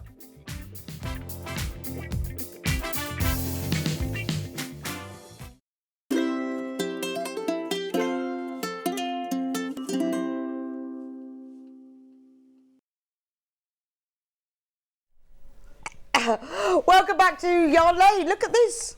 Look at this. I have so many kits. I can barely see you. But we are going to go through one by one. So what we have got the best of Sam Sabido, including Sam Sabido. Morning. Who's wearing one of our items. Actually, maybe we'll start with what you're wearing. Yeah, I am. I love that one. Well, do you know what? I haven't worn it for ages. I think it's been so wintry, hasn't it? So I've been sort of in the big thick jumpers, but I thought I'm going to put this on today. And yeah, it looks lovely. I've forgotten how lovely it is. It's really nice. Lovely. And it's lovely because you've got long sleeve top. Yeah, so I thought, well, I can wear a long sleeve top and then it's a layer over the top. It is, isn't it? And it's quite long, so it covers my tummy. Yeah, I quite like all of that because it goes, you can go as long as you like then with it, can't you? Yeah, and I've just got it over a pair of jeans, but you can wear it over a dress or a skirt. So I thought, I'm going to wear this again. It is nice, but I guess in the summer you could put a vest top underneath it, couldn't you? I really like that one. Yeah. Now all I've got to do is find the kit. So when I designed it, I had a long maxi dress I wore under it, and that was really nice. So that with the sort of spaghetti strap, so I felt like the sleeves covered that a bit. So love is all around. That's right. Right, well I found the green one. I've just got to find the blue one. Oh, maybe we've only got the green one. Maybe we've only got the green one. I've only got the blue one to wear because, as you know, all my friends make samples, so I just wore the one I had. But it might be you've only got the green one. Yes, I might come over to you because my table's too full. We have the green and the pink. Oh, okay. They're both all equally lovely. Yes, they are. So there's the... That's the same one, isn't it? No, that's the cardigan. Right, so that is Love Is All Around. Love Is All Do you want to Around. take them out of that? Yes. I'm going to go back. Yes. So I'd forgotten about this. I think this is probably about a year ago, and I demonstrated exactly how to make the hearts. I think it was last summer, possibly, maybe June. And so you get all of these. Where are they? Where is it? Oh, I found it. So this is the green. That's the green. That's a lovely shade So it's of green, really isn't lovely. it? It's eucalyptus, it's called. Yeah, I was going to say it's like a bluey green, yeah, isn't it? Yeah. Beautiful. yeah. So in the kit, you get, look at, there's Sam wearing it. There I am. Gorgeous. My summery days. Yeah, that was when you only had to wear a vest top. Yeah. Do you think that will ever happen again? I don't know. It doesn't feel like it at the moment, does I it? had a fire last night. That's ridiculous, isn't it? I was so cold. When am I going to not have to light a fire anymore? So you get 500 grams of yarn in this. It's a beautiful soft acrylic, and you get the full pattern. And what's the size range? If I remember correctly, it I'm goes gonna up test to... you. Is it, well, I was going to say 3XL, but I'm glancing over your shoulder to 4. to cheat, and I can see it's 4XL. So what's 128 centimetres in inches? Charlie. He's my chief calculator. Yes. 50 inches, so it goes all the way up to a 50-inch bust, this one.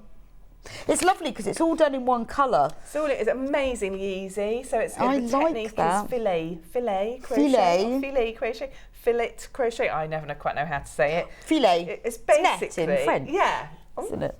It's very knowledgeable. I know. I have pieces of random knowledge that are useless. Random knowledge. It's basically trebles. So if you can do a treble, you can do this, and it's really repetitive, and it's one of those really lovely patterns that sets itself up. Oh, so you do the okay. first 2 rows. So you're basically making 2 rectangles, really, and you work from the bottom up. And you do the first 2 rows, and then you start the pattern, and then the pattern itself tells you where to go. So it's really self-explanatory. Okay, it is lovely, isn't it? Then? Yeah, so it's trebles chain 1 for most of it, and then when you come to do your heart motifs, that's where you're filling in the chain 1 with another treble. Oh, I see. So it's really straightforward. And Well, it's a nice technique to learn as well, isn't it? Yeah, exactly. It's a really good introduction to fillet So crochet. we have it in the eucalyptus, but we also, now I found it, have it in the pink. So again, same thing. And remember, all the kits come in a very nice bag, which is very useful to keep it in. I have lots of them. I use them for all sorts of things once I've finished. They're like more flexible than a box, aren't they? So yes, well, I keep the bits of yarn that I've got left over and think, why am I keeping them all? And then I have to empty it, and then I keep the bags, and they're great. This is a lovely dusky pink shade. I did 4 colourways, and they were all really wearable. I just rose, wanted them yeah, to be, it's very rose, isn't it? Wanting to be something you could wear. There's Sam in the rose. There I am. Yeah, that is a nice colour, isn't it? It's really lovely. They're all just really versatile. Wear with jeans or a dress. Only 11 of these ones left as well, so you need to get these checked out. You can go back and watch Sam demonstrating this. What date was it, Ben? The 13th of June. I remembered correctly.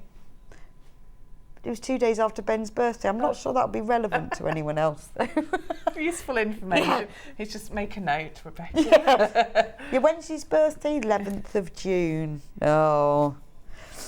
Maybe I'll have to make him a velvet suit. Right, so that's the pink one. Now, the next one I'm going to do, because yesterday I was going through what we had in the schedule, and I was really pleased to see that you had back still left the one that I really want to do. So I'm going to have this one. So please, could you not all buy it, because there's a few of them left. Oh, do you want to know what it is? Well, it is the Walking on Sunshine tee, and this is the colourway I want as well. For many reasons. I'm guessing it's blue. Yeah, well, it's cotton, and I looked at all of them. Yeah. Do you need the code? Yeah, it is. I just can't open it because the code's on. There we go. But I love this because I love the colour. Really and I love the colours, cotton yarn. Yeah, and the cotton is such a nice cotton. And this is lovely.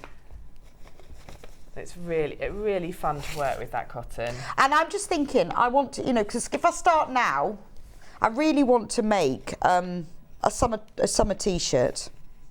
And this is it, isn't it? And it is, yeah, it is. It's hanging behind us in 2 other colours. Oh, not in that, yes. And I love that. I mean, that one I'm very tempted by, but I think I might drop something down it. Yes, white is a bit dodgy in that way, isn't it? But yeah, But it is beautiful. And also, from when you look at it here, it doesn't look like it has a sleeve, does it? No. But it does. It has a little cap sleeve. Yeah, but when you wear it... when you wear it, it sort of shapes itself. It becomes a sleeve, doesn't it? So you start with your... So look, see, that's what sold it to me, because you look gorgeous in that. Thank you.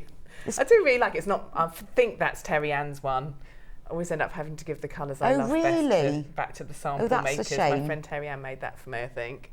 Yeah, but it is lovely. And that lime green is really zingy. Yeah, it is. And it's all 100% cotton. So it's 26.39. You're saving 20% on that, and it is 100% cotton. So it's, and there's only 15 left. Please don't buy them all, because this happens with Ben. Can you just get me one? Could you make the sleeves longer? You could, yes, you easily could, because there is a little bit of sleeve shaping in it. I've done trebles around it, so then you could just continue that on. Oh, I see. So yeah, so you could easily make it longer. In actual fact, I'm making a jumper version at home. Are you? Using exactly the same pattern, but making the sleeves longer. And how do you do that? Just keep adding trebles? Just keep going around. So the way it describes how to make the sleeves, I've described a little cap sleeve, and you would just keep going around and around. Oh, so you could have a longer sleeve. And you start by making your granny squares, and you start with which kind of is the nice. yoke of the top. So then you can try it on as you go, and you can. So this is quite good. So shape if it you've done yourself. some granny squares and you're thinking about doing some clothing, Yeah, absolutely. you could stay in your such comfort an easy zone. next step. Yeah, so it's just granny squares and trebles. It's really easy. And I think also the clothing thing, I think sometimes people think, well, how do I make it fit? But you say you just keep trying it on. So you make a, it might even be a photograph in the pattern. Yes, you make like a little rectangle of the granny squares, and then you can, if you're making it for yourself, or if you've got someone who can get to the house to try it on them, you try it on, and then you can go from there with your sizing. So in the pattern it explains how you can make it bigger if you need to at that point, before you then shape the rest of the jumper. I just think if you went into like some of these posh shops, what that would cost. They're everywhere at the moment, especially being cotton. Yeah. And it would be really expensive, wouldn't it? Yeah. And you can go longer with yours, but I designed it to be short because I wanted to wear it with a dress. So the photograph of me wearing the white one, that makes sense, is over a dress I had bought. Right. You can sort of see a little bit of it on here, but it's just sat perfectly at the top of the dress. Yeah, because you want them shorter with that, but like with jeans. But so if you wanted it a bit longer, you can go longer. It's really easy because you're just going around and around when you get to that true. stage. Well, that's the tricky bit. And then I guess you see, once you've made it once, you've got the pattern. Obviously, you need to buy more yarn, but you can make it again. Yeah, exactly. Well, that's definitely mine. There is another one. We have got this in another colourway. Oh, we do. Oh. I think that might we have it in. Is it that one there? Yeah, I think that might do you well want to take that one out? I'll put this one away. So this is the orange and white. So again, it's more of a coral. It looks very orange in the picture. It but is it's coral, more of a isn't coral. it? Yeah. And then you've got the white for the main top. And I'm not normally the sort of person that goes for white, but but it really suited you. That on that dress. Well, it was difficult for me to choose because of all the different colours. And then again, if you think, well, I'd rather wear something under it. It's nice, like I'm wearing it today, with a long sleeve t-shirt under it, or a longer dress. No, that's what I'm thinking. White long sleeve t-shirt, perfect. Yeah, to show it off. Yeah, and then you've got. It's almost like having a tank top, isn't it? It is. Actually, it's very similar, isn't it? It's like having a tank top, just a bit but prettier. These are lovely colours. Yeah, I love that I coral. can't remember whether we had that. Did we have that in another colour, Ben?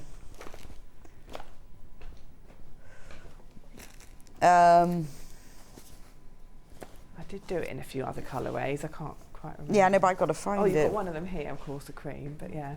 Oh yeah, there, I've got it. I've got it. Luckily, as we use them, the pile will go down, and then we'll be able to find them. So this isn't the one, the light blue one.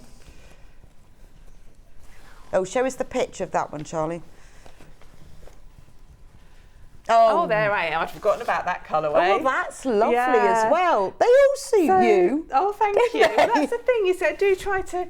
I mean, you have your favourite colours that you're drawn to. Yes. So, for example, like this blue that I'm wearing today. But then it's nice to experiment with other colours, and you find that you can wear more than you realise when you start trying them on. Yeah, that's true. I mean, that's very spring, I love isn't that it? colour anyway. I think that I must have made this in the summer, but it's a sort of spring-summer make, isn't it? Beautiful. Yeah. Ben, you can make yourself one. He said, I want one. Well, make one. Do you know, but this is all written for beginners. Yeah. So that's the Walking on Sunshine in the midday. Oh, there we go. Midday. Yeah. And remember, you are saving 20% on that as well. They were $32.99 when they launched, so you're making a special saving. Which should we do next? Should we do the shawls? Yeah. I can actually remember those because they're fairly recent. That's the cardigan. They're called Shades of Springtime. They're probably in a smaller Oh bag. yes, there's another one of those. Yeah, I've got 2. Yeah, I've got 2. So that's the blue one, isn't it? Yes. Is that going to be Now there's only 14 of this one left, and again, 20% saving. It's amazing. It was £28.99, now £23.19. It's never been reduced before, but it's a special day, so you get it special. Now, I love that. This is this one, isn't it? That's that and one. I love that yarn. So lovely, isn't it? So I designed these almost for the yarn, really. Oh, did you? I'd done a shawl at Christmas time, and I wanted to do a more spring-like shawl, and then I discovered this new yarn that Wendy are doing, the Giggles range. Oh, this is holiday, isn't it? Isn't it lovely? It's Gorgeous. really seaside. Oh, yeah. I feel like I should be in a beach hut. Yes.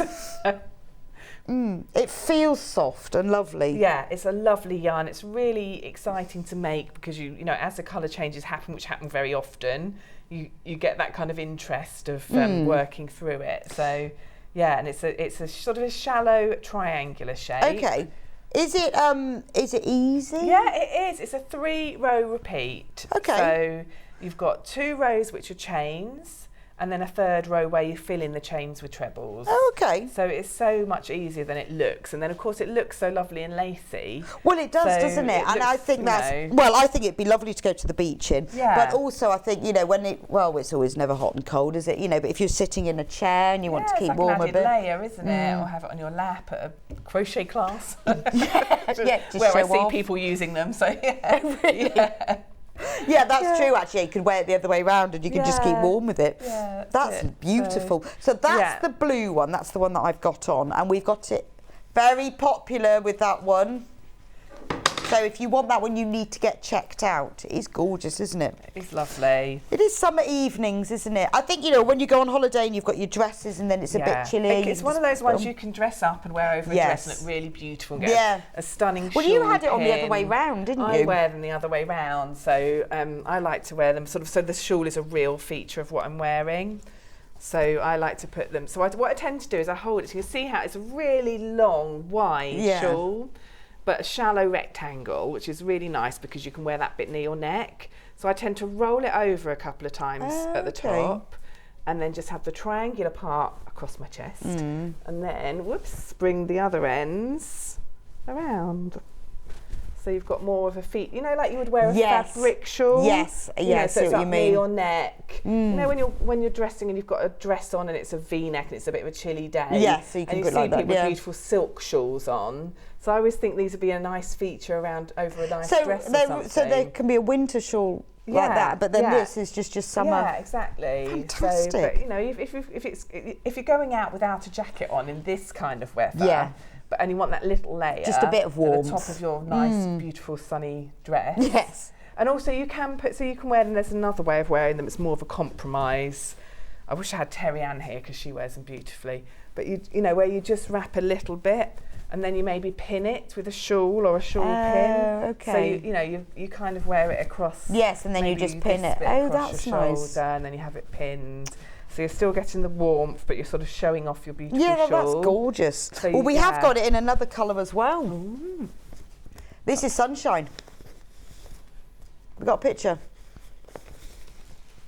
Oh, wow. It's really springy, that one, isn't it? That's really springy. Yeah. I must have seen that one because I've seen these ones, so I've seen it, but that's beautiful. Yeah. It's like sherbet, isn't it? It's very sort of sweet shoppy, Sweet isn't it? shoppy It's sherbet. very holiday. It is. It's really, really pretty. Cocktails and gorgeous. So exactly the same thing, and you can make them different sizes because this one is smaller than that one, isn't it? It just depends how long you crochet for. And then you get your contrasting colour for the edging, which is a pom-pom edging, so it's really I know, fun and to I love make. the pom-pom It's edge. a really lovely texture on it.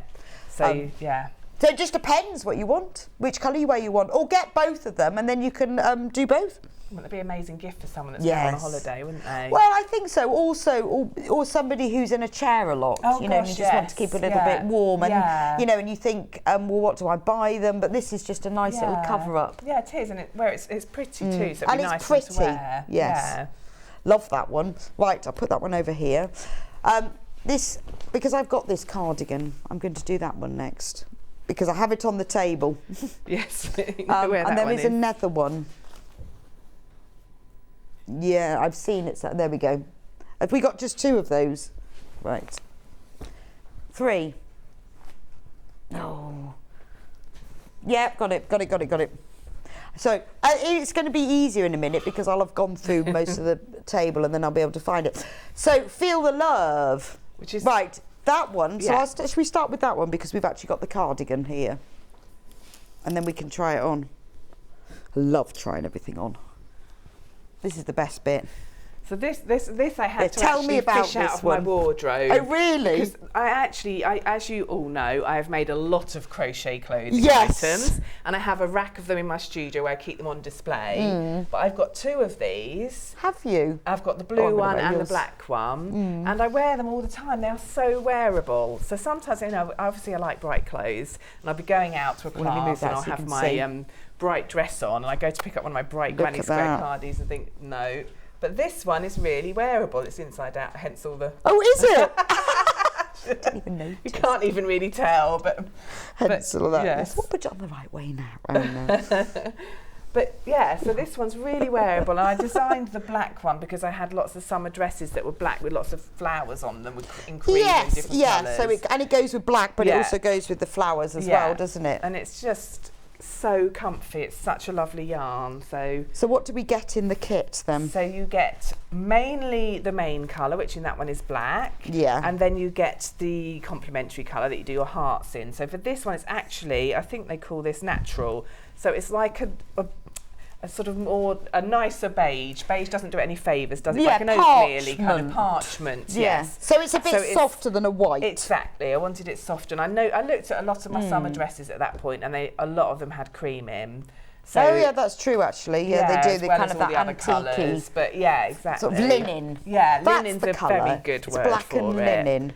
So- And obviously you get full instructions and you get the Yeah. fab bag as well. And you get 20% off. So it's $33.59. It's lovely. I like this. It's It's really really comfy soft to wear, and comfy. isn't it? Yeah, and I can feel like it's wearable as Yes, well. And yeah. it buttons in the right place. Yes, so you've I'm got liking buttons, that. and for this one I used, it's another one, I used mismatched buttons from my button Oh, tin. okay. But you can, obviously you can buy matching buttons, but I thought that was quite nice. Well, I like the fact that it buttons down here as well, Yes, not you've got up that here. V-neck, and it's a simple one to make. It is just trebles. Lots of crochet items are just made with trebles, and you look at it and think that looks so complicated. Yeah. But when you actually break it down and start looking at the pattern, it's rows of trebles. So you've got your 3 panels, your back panel and your 2 front Okay. panels, and you do your rows of trebles, and I think it's every 5th row, you put your other colour in of your hearts. Oh, okay. Which are clusters of trebles, which I Nice. demonstrated all on the show. Yes. So you've got that YouTube tutorial somewhere. Somewhere where, I think yes. it might have been spring last What year. date was it then? If you message us in and you need any of the dates, this was the 16th of June. We will let you know when they were on. So that's the black one. Yes. We've also got it in blue. Blue. So the main colour of this is navy. Yes. We got a picture of that one, Charlie. It's just coming. It's coming.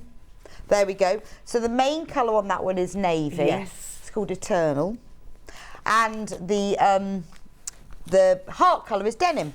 So you get absolutely loads. And I guess this one is up to a 50-inch chest, like all the others. Yes. Yeah. So you've got a massive size range here. From one size down from like a 28 up to a 50. It's a really big size range for you.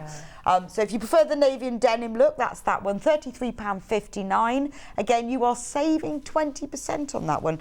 So if you get started now, you'll have a lovely cardigan for summer. Yeah. Honestly, it's so lovely to wear. It's nice, actually. Yeah. I'm liking this because I've got cold hands. It's getting a bit chilly. So that's the navy and denim one. And then finally, we have it in pink. Well, not pink, more neutral. The hearts are pink. Yeah, so it's a nice colourway, this one. Let's have a picture of this one. Oh yeah, I just remember this one. It's lovely, isn't it? Yeah. So the main colour is called Koala. So it's a nice soft brown, and then the hearts are in this lovely dusty pink colour. Yeah. And again, it goes from a 28 to a 50-inch bust. Yeah. Save 20%, $33.59, which is an amazing price for a whole cardigan, isn't it? The whole thing. You just need to choose the colourway. Very difficult, I know. I don't know how I'd choose, actually. I always go blue, but I need to stop going blue. Have a different colour. Or bright, or super bright and colourful. Right, so that's all of those. Shall we move on to, should we do the tea cosy? Just put that one on the floor. Let's put that one. Or shall I get that down? Yes. So this is your special coronation tea cosy. Yes. Oh, I love that. Had a lot of fun with these, mate. The fact that it has a gold crown.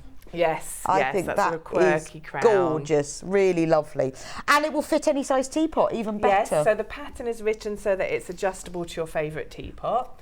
So you can choose your teapot that you want to make it for, and then you start making the pattern. So it can even be made into a cafetiere cover, which I haven't got with me today. Oh, but yes, Terry-Ann made that. So if you look back when I demonstrated yes, it, you'll I see it on remember there. that. So it's really adjustable, and you've got loads of yarn in the kit. So you've got the cream yarn that's used for covering the tea cosy, and then for all the roses, you've got pink, light blue, royal blue, and red. You've got green for the leaves, and you've got this special gold thread that's for the little crown that's on top.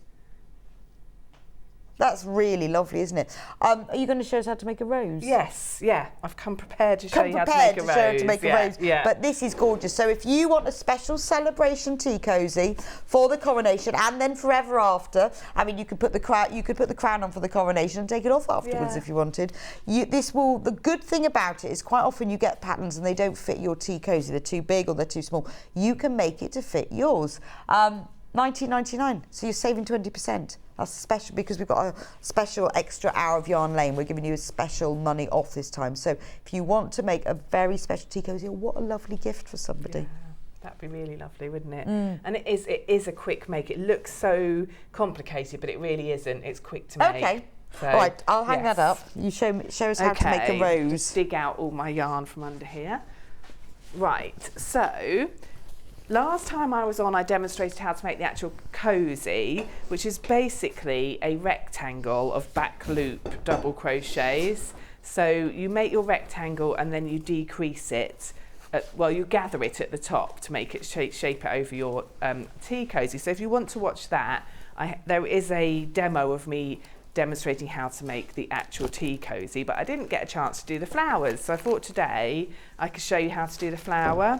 And the flower is really easy, so it's also a really good starting point if you're new to crochet to sort of have a go at working a crochet pattern. So what I'm going to do is I'll get you started and then I'll show you how you shape it as well. So you're going to start with a chain. So for your chain you make a slip knot. So for a slip knot, I put the tail of the yarn in the palm of my hand and then I loop it over. And then I put the hook through from the front, hook onto that yarn and pull it through and just pull all the ends of yarn so it tightens up. But if you've got another way of doing a slip knot, that's absolutely fine as well. So that just gets you started with your slip knot on your hook. So if you're very new to crochet, a big tip is to keep this loop on your hook loose, because you might be tempted, especially if you knit, to pull it tight, but don't, keep it loose. So you're going to do 27 chains. So literally just put the yarn over your hook and pull it through that loop once, twice, and you keep going, whoops, until you've got 27. Don't let it come off like that. I'm just going to quickly do that. So you'll just keep going, grabbing that yarn and pulling it through until you've got your 27 chains. And when you've done that, you're then going to make double crochets. So I haven't double checked because it doesn't matter for this. So I'm just going to start making double crochets into those chains. So I'm going to put my first double crochet in the second chain from the hook. So your first chain's got the yarn coming out of it. If I do that, you can see it coming through. And my second chain is here. So just put the hook under the top loop of that chain, grab onto the yarn with your hook and pull it through to the front and up in the air, which gives you 2 loops on your hook. Make sure they're quite loose. If they're not, you can jiggle your hook to loosen them, and then hook onto the yarn again and pull it through both. So that's made a little double crochet, and then you just do the same again into every little loop along. Hook in, pull it back through, yarn over through the 2. So you'll do that all the way along until you've got your 27, or in fact it'll be 26 double crochets. So hook into the chain, pull it back through, gives you 2 loops, yarn over through the 2. So I'm just going to go through to the end so you can see what your first little row of double crochets looks like. So when you get to the end, you'll have this little row like this of these that almost look like knots, I always think. When people come and they haven't done crochet before and they're like, oh, what is that? Like, that's exactly what you're trying to make. Just little knots. A little knot with a V on the top. Okay. So I'll go along to the end. I haven't done 27 because I don't want to take too much time, but I'm just going to get to the end to show you what your first row of double crochet should look like. Obviously I'm doing it quicker, but you take your time, just make sure you feel comfortable with it. So that's my row of double crochet, so little knots with V's on top. So to make it into a flower, you chain 1, and then you're going to turn it. I always say like the page of a book, because you want to look at the back of it, but you want to keep your tail at the bottom and your stitches on top. So just turn it over like so. And then you're going to start working into those stitches that you've just made. So if you're not sure where they've gone, you can twist the work over. You have to twist it quite far, and then you'll find those V's again that were at the top of the stitches. So now we're looking at them from the back. So to make it into a flower, you're going to do a treble in the first stitch. So yarn over into that first stitch, pull the yarn back through, which gives you 3 loops on your hook, and then yarn over through 2, leaving 2 loops, and yarn over through the next 2. So that's your treble. And I'm actually going to do 5 of those in that stitch, so another 4, yarn over into that stitch, pull back through, gives you 3, yarn over through 2, yarn over through 2. So we've now got 2 posts in the same stitch. So I'm going to keep going until I've got 5 posts in there, which is like a little shell stitch. Oh, and that's making a petal. Exactly, right. Which makes a little petal. I'll just do those a bit quicker. So you can see you've got lots of stitches in one little gap, and it looks like a fan or a shell. Yeah. And then you find the next stitch along, and you're going to slip stitch in there. So you find the next stitch here, put your hook into that stitch, twisting it to make sure you go under 2 strands of the V, and for a slip stitch you grab the yarn and you put it back through that stitch and straight through the loop on your hook, and that closes down that little petal, so it's even more like a shell. Oh, okay. So you're going to do that all the way along. So you do another shell in the next stitch, so find the next stitch along, and in there you make your 5 trebles. And what happens is, because you're putting a lot of stitches in one gap, the whole thing starts to twist. Obviously I'm going fast because I want to just show you what happens. Whoops, finish off that treble. So that's 5 trebles. 1, 2, 3, 4, 5. And already this is twisting at the bottom. Oh, so okay. it will start to twist because you're putting a lot of stitches where you'd normally just have 1. Then you slip stitch in the next. And then you do the same again, 5 trebles in the following. And you get this sort of spirally shape coming out the bottom. So that's 3 trebles, 4 trebles, 5 trebles, slip stitch in the next. And can you see how it's all sort of twisting there as I go along? So in order to see the straight row, I need to flatten it all like that. But that's what you do, you repeat all the way along. So I've slip stitched, then I do 5 trebles, slip stitch in the next, do 5 more, and you end up with something like this. A pig's tail. Yeah, twirly whirly shape. Okay. Okay, and then... Is that the whole flower? That is the whole flower wow. ready to be shaped. Okay. That is all there is to it. It's a really good starting point for flowers, and it's all ready to be shaped now. And this is one thing I wanted to show you, because I've spoken to some people that bought the Tea Cosy kit, and they said, it's one of those things where the first time you shape the flower, you think, what am I doing with this? And then after that, you're absolutely fine. So I thought if I demonstrate how you actually make this look like a rose, it might make more sense. Right, good. So you will put a needle on the end of your yarn, and then you start to roll it up. And if I roll it before I sew it, or before, you know, if you roll it before you sew it, you get the idea of what you should do.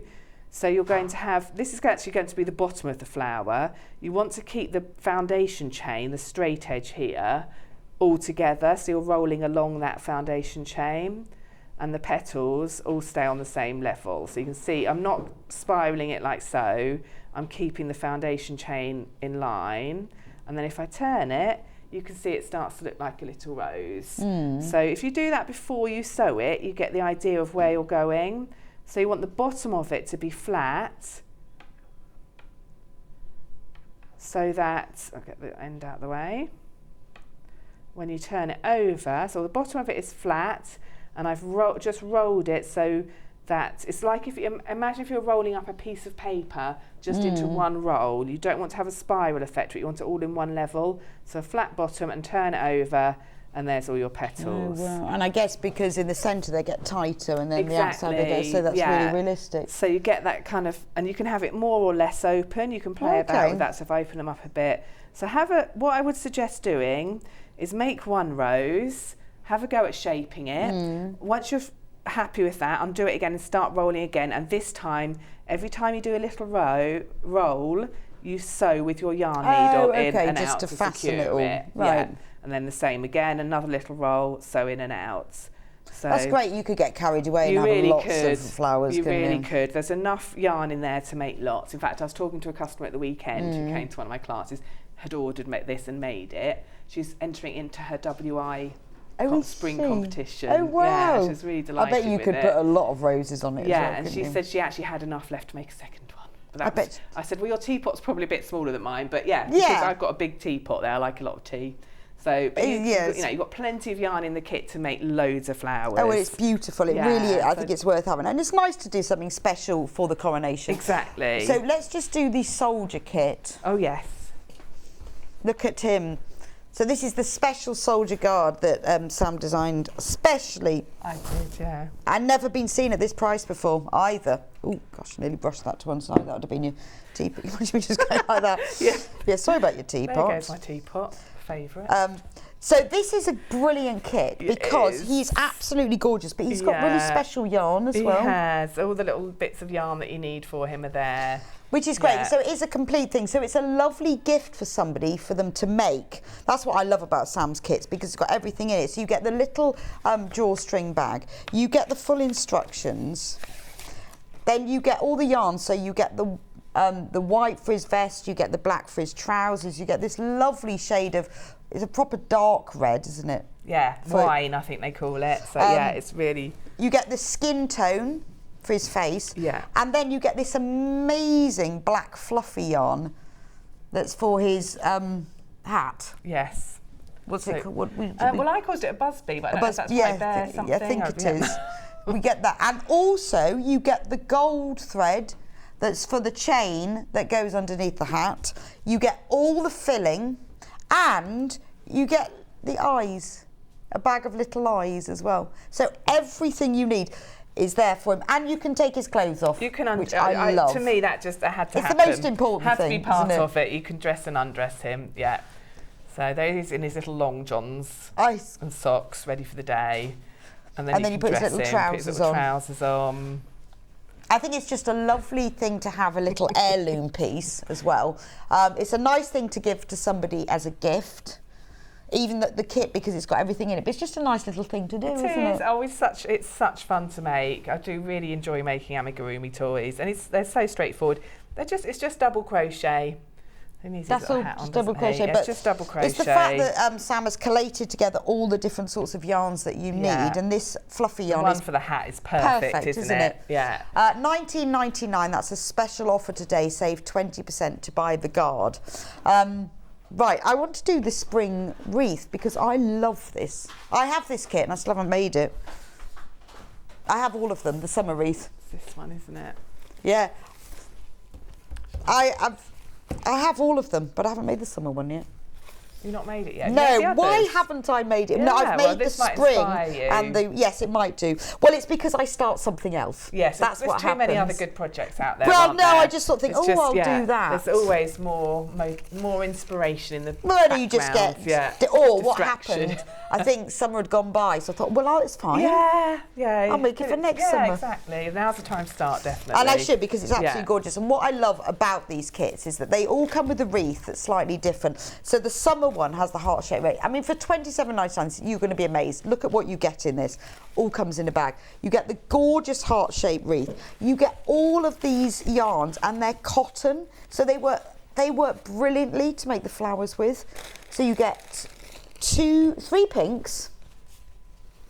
And what's lovely is that you can copy your layout exactly. Yes. Or not. Or you can be creative with it. Yeah, exactly. So you've got that sort of suggestion there, but you can do what you want with your All flowers. of the wreaths, because we have the 4 different seasons, they all have their own bird. And and look at him. Swallow. The I love swallow. swallows, yeah. It's perfect for summer. Yeah. So that's why he has little balls of yarn. There's even a small bowl of yarn of the orange, because that's where the top of his head is. So you've got all of those yarns. Oh, hang on, we've got some yellow and we've got some pink. So there's daisies, roses and lavender. Yeah. This is inspiring me, because I know exactly where it is. It's sat there and I'm going to make it. Well, mine are all on my studio wall, all the seasons. They're all just displayed Well, I together. have them on the back of a door and swap really? them. Oh, that is a good Except idea. I haven't got summer. Yeah. Well, you definitely need to get I on know. that. We have the wire. So the wire is for the lavender, because each of those lavenders is wired. So you get the you push the wire through it once you've finished. And then you get a bag with all the bits. Yes. This is the best bit. And I lost the eggs to my spring one and then found them 6 months later.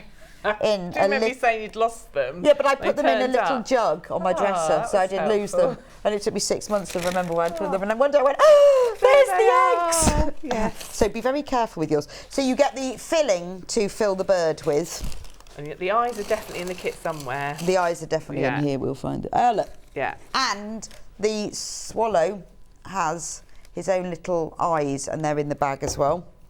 And obviously full instructions. Honestly, they are just gorgeous to make, because what's nice is you can just make, like in an evening, just one flower. Yes. Or you think, oh, well, I'll make all the leaves. Exactly, yeah. So they're quite a nice, manageable thing. Yeah. And actually, looking at these roses, they're made in a similar way to what I they? just demonstrated. It's a bit more complicated, but yeah, similar rolling up. But it's lovely, because when you read through the instructions, it breaks it all down bit by bit, so you can just do. And I really enjoyed making mine, because you just, you've got like one page for the daisy, one for the rose, and you just go through it bit by bit. And I think because they're these little balls of cotton yarn, they're just really cute, aren't they? Yeah, and they're really lovely to work with. Put that one back in. Yeah, let me just But they are a lovely yes, you could have them all hung up all together. Yeah. Well, I've put mine on the back of a door. Yeah, so that's not. I mean, it's nice because my front door is around the side of the house, so you can't see it from the street.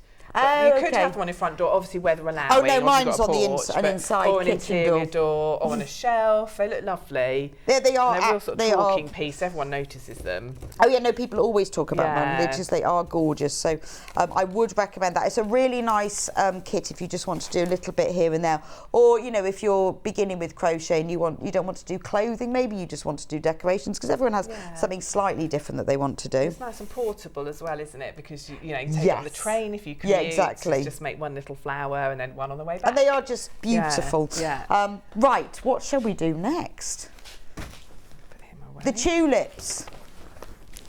Because Ben loves the tulips. I haven't got them with me, I'm afraid. Don't Sorry. worry. We'll have a picture. Those are irises. Ben says, should we do the tulips? Yeah, they're irises. They are. They are gorgeous, the irises, though. Now, these are great because these are the best floral gift for someone, aren't they? They are so lovely, yeah. And they just look really nice together in a vase or a jug or just, So you've got enough in the kit to make, is it 6? I think it was 6, yeah. 1, 2, 3. There's 6 sticks. Yeah. 2, 3. So there's enough. So you get the green sticks to put them on, and then you get the cotton yarn. So you get the blue and the yellow and the green. I think the irises are gorgeous. They're really beautiful, and it's a good time of year to be making irises. So they should be coming out soon, shouldn't they? So you could give them someone as a gift, even buy them a nice vase and give them as a gift, and they'll last forever. Yeah. Or have them in the middle of your table. They look quite nice on a windowsill. Yeah. Very trendy though, crocheted flowers, aren't they? Yeah, they really are. They really are. And actually, I made some on a class the other day with some customers, and we were talking about other things you can put in the vase with them. Oh, so you could okay. put some dried flowers in with them. Or it was that's Easter true. time, so we're talking about Easter eggs on sticks. But you know, you can mix up what you put in with them as well. That's true. And there are other flowers. And so we you can have put got other more, flowers, You have so a bouquet of flowers. I know a lot of people have bought several and then they've done the other flowers. So Yeah. we've also got tulips. Look at these. So if you get all of those, because we've got daffodils as well, which I'll show you in a minute. There's the tulips, Ben. These are tulips. They're different to irises. I love the tulips. They're very realistic, aren't they? They're really lovely, yeah. So again, we've got 6 sticks. And then we've got the green for the leaves, but the tulip colours are really lovely. Yeah. And these are tiny balls, aren't they? So cute. They're 20 gram balls. 20 grams. Yeah. Again, yeah. these are cotton yarn. I think they work really well with these 3D things. Yes. Yeah. Because they stand out. They hold more. their shape really well, and they've just got such a nice finish to them. They look really beautiful. Okay.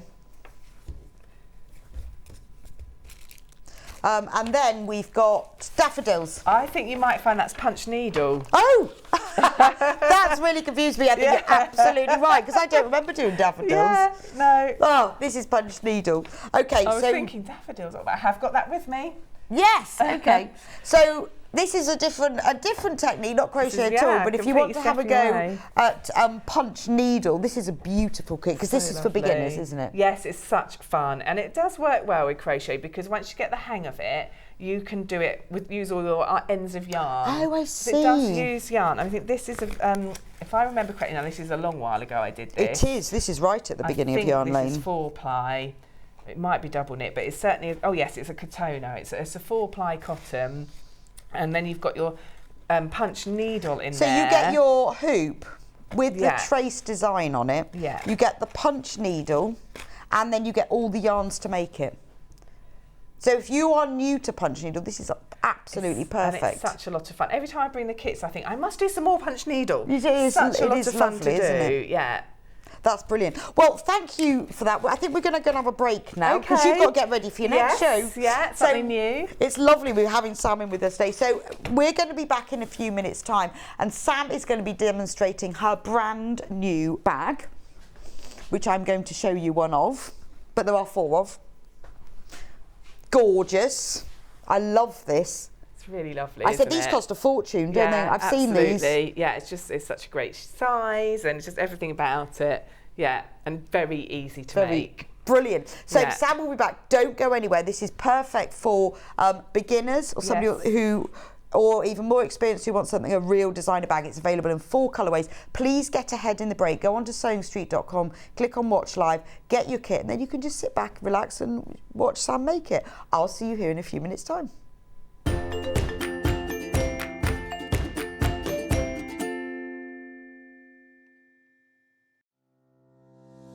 Hi guys, I'm Becky Alexander Frost, and I own a pattern brand called RJF Makes. RJF Makes is my initials, which is Rebecca Jane Alexander Frost, and most of you might know me as Baffer in the studio when John and Vic say our Baffer when I message in. Favourite thing to make? I think people know me by now. I like to make bags. As you can see, I've got a few bags behind me. Most of my patterns are bags, however there is a few craft style patterns available as well. Claim to fame, I used to previously be on another sewing channel with John and Vix and the team. And basically I used to work alongside some famous pattern designers testing for them. What got me into sewing was my mom. When I was 5, I was standing next to her while she was sewing some bridesmaids dresses for me and my sister, and basically I asked if I could learn to sew. She said I was a bit immature, still immature by the way.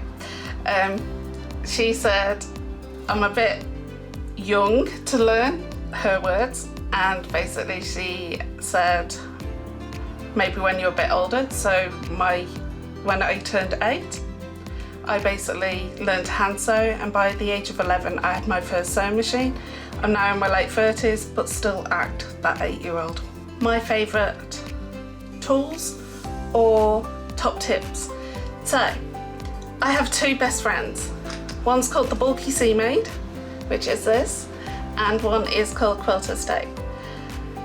This will help anybody, the Bulky Sea Maid will help anybody if yours got something bulky going underneath your presser foots. This will stop any stitches from jumping and basically missing a stitch. Now this is my best friend when I come to put in zips, and you'll see me use this a lot, I mean a lot. Thank you ever so much, and I'll see you all soon. Bye.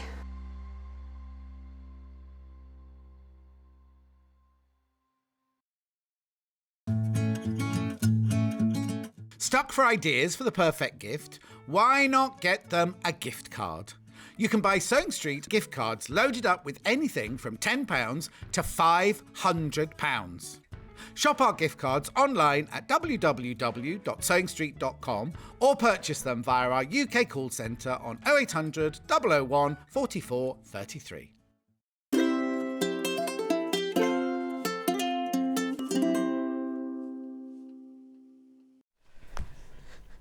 Welcome back to Yarn Lane. So we are launching Sam's brand new design in 5 colours. She obviously couldn't choose. No, exactly. Obviously. So Sam, tell me about the design. What was the idea behind? This has a story behind it. Okay, so you all hear me talk about my friend Terry Ann. Yes. Who, let's move over to you and then we'll go through them. Is a really avid crocheter and really kindly helps with loads of my samples. But she also does lots of her own crochet, and she's the kind of person that would just design something. She'll sit one afternoon and make something. So one day she came along to Crochet Club with a bag like this. She said, oh, I just made this yesterday. And everybody there fell in love with it. Really? Yeah, it was just, I was like, oh, that is beautiful. So I asked her if I could write up the pattern and use it as one of my kits. Oh, okay. So she was absolutely fine with that. She very kindly gave me permission. So this is actually Terry Ann's design. Terry Ann's design. Written up by me. It's gorgeous, isn't it? So it's lovely. It's like your summer bag. It's just, I've called it Step into Springtime because it just feels like that, doesn't it? Oh, yeah, I'm ready it does. for spring when I'm carrying that bag. I feel like I should be on a bicycle. Yes. You know, with it across my shoulder like this. Well, it's always nice to have a long strap, isn't it? So it's well, you can choose, can't you, whether it's across your shoulder. Yeah, exactly. Or whether it's on your shoulder, or you can make the strap shorter. So. Well, I feel like you could put your files in it. You could put your folders in there, couldn't you? Books, yeah. Yeah. So I was putting crochet books in them to take photographs of them. Oh, that's true. So it is a good, and a laptop I think would fit in fine. Yeah, definitely. So it's that kind of size. It's 30 centimetres width by about 40 centimetres. And you see these, I mean, they're so expensive, aren't they, to they're buy? all in the shops at the moment. People keep sending me photographs of them. Oh, do they? Yeah, Oh, so, I mean, not exactly the same, but very similar. Yeah, very So how similar. did you decide on the colours then? Well, I wanted something bright and spring-like. So some of them are that. And then I wanted some that were more neutral and wearable. Also, each bag comes with a different flower. So I was sort of inspired by the flowers themselves. And the flowers are brooches. Oh, so you can take them off and wear them as a brooch if you want to. So let's do it with this. This one's I called carnations. Every flower is different. So it really came from the flower and then what background I wanted it on. So hang on, I'll just do that.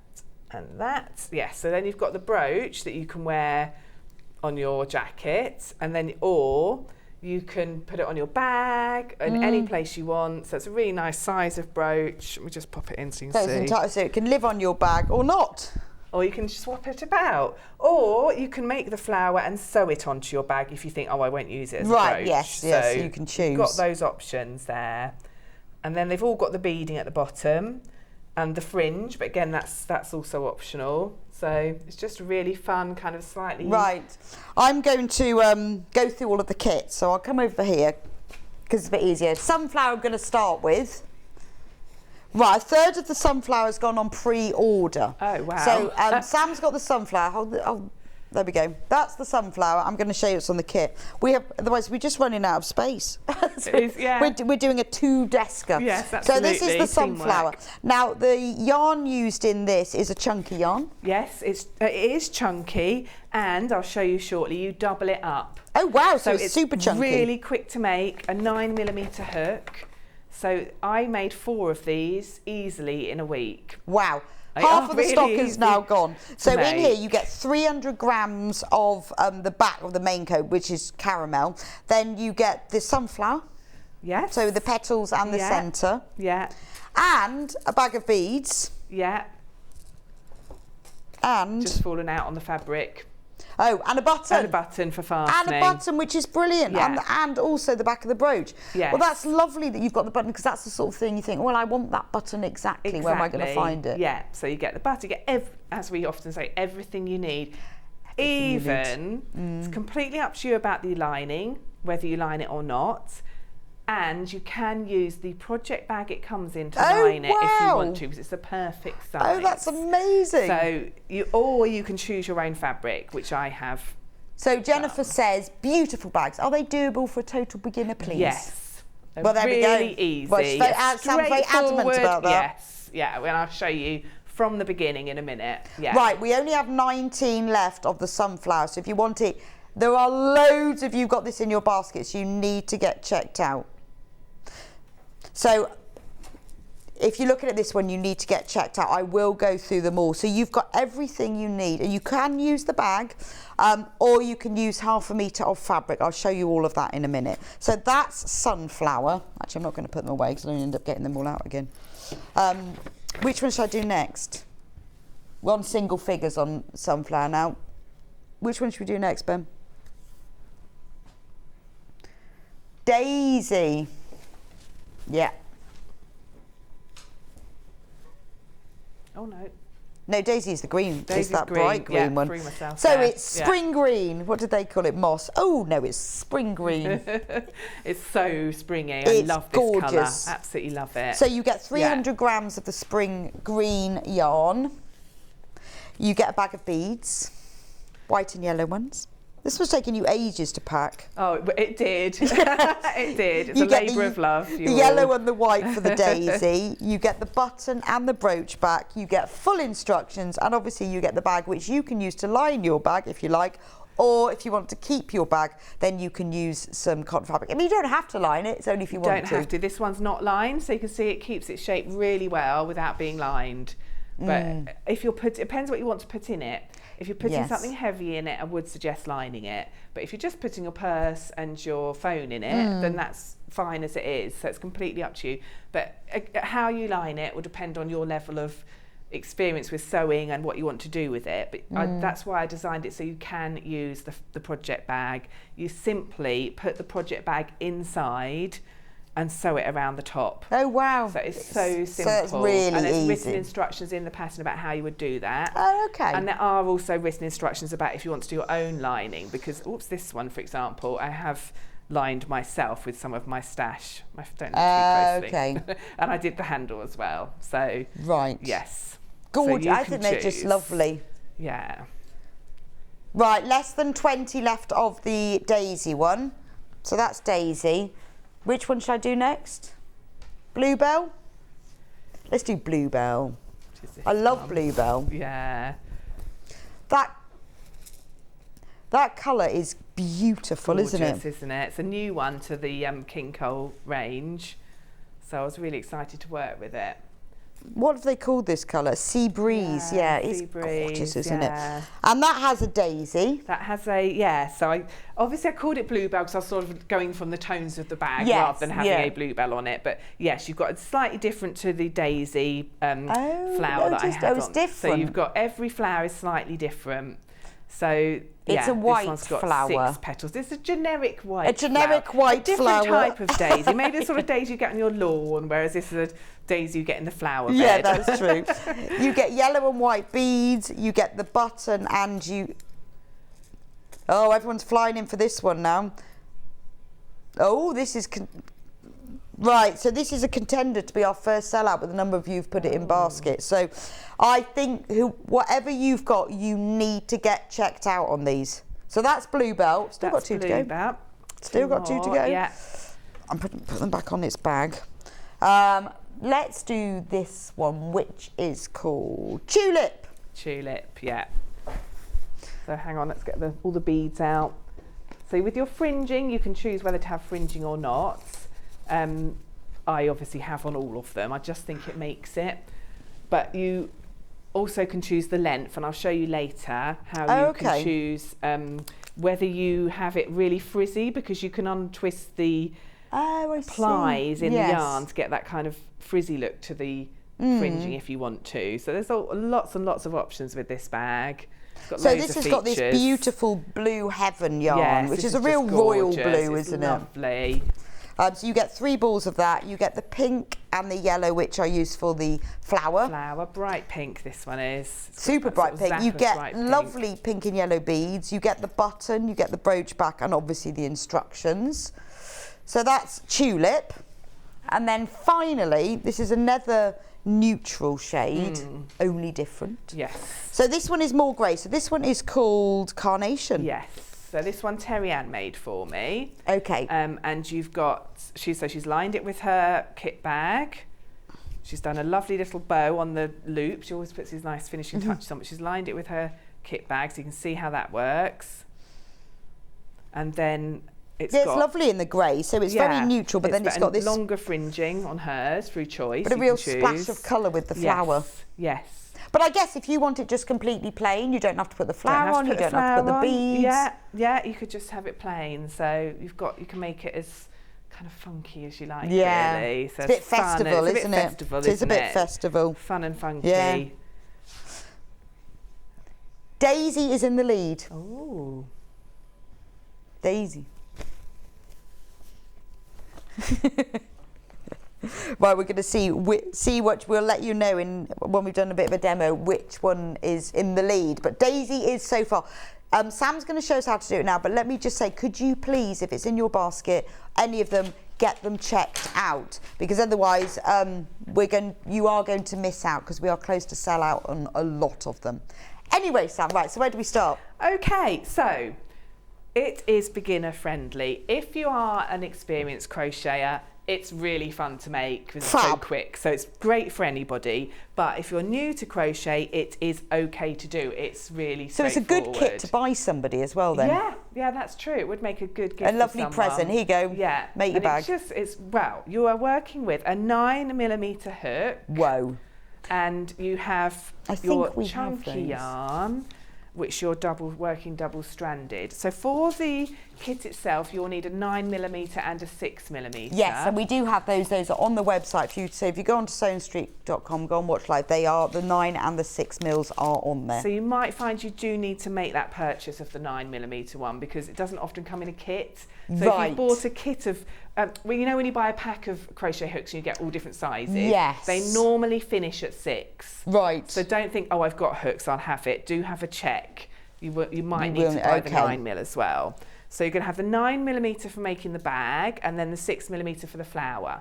Right. So that's why you've got the 2 hooks there. Okay. Okay, so you're going to work double-stranded. So you've got 3 balls in your pack. The simplest way to work double-stranded is literally, fling around the wrapper, just to open your 2 balls, pull out the end of one, pull out the end of the other, put them together, and just work with them as if they're one strand of yarn. Right. So that is the simplest way, and it works. So you might worry that these are going to get tangled. They really don't. It works. So I don't think I've ever done that, actually. Have you not ever done it? I haven't. No. It's a really good way, and actually it's a really good way for other projects of stash busting, because you can make your stash, if you say you've got double knit and your pattern says chunky, you can make your yarn up to the right weight by using more than one strand. I've used it with Dewey Jumbo's crochet hooks. We've done like about 5 strands together, but never in a project. I've seen it a lot. Yeah, and it just, I'll tell you why I did it. I wanted the colours, and super chunky yarns just don't come in these beautiful colours. So I thought, right, okay, I'm going to order chunky and we'll work double stranded. because I wanted that big look. Well, I know textured West look to Yorkshire the Spinners have bag. done it a lot in their knitting. Yes. They've done really chunky knits, so they've done the Yeah. same to And get that it's super just- chunky yeah, look. exactly.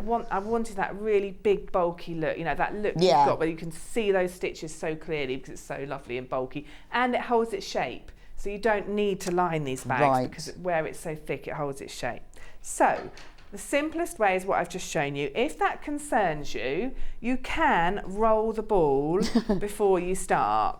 So if you think, well, this is strange, I don't like having two balls of wool wombling They're not about on the tangling floor. though, I don't They suppose don't they do. tangle, but you can roll them together Okay. to make one big ball. But I didn't do that. I made 4 of these bags. I'm not sure about Terry Ann, but I didn't do No, that. but then they wouldn't, So- like when you do, I mean, I've done like Fair Isle where you've got 2 together and they don't They tangle. don't, when it's just 2 Yeah. and you're working at the same time. So it's Yes. not like where it tangles, you might have done colour changing Yes, work. that's true. And they get twisted Yes. around each other. But because you're working with these at exactly the same time, it really doesn't happen. So there we go. So in fact, as I showed you before, you're going to start with a chain. And you're going to start, it's quite interesting, I wish I'd kept it out now. When I was doing the flower earlier, I started with a chain of 27, and this is a chain of 28. So, Wow. and And you'll that makes see a whole the difference bag. in size. Yeah. Yeah. So you're going to make a slip knot. So I put the double tail in the palm of my hand, loop it over, put the hook through from the front, grab those 2 strands and put it through, and then just pull the tails to secure my slip knot. You might have a different way to do it, that's absolutely fine. And then just like I showed you before, you're going to put the yarn over the hook and pull it through the loop, and you do that once, and then you just keep counting 2 until you've got 28, 3, 4, you can see how much bigger it's coming out, 7, 8, 9, 10, so you can see already I've got those 10 V's, 11, 12, 13, 14, 15, 16. So that's 20, 1, 2, 3, 4, 5, 6, 7. So obviously I'm doing it super fast, but you can take your time. And you've got that row of 28 stitches. So do have a little count. And what you can also do at this point in time, if you're planning to use your project bag as your guide, just check it across your project bag. Right. If you're using your project bag as a liner, use your project bag as a guide to check you've got roughly the right number of, right size of chain. It will get a bit smaller. So mine, if I stretch mine, it's a bit bigger than the bag, that's fine because it will get a bit smaller. Okay. Once you work stitches into it. If it's not the right size, if it's way smaller or way bigger, you can go up or down a hook size if you want to use your project bag as the liner. Right, and otherwise it doesn't matter. Otherwise it doesn't matter. Yeah, exactly. Because it's only going to be a bit off, isn't it? Yeah, it's not likely to be too much off. Okay, so then you're going to find the 4th chain from the hook. So you've got the one on your hook with which the yarn is coming out of the 1st chain. So that's 1, 2, 3, 4. So we're going to work in that 4th chain. So remember that you're going to, because you've got 2 strands, you put your yarn over and you need to go under the top loop of the chain, which is actually 2 strands of yarn. So once you get your head around that, it's absolutely fine. So I've gone yarn over into that loop, pull the yarn back through, gives you 3 loops on your hook, yarn over through 2, leaves you with 2, yarn over through 2. So where I've got that chain 3 I just skipped and 1 treble, it's actually like having 2 posts in there. Yeah, yeah. And then 1 more treble, so 2 trebles in the same space.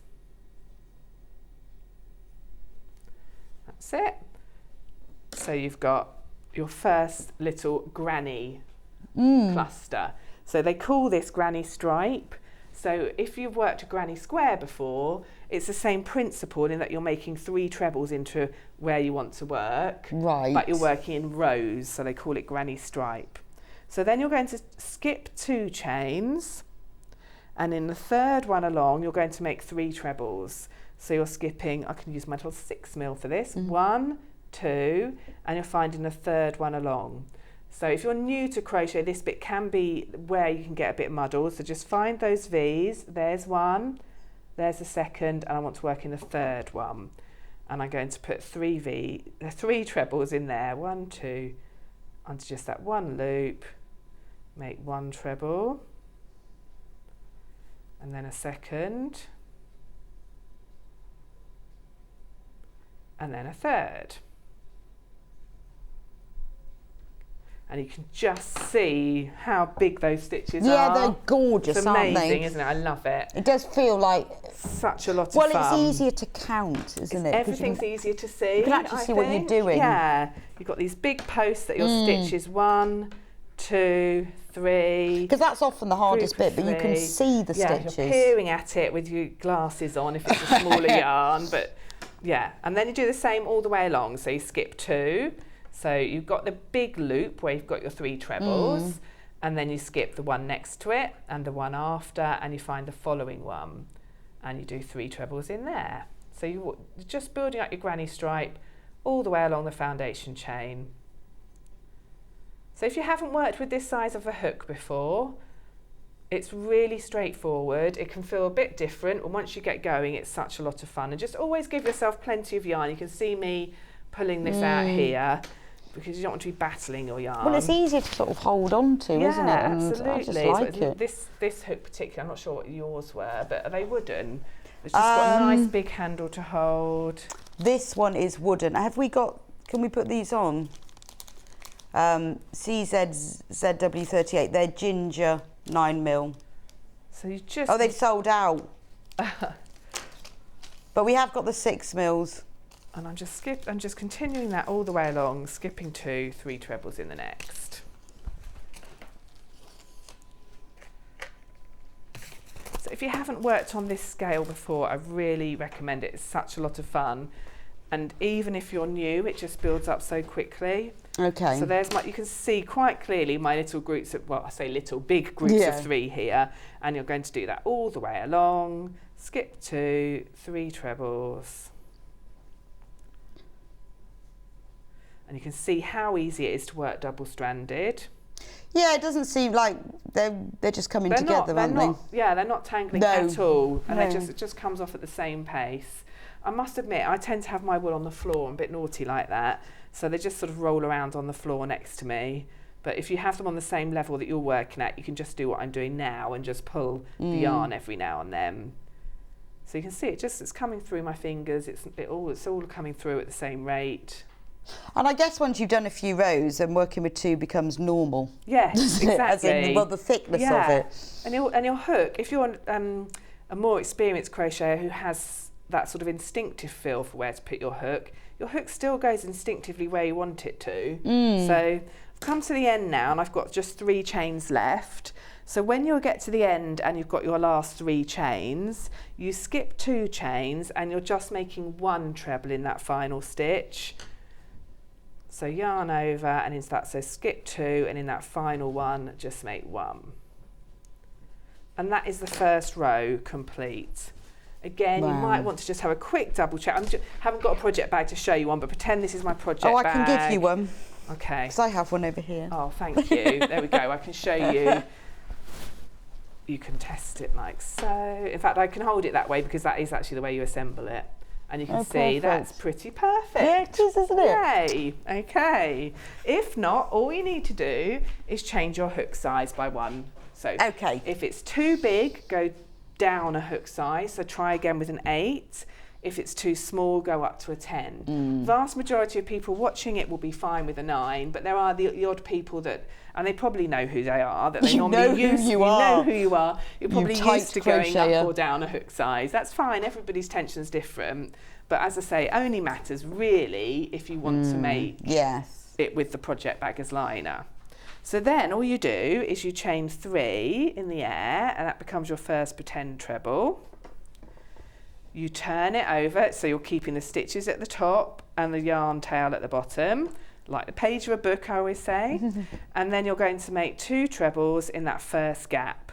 So you've got this 3 chain we made, pretending to be the first one. And now it really gets like a granny square because you're just going to work into gaps. See, I never knew this was called granny stripe. Didn't know that. Did you not? No, and it makes sense. Yeah, of course. It's just because I call it granny stripe, and I know other people that do. I don't know. Maybe I made that up. I didn't even know what it was called, but it makes sense because it's your groups of 3. Yeah. And so now I'm going to, because I've got one already, I'm just going to put 2 in that first gap. So the first gap sits between that last treble and the next group of 3. And when I say gap, I literally mean in the hole. Yarn over into that hole, pull back through, yarn over through 2, yarn over through 2, and then another one.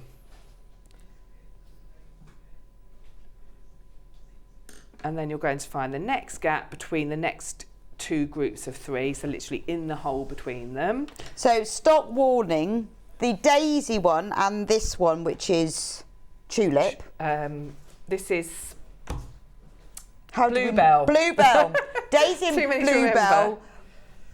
We have 6 left of the bluebell and 19 in baskets.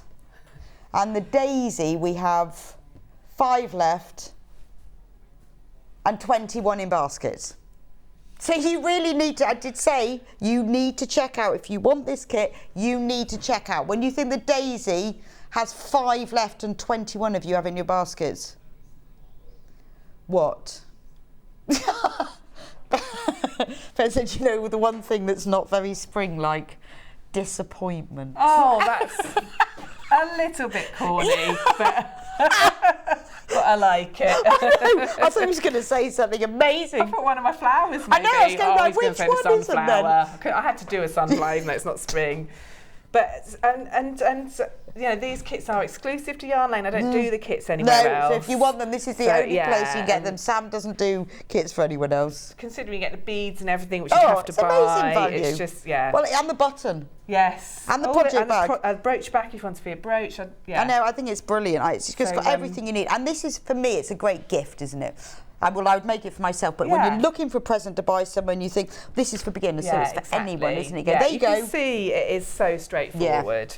So now I'm just working along and I'm going to make 3 trebles in every one of these gaps. So 3 trebles in this one, and hopefully you'll see how it quickly starts to grow. So that's 3 in there. Thank you. That could be your wool unwinder. Your yarn winder. And 3 in the next. And because you're working at this, this side, with this size of hook and yarn, look how quickly it builds up. I know, it's amazing, isn't it? So it is, if you're an experienced crocheter, it is an evening's work. Yeah. But it's quite a nice thing also if you want to teach somebody. You know, when you teach someone, you think, you teach them all the time. But no, it's a great thing to start with. And how lovely to, also it's, often people start with blankets, and I think that can be a bit soul-destroying because they take so long to make. But imagine starting with something which you could feasibly finish within a week or 2. And then actually, once you've learned this, you could move on to a blanket, couldn't you? And kids could make this, and they could, have something they really enjoy using afterwards. Yeah, they would as well. So I'm going to keep going along. So 3 trebles in every gap.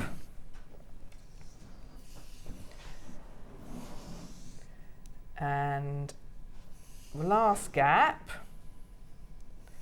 I'll show you how that looks. So there's the last gap. And then here I have my very last group of 3. It doesn't look very straight at the moment. So in that last group of 3, you're going to put a treble in the 3rd of the 3 chain. So find those 3 chains that you made. Well, they're actually the ones you skipped at the beginning. 1, 2, 3. And you're going to put yarn over and just go into that 3rd one and just make 1 treble in there. So you always finish the row. See, I've just, with 1 treble, and that keeps it straight. Oh, it's nice and square now. Yeah, exactly. And if you're not sure, just trying to see what I did with my bag, but if you're not sure where you are, I have many to choose from. Yes, we have them all piled up here. But if you're not sure where that 3rd chain is, stitch markers, I always go on about them, use a stitch marker.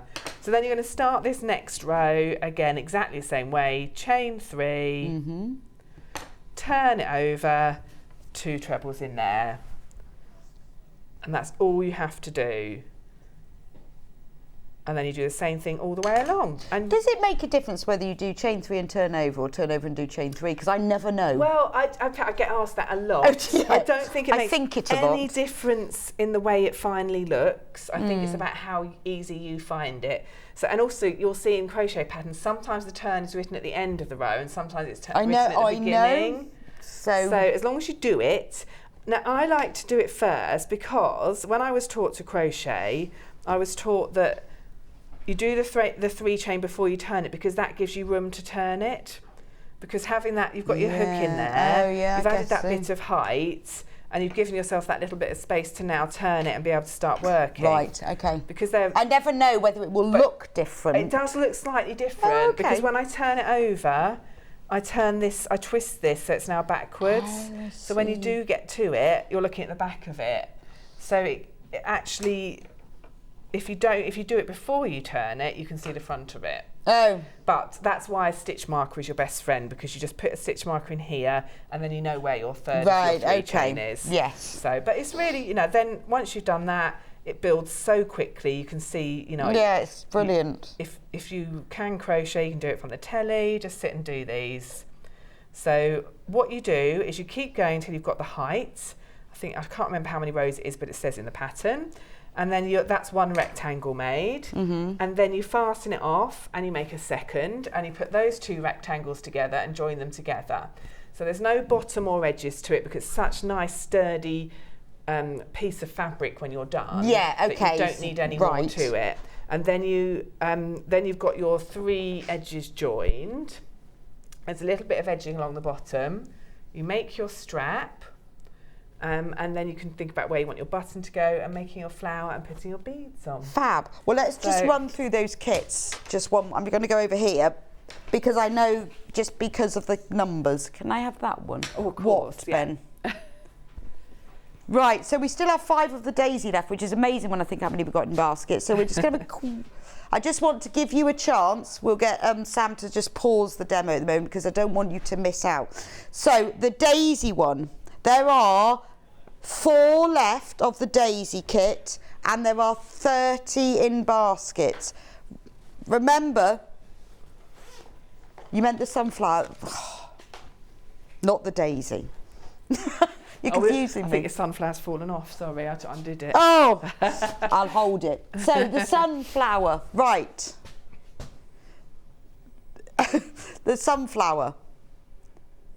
Now remember, I won't show you everything in the kit. You get all the yarn, all the beads. You get all the yarn for the bag, the daisy, the sunflower, the beads, the button, the bag, everything. There are 4 left and 30 in baskets. So I'm just giving you a chance. 32 in baskets. But you do need to check out, and it doesn't matter how many times you check out. Don't wait, because you will lose out. When we're in this situation where we've got 32 in baskets and 4 that need checking out, they will go. Yes. Right, then we've got the daisy. Can we do daisy next? This is the green one. Very limited as well. Well over half of the stock is gone, and what there is left is oversubscribed, as in there are more people of you've got it in baskets than we've actually got in stock. You need to check out. The next one is the one that Sam has been working on, which is the bluebell one, which has that pretty clematis. I feel like or a Christmas rose, yes. Maybe. There's only 5 left of this one, and 24 in baskets. Do you know what that means? There's not going to be any left. Right. What isn't very spring-like, Ben? Disappointed we've done that. Right, then we've got the tulip. Carnation. I lied. Me. I'm rubbish at this. Carnation. Basically, the bag is grey, a really lovely neutral. All the kind of grey homewares. It's a very neutral grey, and then you've got that little pop of pink on the flower and big and yellow beads. 11 of these left. Just 11. And there's way more than that in baskets. There's a common theme. Basically, we have more of you that have all of these in baskets than we have left. If you want one, you need to get checked out. When we get to the end of the hour, we're not going to have anything left. And then the final one is tulip. So this is a royal blue, and then you've got the pink and yellow flower, and then there's pink and yellow beads. Isn't it beautiful? Gorgeous. Remember, the kits have everything that you need in them. So if you're a bit of a blue person, this kind of feels very holiday, doesn't it? Perfect. Right, yes, we'll do the linings. Now remember, you can use the bag that comes with the kit to line it if you want to. If you want to line it with fabric and not use the bag, because you want to keep the bag, then we have the right fabric. You only need 1/2 metre. So now you can choose the colour that you like for yours. I would say this is a very nice one to have with the daisy. Absolutely, it's almost exactly identical. Almost exactly the same. Pretty much is. I mean, yeah, it is identical. How much? How much do you need for this? I think 1/2 metre Half will a be metre. fine, yeah. Okay, for some reason we have meters here. But there's a saving, so just go with it. You can line 2 bags then. Right. If you just want fabric, for some reason there's a saving. What's the saving on that then?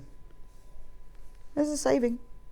That's the chartreuse. The blue is ideal for Got to be the tulip. the tulip bag. And that's just coming up now.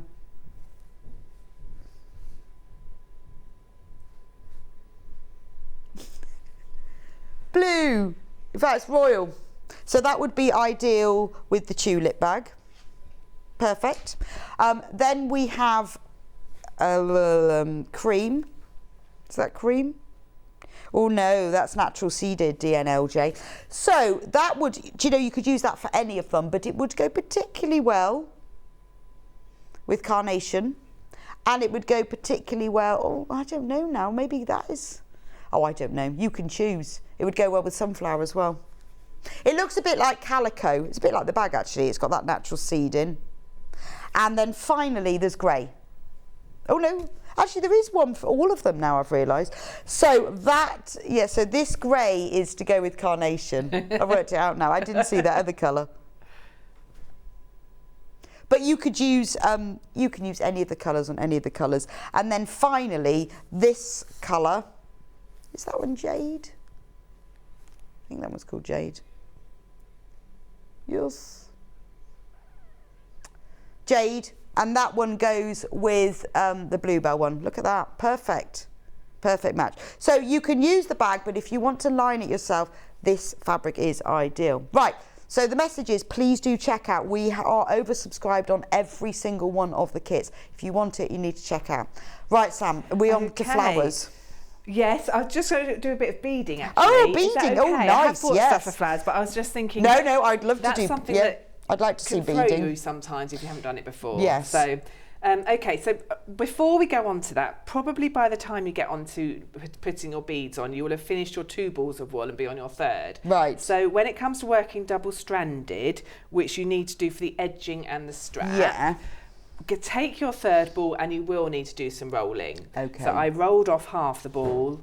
So when I'm rolling, I literally put the tail on over a few of my fingers and I roll it around and around until I feel like it's got to a decent size, and then I take that off my fingers and I keep rolling to make a little ball. Okay. So everyone probably does it differently, but just to show you in case you've not done that before, and you will need to roll off about half of it so you can continue to use it double-stranded. So I just wanted to show you that. Whoops, I'm just going to cut that because I can't want to undo it. So you're going to join the 2 rectangles together, and you join them so that you have this stitching along what we would think of as the top of the work is actually going to be at the bottom where the beads are. Okay. So this, you're almost turning your rectangles upside down. I've explained that in the pattern. Right. And then you put a couple of rows of doubles along here, which becomes the bottom of your bag, and then you're going to thread your beads on. Right. So, because the yarn is thick, what I've done is I said to cut lengths of your yarn, and you're using single lengths. I've said about 20 centimetres. And because it's thick, you can't do your standard tassel through the bead. So you have to sew the bead on and then separate, if you want to, the yarn. I'll show you. But I did actually put a little bit of glue on every one of my beads afterwards to hold them in place. Just so to be sure. I think there's a glue gun there. There is. We do have a glue gun. I recommend them. I highly recommend them for lots of my projects, actually. I use it on the summer wreath as well. Yeah, they're ideal. I yeah. had a glue gun especially for that. So this will just help to secure the bead. So we have got a glue gun, and it does come with, I think, a couple of glue sticks, or one already inserted. Yeah, it does include 2 sticks. So the glue, this is the glue gun, £10.99. I think they're amazing value for money. They're so good for everything. So many uses. Since I've got mine, I use it all the time. Love it. Yeah. And if you don't really like fiddly sewing, all those things like the summer wreath, even the crown on the top of the teapot, you know, all of those things you can just glue on, because it's so, the glue gun itself is so fine, it's almost invisible when you use that glue. It's brilliant. So it does work well. You will at some point need replacement glue sticks. We do have those as well. So they sold out on the pre-order. Yeah, but we have got the glue gun. Right. Okay, so you've got your piece of yarn and it is threaded on your needle, and then you're going to work through, so you've got 24 beads in your kit and 24 little stitches, because you should have 8 sets of 3 along here. So I'm going to start in this one. So what you're going to do is thread your yarn needle through the stitch. So this is the V at the top. I'm going to come slightly through the post there and through, and actually instead of going just through the middle like you would with a hook, I'm going to go through the yarn because I want it to stay. And you're just going to pull it until you've got about half the yarn through the stitch and half not through yet. Then push your needle through your bead and pull your yarn through. So at the moment you've got your bead here, and you've got half your yarn underneath the bead and half it at the top. And then you take your needle off and you thread this other end onto your needle. And then you're going to go through again through the stitch, but this is where it's useful to cut through, use your needle to separate the fibres of the yarn, because then it will make it all stick better, if you see what I mean. And so you're going back through the bead again with the other end. So then you have 2 pieces of yarn dangling through the bead. You can tie a knot there if you want to, or like I said, what I did is I pulled it down, a tiny bit of glue on there and pushed it up so it kept its place. Oh, okay. So, and actually, I'm not going to take credit for that. It was Terry Ann's idea. So, and then if you want to, you can make these fringes as long as you like. Once you've done them all 24 all the way along, you can trim them if you want to. And then if you also want to, these chunky yarns are great, because can you see how you've got these plies of yarn twisted round each other? You can separate those. So you can use your needle and you just start to separate them, just gently untwist them. So these ones are just 2 strands twisted around. And if you want to be, it doesn't matter too much how precise you are, because you want it to look frizzy. And if you do that, you can see, hopefully, I'll take it all the way up to the bead. It's lovely. It looks like your hair when you've unplaited it. It does. It's really fun. And you get that look to it. Crimpy. Yes, crimpy look. look. So it's even more festival than when you haven't undone them. So I always do the first few bits with the end of my needle, either end. And then I start to untwist them. I just thought this would be useful to demonstrate, because it's the sort of thing you might not have done before that looks a bit daunting. So, and if you feel like they're tangling, because they might, so just be gentle, be gentle with them. You don't want to tear them. You can just use your needle in there to separate them. So all you're doing is separating those sort of plies, those sort of threads that are twisted around each other.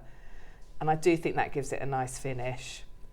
I haven't done it with all my bags, but yeah. Lovely. So just to show you that. So you could do that with all of them and then trim it if you want to. Brilliant. So that's the beading. You'll have joined your 2 rectangles together, you'll have put your strap on, then you line it, and then if you want to, you can make yourself your flower. Have I got time to demo the Yeah, we've got 10 minutes.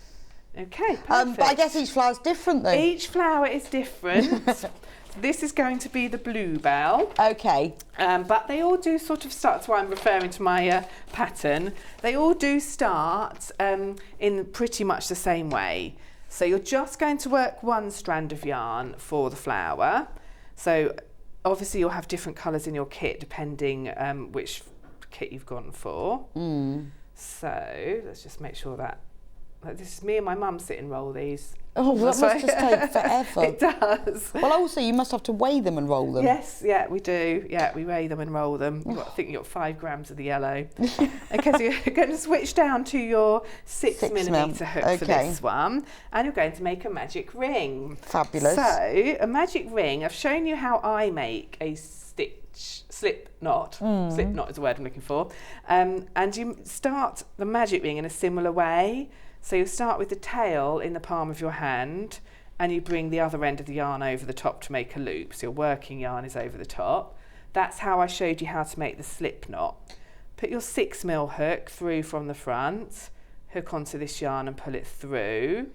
And then when we did the slip knot, I told you to tighten it up, but with your magic ring you don't tighten it up, because this is the magic ring and that's where you're going to work into. So it's all a bit floppy, so you're going to make a chain to secure it. So just grab that working yarn and pull it through the loop on your hook. And then you've got your magic ring. It feels much more secure once you've done that chain. And you're going to work all your stitches into here, and then pull that tail to tighten it at the end. You can pull it up a little bit like I just did to make it a bit smaller if you like. Okay, and then the first 2 rounds are actually worked amigurumi, in that there's no slip stitches at the end of round 1. So you're going to go into here working around these 2 strands, put your hook through, pull the yarn back through and yarn over through 2 to make a double. So that's 1 double crochet in there. I'm going to keep going until we've got 6. 2, and it is a bit cumbersome, so I'm just going to pull that tail a little bit to give myself a bit more control over it. 3, 4, 5, 6. So it's a bit like when I showed you the rows at the moment, except we're working into a circle. So you've got 6 double crochets in a row, and it's important that the V's are at the top. So 1, 2, 3, 4, 5, 6. And like you say, it's so easy to count. So for beginners, yeah, because we're working at 6. such a large scale, even though we've gone down to a 6mm hook now, it's still much bigger than some of that tiny amigurumi. But you want it. Sometimes when people are new to it, the stitches twist into the centre of the circle. So just make sure all your stitches are sitting in the same direction with the V's at the top. Hold your V's and pull your tail, and then it tightens up to make a little circle. And that's the end of round 1. And where I mentioned amigurumi, we're not slip stitching it to close it, we're just going straight into the first stitch. So you find the first stitch you made of that round, so 1, 2, 3, 4, 5, 6, it's here. I'll just put my hook under it to show you how it looks. And you're going to make 2 double crochets in there, 2 in every stitch around. So 1, 2 in the same place, and then 3 and 4 in the next stitch, 2 in the next stitch, so those are stitches 5 and 6, whoops. And then 2 in the following, 7 and 8, 2 in the following, which are 9 and 10, and then 2 in the last. So you've got 12 stitches now around the outside of that circle, and you've made it a little bit bigger. So then you're going to slip stitch in that first stitch, which is this one here, and fasten it off, and that is the centre of your flower made. And lots of the flowers start in the same way. I think the only one that doesn't might be the sunflower. So yeah, so you've got that sort of technique there for starting all of the flowers. Yeah, so you can see that. Yeah, and then you join your other colour, which you've got normally got around about 10 grams of in your kit, to start making the petals. The petal colour. We've got time for that. How long have we got, Ben? 5 minutes. Oh, perfect. We've got 5 Okay. minutes. So this is the Bluebell kit where we decided it was a Christmas rose, didn't we? Yeah. Or daisy. Daisy. So yes, I you're don't going know. put your hook through any of the yellow stitches, hook onto the yarn, the new colour yarn, so it's white for this kit, and pull it through. So you've got a loop coming through from the front of your new colour. And for this one in particular, you do a chain of 4, and then in the next stitch you're making 3 double trebles. So you find the next V along. So actually it's quite nice because today we've covered double crochets, treble crochets, and now we're going to do double treble crochets. Oh, wow. So you get that progression. Double crochets are very short stitches, trebles are that bit taller, and now we're doing double trebles, which are taller again. So for a double treble stitch, you're going to put your yarn over your hook twice before you go in the stitch. So for double crochets, we didn't put our yarn over the hook. For trebles, put it over once. For double trebles, once, twice. Then into the stitch, pull back through, gives you 4 loops on your hook, yarn over through, and now you treat it like a treble, so you go yarn over through 2, yarn over through 2, but because it's taller, where we did more loops before we went in, there's a third set of yarn over through 2. And you can see what a tall stitch that makes. Wow, so this is a really good learning thing, It's this bag really- as well. yeah, You start off with the exactly. easiest stitch on the bag, repeat it loads of times, and then you're learning more and then with you this. go a little bit further Which is because you quite do your nice. double treble. So it's a really good introduction. If you've not made a brooch or a flower before, you've got also, as well as making the bag, you've got that introduction to making the little flower. So then yarn over twice for a double treble, back in the same stitch, pull back through, giving you 4 loops on your hook. Yarn over through 2, yarn over through 2, yarn over through 2. And then once more, yarn over through twice, into the stitch, pull back through, gives you your 4, yarn over through 2, yarn over through 2, yarn over through 2. Then you chain 4 in the air, and then you slip stitch in the next stitch. And that is going to make that look like a petal. So if you think, when I showed you the rose earlier on today for the teapot, Yes. and we did trebles and then slip stitch and made a little shell stitch, this is like an that's the extension to dust thing. this, Oh, because this okay. is double trebles and then a slip stitch into the next stitch. So you get that kind of petal look, but on a much bigger scale. Brilliant, and So- each set of instructions will tell you how to make your Yes, your flower. own particular flower. Variation on a theme, Yes. very, very similar Fab. to what I've shown you there. Well, that's So- brilliant. Well, I'm going to go back to the kits for all of those of you who haven't checked out. Which one should we start with?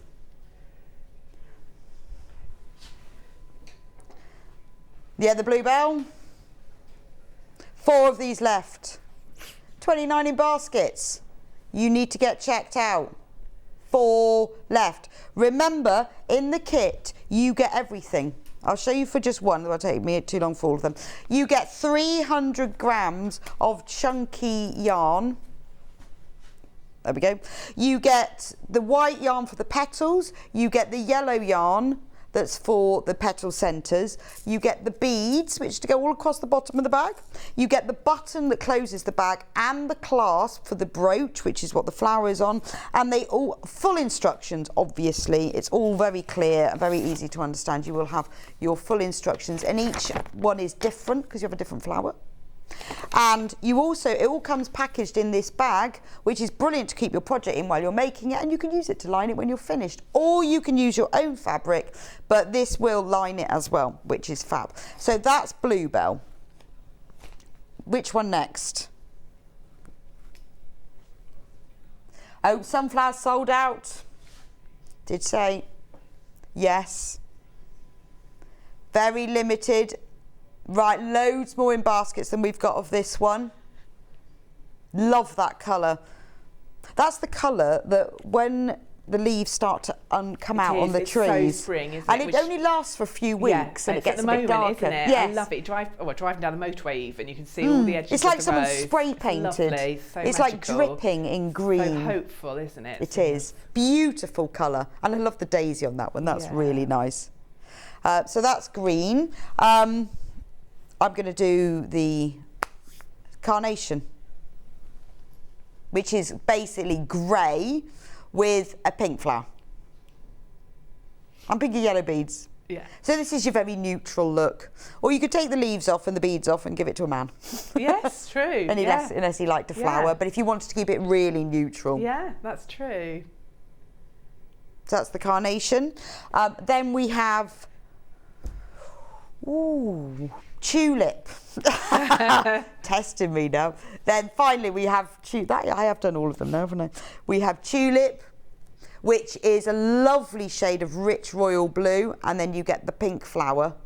Remember, all of the kits have all of the yarn you need, all the yarn for the flower, the button, the brooch back, all the beads, instructions, and a bag which you can use to line it afterwards.